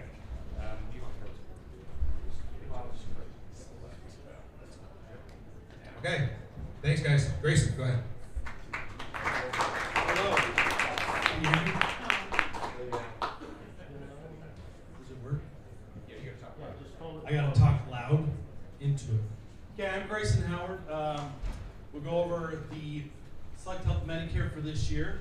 We are excited about this year. We do have changes. We're not the only one with changes this year, but let's go through it. Oh, geez. Nope, not us. I'm not gonna go through this stuff because Okay. Why Select Health? First of all, we're a nonprofit. Everybody knows that. But I just want to throw that out there. As a nonprofit, we are just hoping to break even, right? So we're not in it to make money for our investors, which I think is really good for the members. It's good for the agents. It's good for everything. So we're not out there to make money. We do make decisions. You know, there is money involved, but it's not like we have investors that we're trying to make happy on that. So we do have changes happening, but that is just to benefit the members and the health system and the plan and everything like that. Really quick too, low prior authorization denials. As a nationwide, prior auths are denied at about a 35% clip. Select Health is less than 5% on their pre-auth denials. So that is a very big thing for your members.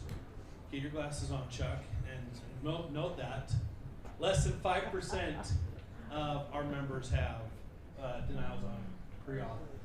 We're local. We're going to stay local. All our customer service is local. So if you're calling in, you're talking to a local customer service representative.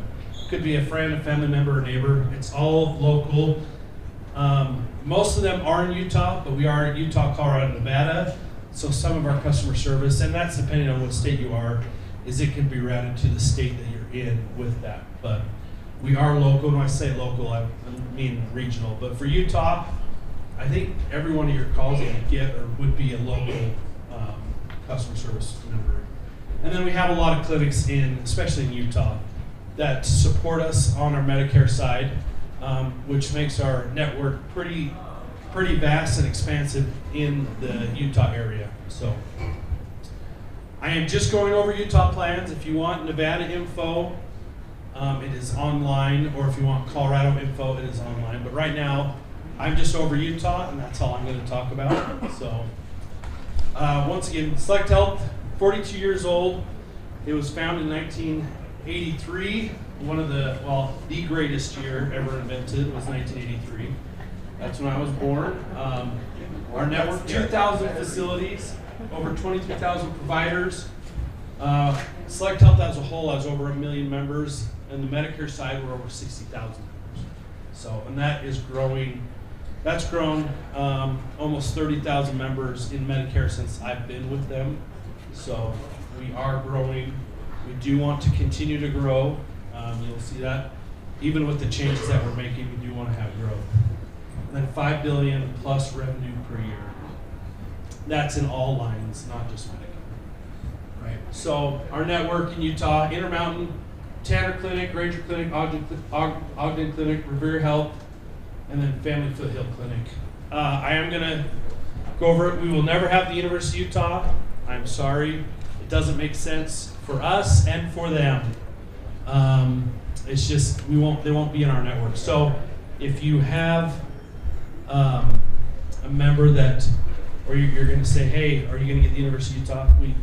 We won't in the foreseeable future. When we did have them, less than 3% of our members used it. So it doesn't make sense to affect the 97% of our members to make sure that the 3% are getting the coverage. It just, the expensiveness and the cost to keep the University of Utah in our network did not make sense. So we are not going to be for everybody in the state of Utah, but we should be for about 8 out of 10. I will also throw a note out there too. In 2024, there was 13,000 new cancer treatments done in the state of Utah. Over 7,000 of those were completed at IHC facilities. So if you do the math, that's a lot more done at IHC facilities than any other facility in the state of Utah. And so you do the math too, that means we did more than the University of Utah. The University of Utah is a great facility. If they need to go there, that's good. But there's more cancer treatments done at Intermountain healthcare facilities than any other facility in the state of Utah. Okay, and then Connect Care, we do have that. All your members have access to Connect Care virtual visits. Why Select Health? Comprehensive coverage, fixed co-pays, max out-of-pockets are very competitive, $0 premiums on all our plans, and local customer service. If you don't know our customer service number, take a picture there, but that is our, I changed that fast. Everybody good? I gotta go through these, I only have 15 minutes. More than medical, so all our plans offer dental, vision, wellness benefits, hearing aid. Some of them offer food and produce, some offer transportation, over the counter, and some of them offer companionship services. So, dental, all right, we're gonna get to the real stuff. All right, so we do have some changes. I don't know what we call that. We call that peach, tan, color, light beige. I don't know. We are leaving those counties in Utah. So that is less than 5% of our members as a whole. And if you were affected, you know what I mean by that? If you had 20 or more members that you are losing due to us leaving these counties, we had a meeting with you already. There are some in here, but as a whole, there was less than 50 agents that had 20 or more members that were affected by this. If you were on a call, we were helping you out. We're sending out letters. Even if you have less than 20, there will be a letter that goes out to every one of your members that's affected, and it will have your name on it, and it will say, reach out to so-and-so. They will assist you on getting on a new plan. So we want you to keep your member. We want you to retain your member. In the county losses, obviously it won't be with us, but we're going to defer everybody back to you. We don't want those. We are cutting 3 plans as well. The PPO, the enhanced plan, and the classic plan down south. You can see the member numbers there. There was 1,730 on the enhanced plan. I don't know why we had the enhanced plan. You had to pay for it.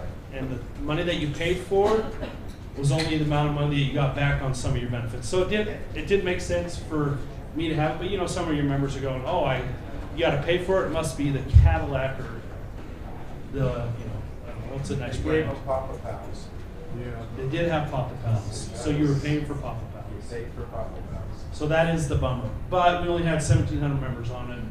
And it just didn't make sense for us to keep that plan going.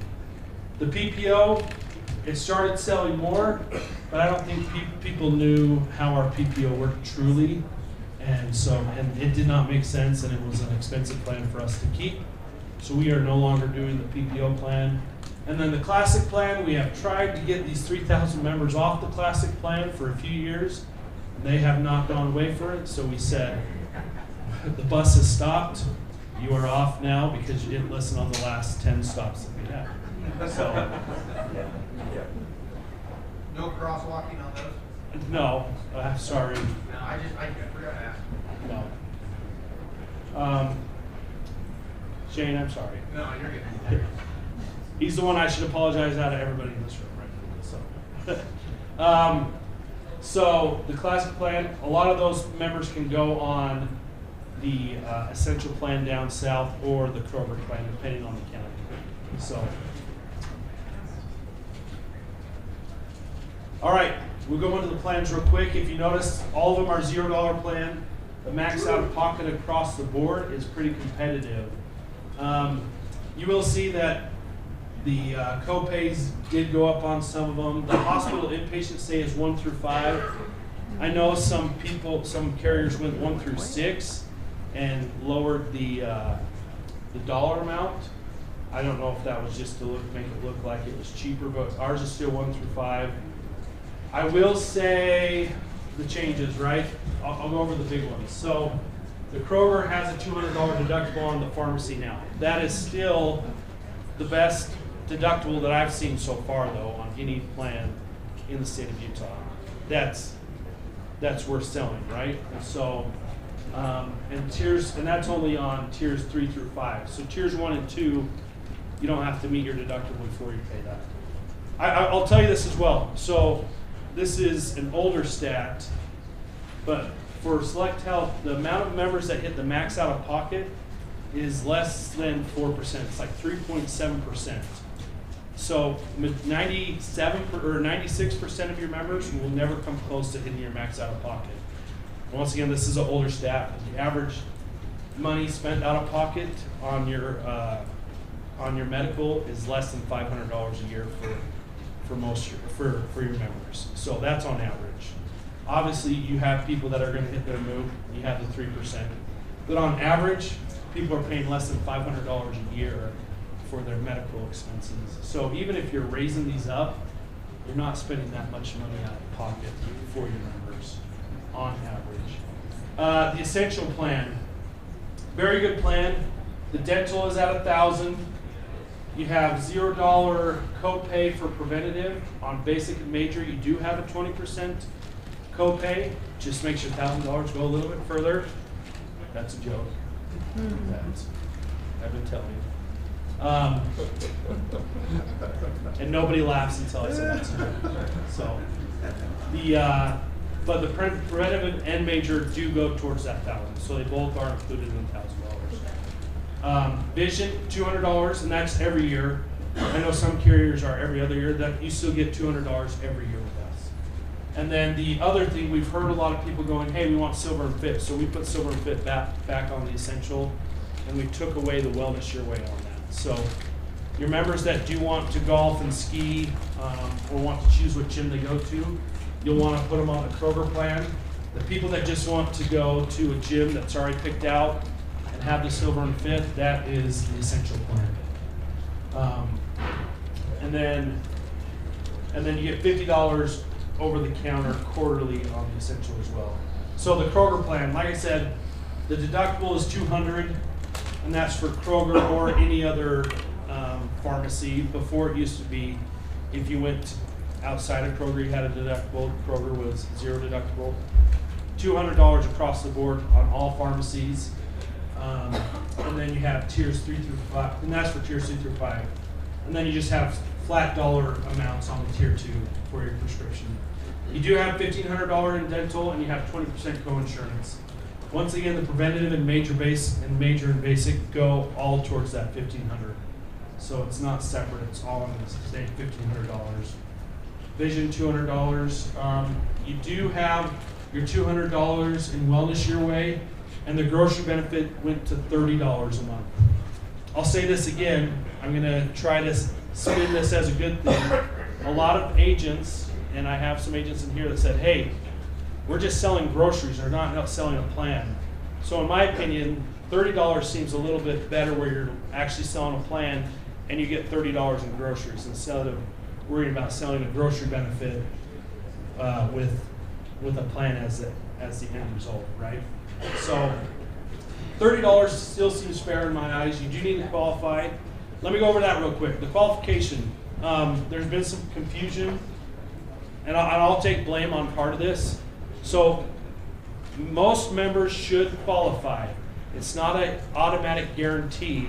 There's 5 steps for a member to qualify. First step, you fill out your form, your enrollment form, and the qualification form is there, right? So you put the member's name, you put the doctor in there, you submit the enrollment, we get the form.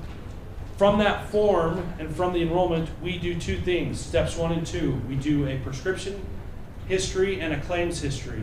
If your member has something that falls under the numerous amounts of qualifications on your prescription or claims, then they're automatically qualified. That's about 70% of your members out the gate right now that are getting qualified just off of prescription and claims history.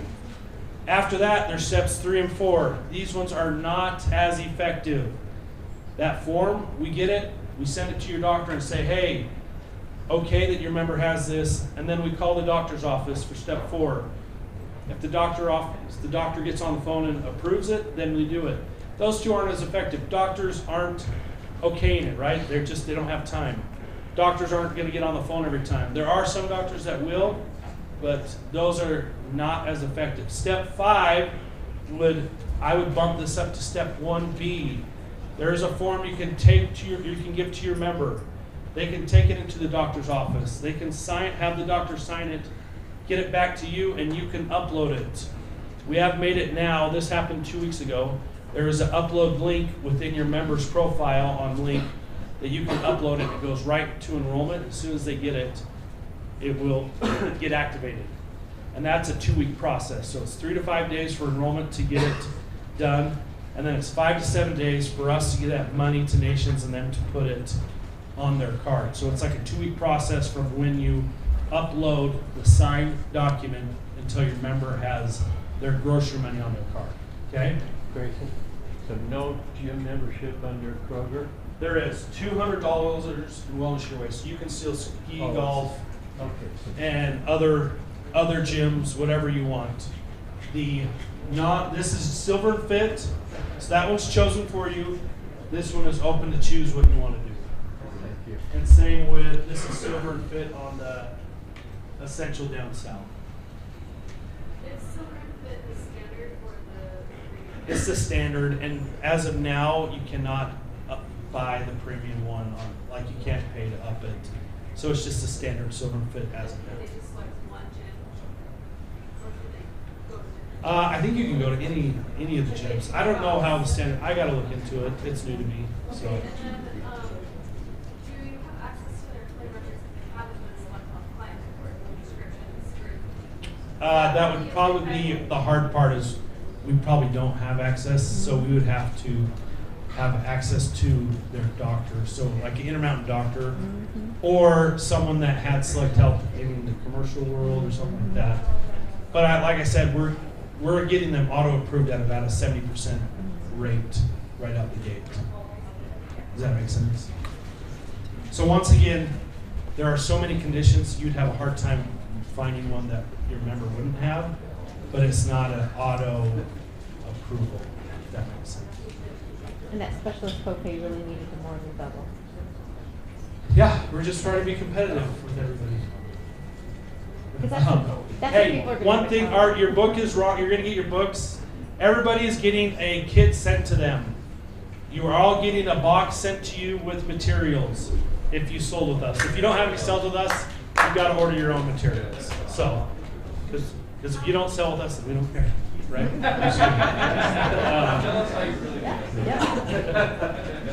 Yeah.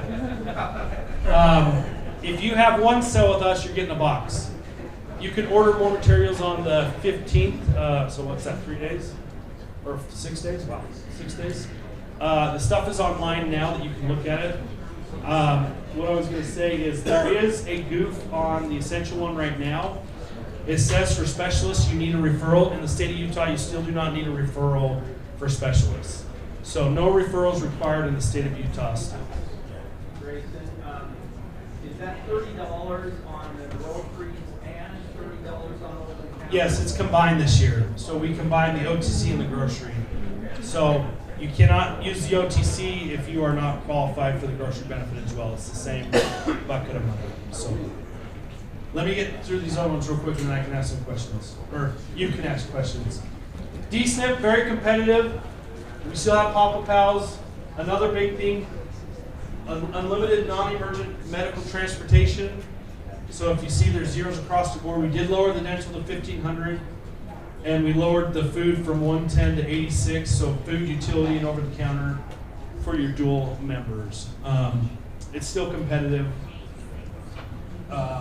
with other dual plans. And then one thing that I think is really good is we upped from $40 buyback to, or Part B reduction, I guess is the proper term, to $100. So we are in the game with your NoRx members or your veterans. So before we were not in the game and we had some members. Now I think we're there. I've never had an issue with a member that has the NoRx. I don't think I've ever had a call saying it is not working well. So if you want to put a member that wants $100 back and does not need Part D, this is a great plan for them. You're going to get $1,500 in dental, $250 in Wellness Your Way, so your gym, golfing, skiing. Let me see. Oh, real quick. Health risk assessments. I'm going to go over this. Please, please, please, please complete your HRAs. CMS lives on HRAs now and health risk assessments. Risk scores are very important in the Medicare world. So complete them. Not only complete them, but your HRA, and we are still paying for HRAs and house calls. House calls.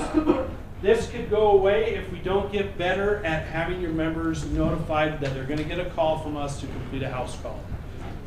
We are going to call them around their start date. We're going to ask to come into their home or do a virtual visit. It will be the same questions that are on the HRA, but the house calls are better because they can get your members more help quicker if they need it. Anything they find in a house call gets transferred internally, and there's just more support for your members. There is no bad that comes from a house call because your members' risk score gets done, which is better for your member. It's better for the carrier. And when we are good and your members are good, that makes more money for agents, and you're good. So please complete the house call referral form. All you have to do is type it in and submit it, and it will go over.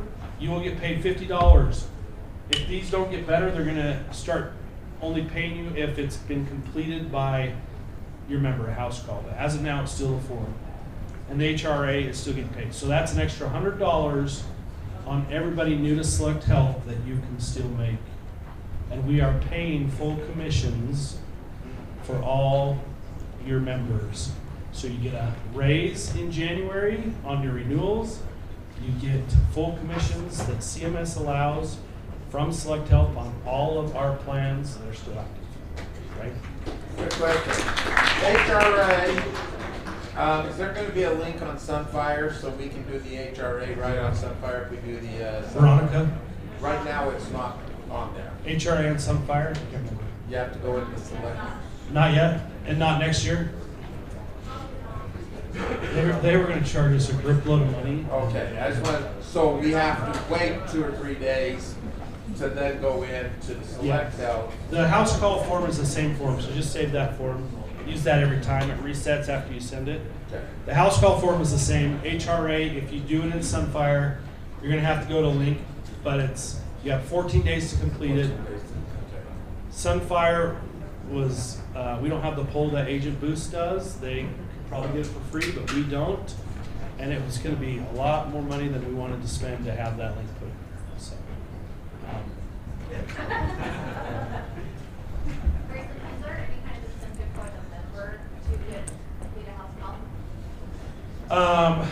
on a dual member there is.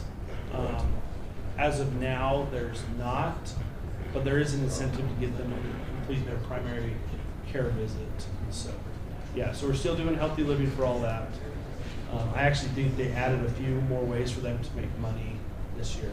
So, no, as of now there is not, but as an agent, there is an incentive, and you can do it real quick. Okay, am I done? Any more questions? 2 more questions. If you do it in Link, it's at the end of the enrollment. Like if you do it on our platform, if you do it on Sunfire, it's like the next day generally. It just got the info's just got to be submitted to us, and then we got to pull the members' info from Sunfire. So it should be the next day that it's in there. Last year I had issues where You had to what? Last year I had people that never showed up. Oh yeah, we had some Sunfire issues. Yeah, that's been fixed. So we were having Sunfire. So they were sending over wrong ID numbers for agents, and so it wasn't showing. Okay, one last question. I just think I'm still confused. So is it a $30 benefit for food and OTC? $30 all together. One $30 benefit. And then on the decent, if it's 86 whole, whether they use it for food, utilities, over the counter? Yes, you're not confused. You got it. Okay, thank you guys. So give me about 5 minutes while we set up Roger's super secret spy stuff here.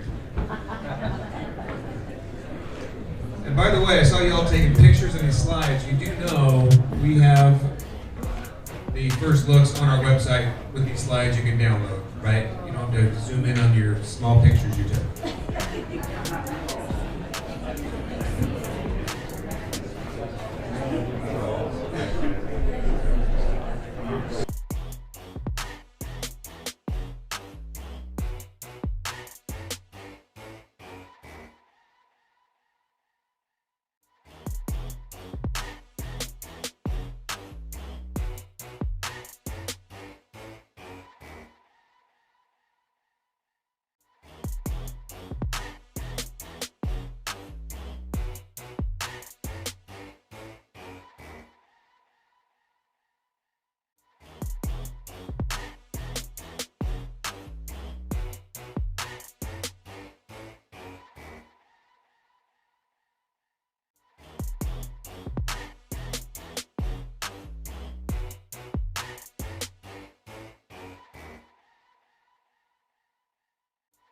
I thought it would. Pretty easy.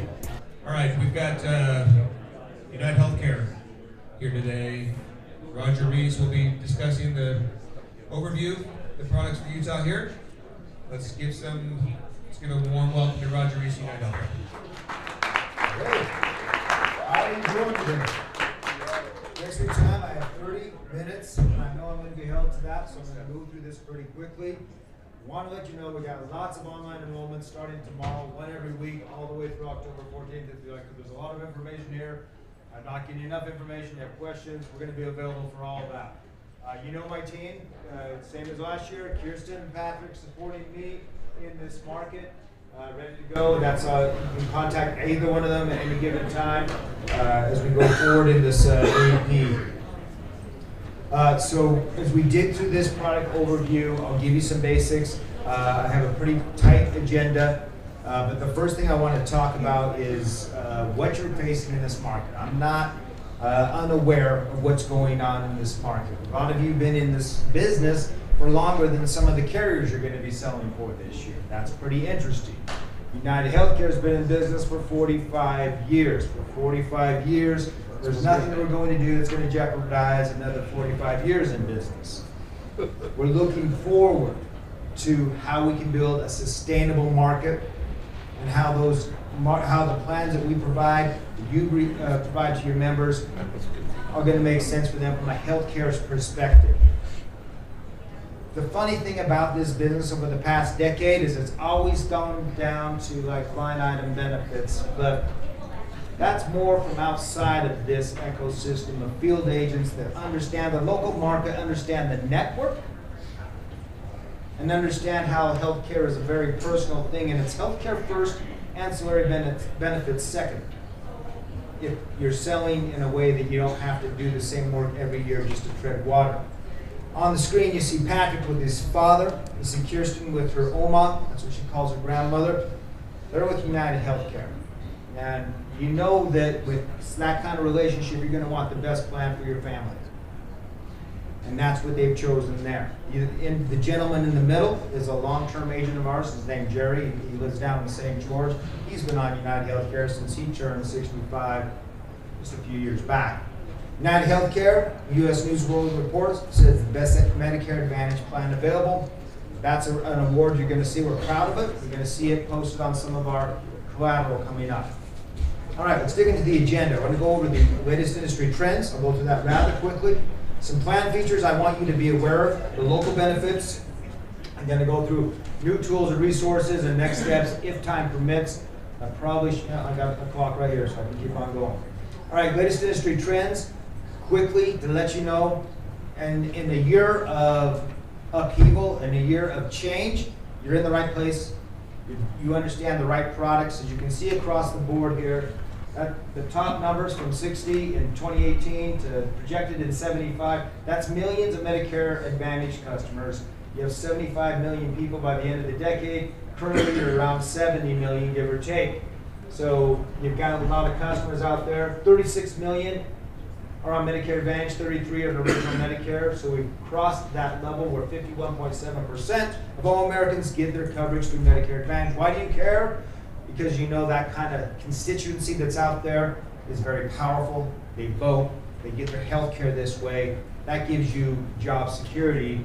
And as you are able to navigate, help them navigate throughout the years, looking at a long-term perspective, your expertise becomes that much more valuable. As we speak about the national market, sometimes what you see locally is not what you know about nationally. So I thought this slide would be informative in terms of how each carrier, or at least carriers that you're probably familiar with, have grown or have shrank on a national basis, 8/1/24 to 8/1/25, year over year. So you may be surprised that if you just work in Utah, you don't really have a perspective of who's growing, who's not. It's very easy to have a different perspective. You might be thinking, well, what's going on in Utah? All right, glad you didn't ask. Here we go.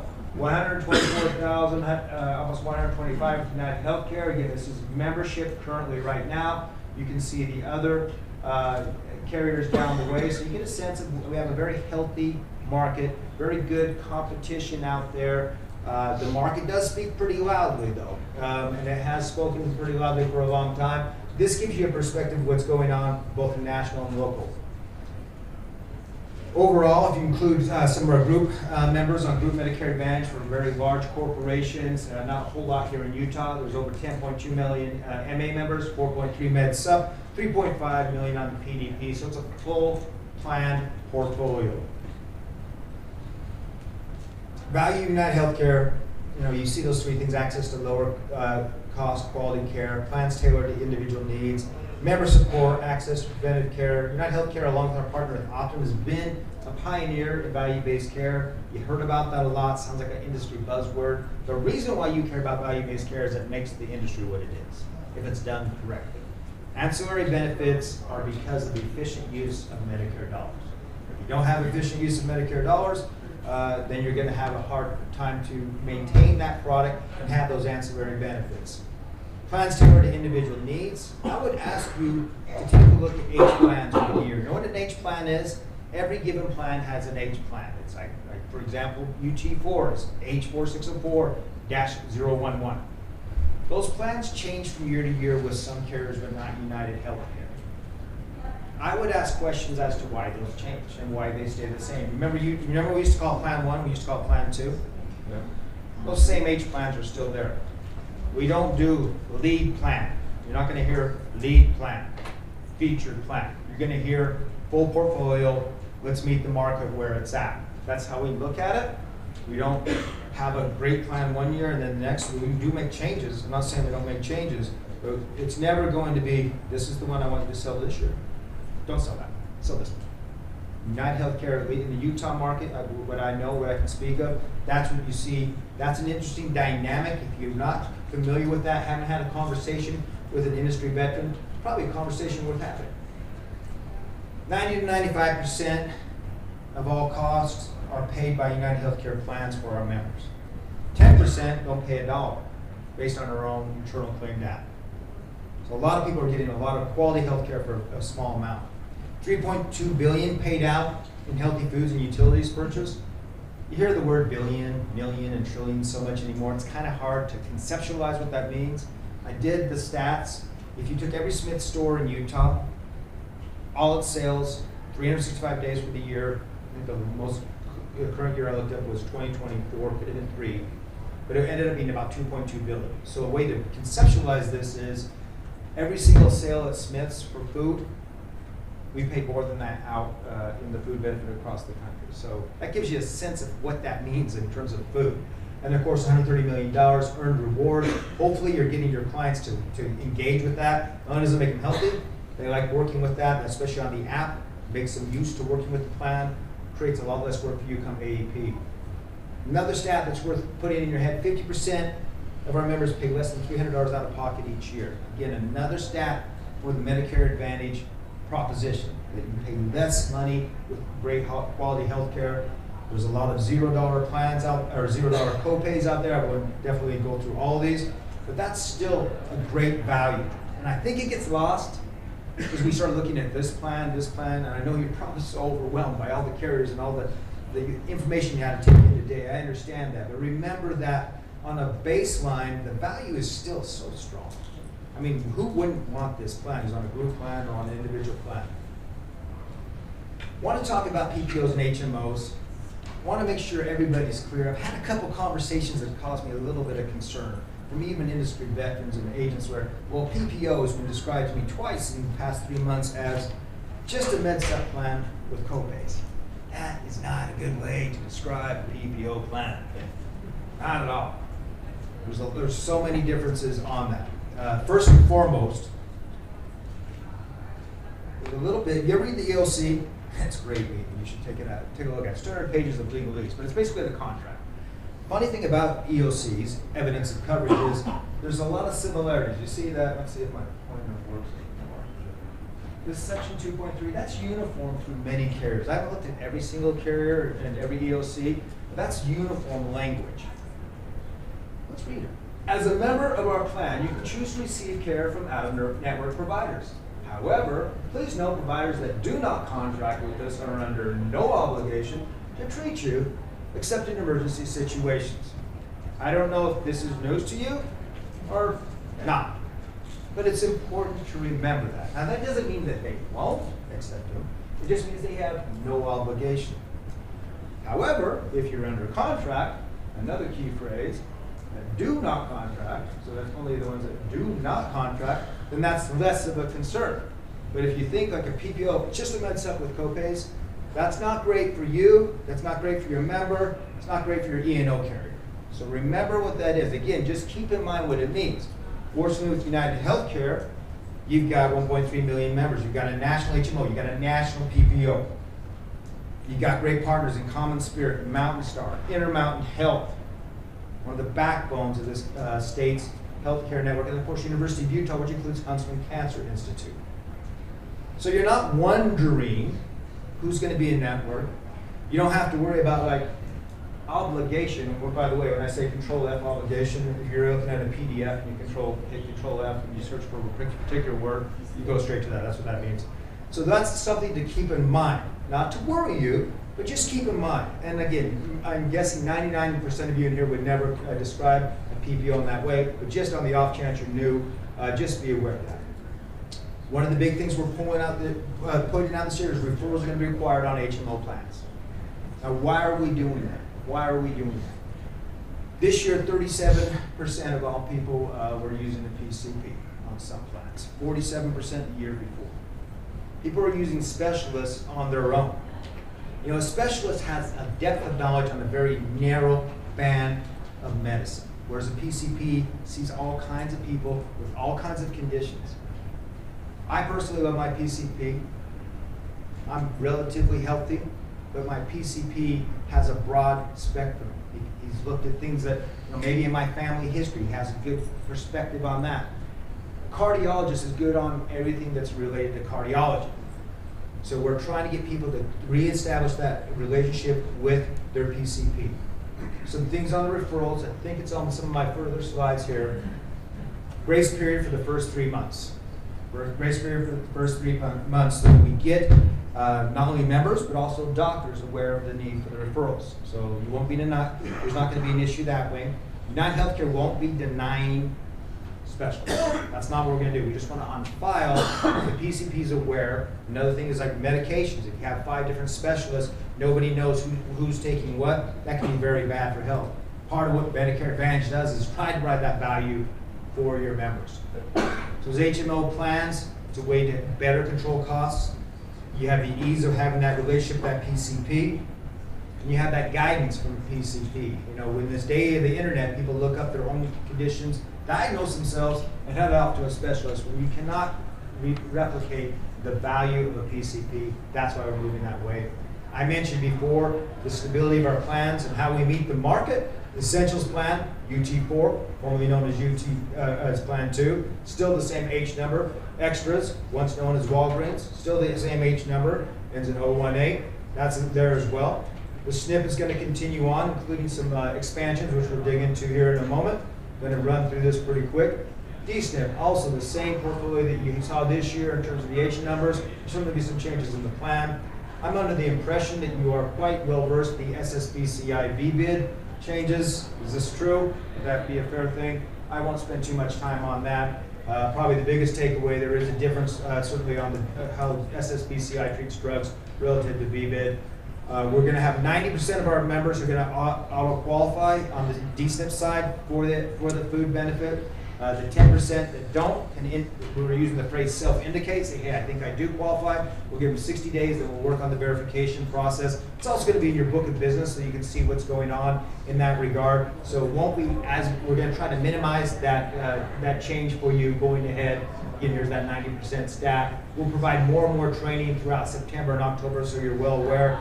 The book of business is going to help you realize, is this my member? Are they qualifying for SSBCI? Do I have to worry about them? I don't have to worry about them. We'll give you that information as well to make that easier for you. Jarvis Book of Business, kind of what I said there, it's going to be always improving for you to make it easier for you to do business with us. I've seen the Book of Business just markedly increase its value to you as an agent in the past 2 or 3 years, without a doubt. Quick recap of Part D, what's going on in our market, there are so many dynamics, but this is the big one right here, is it not?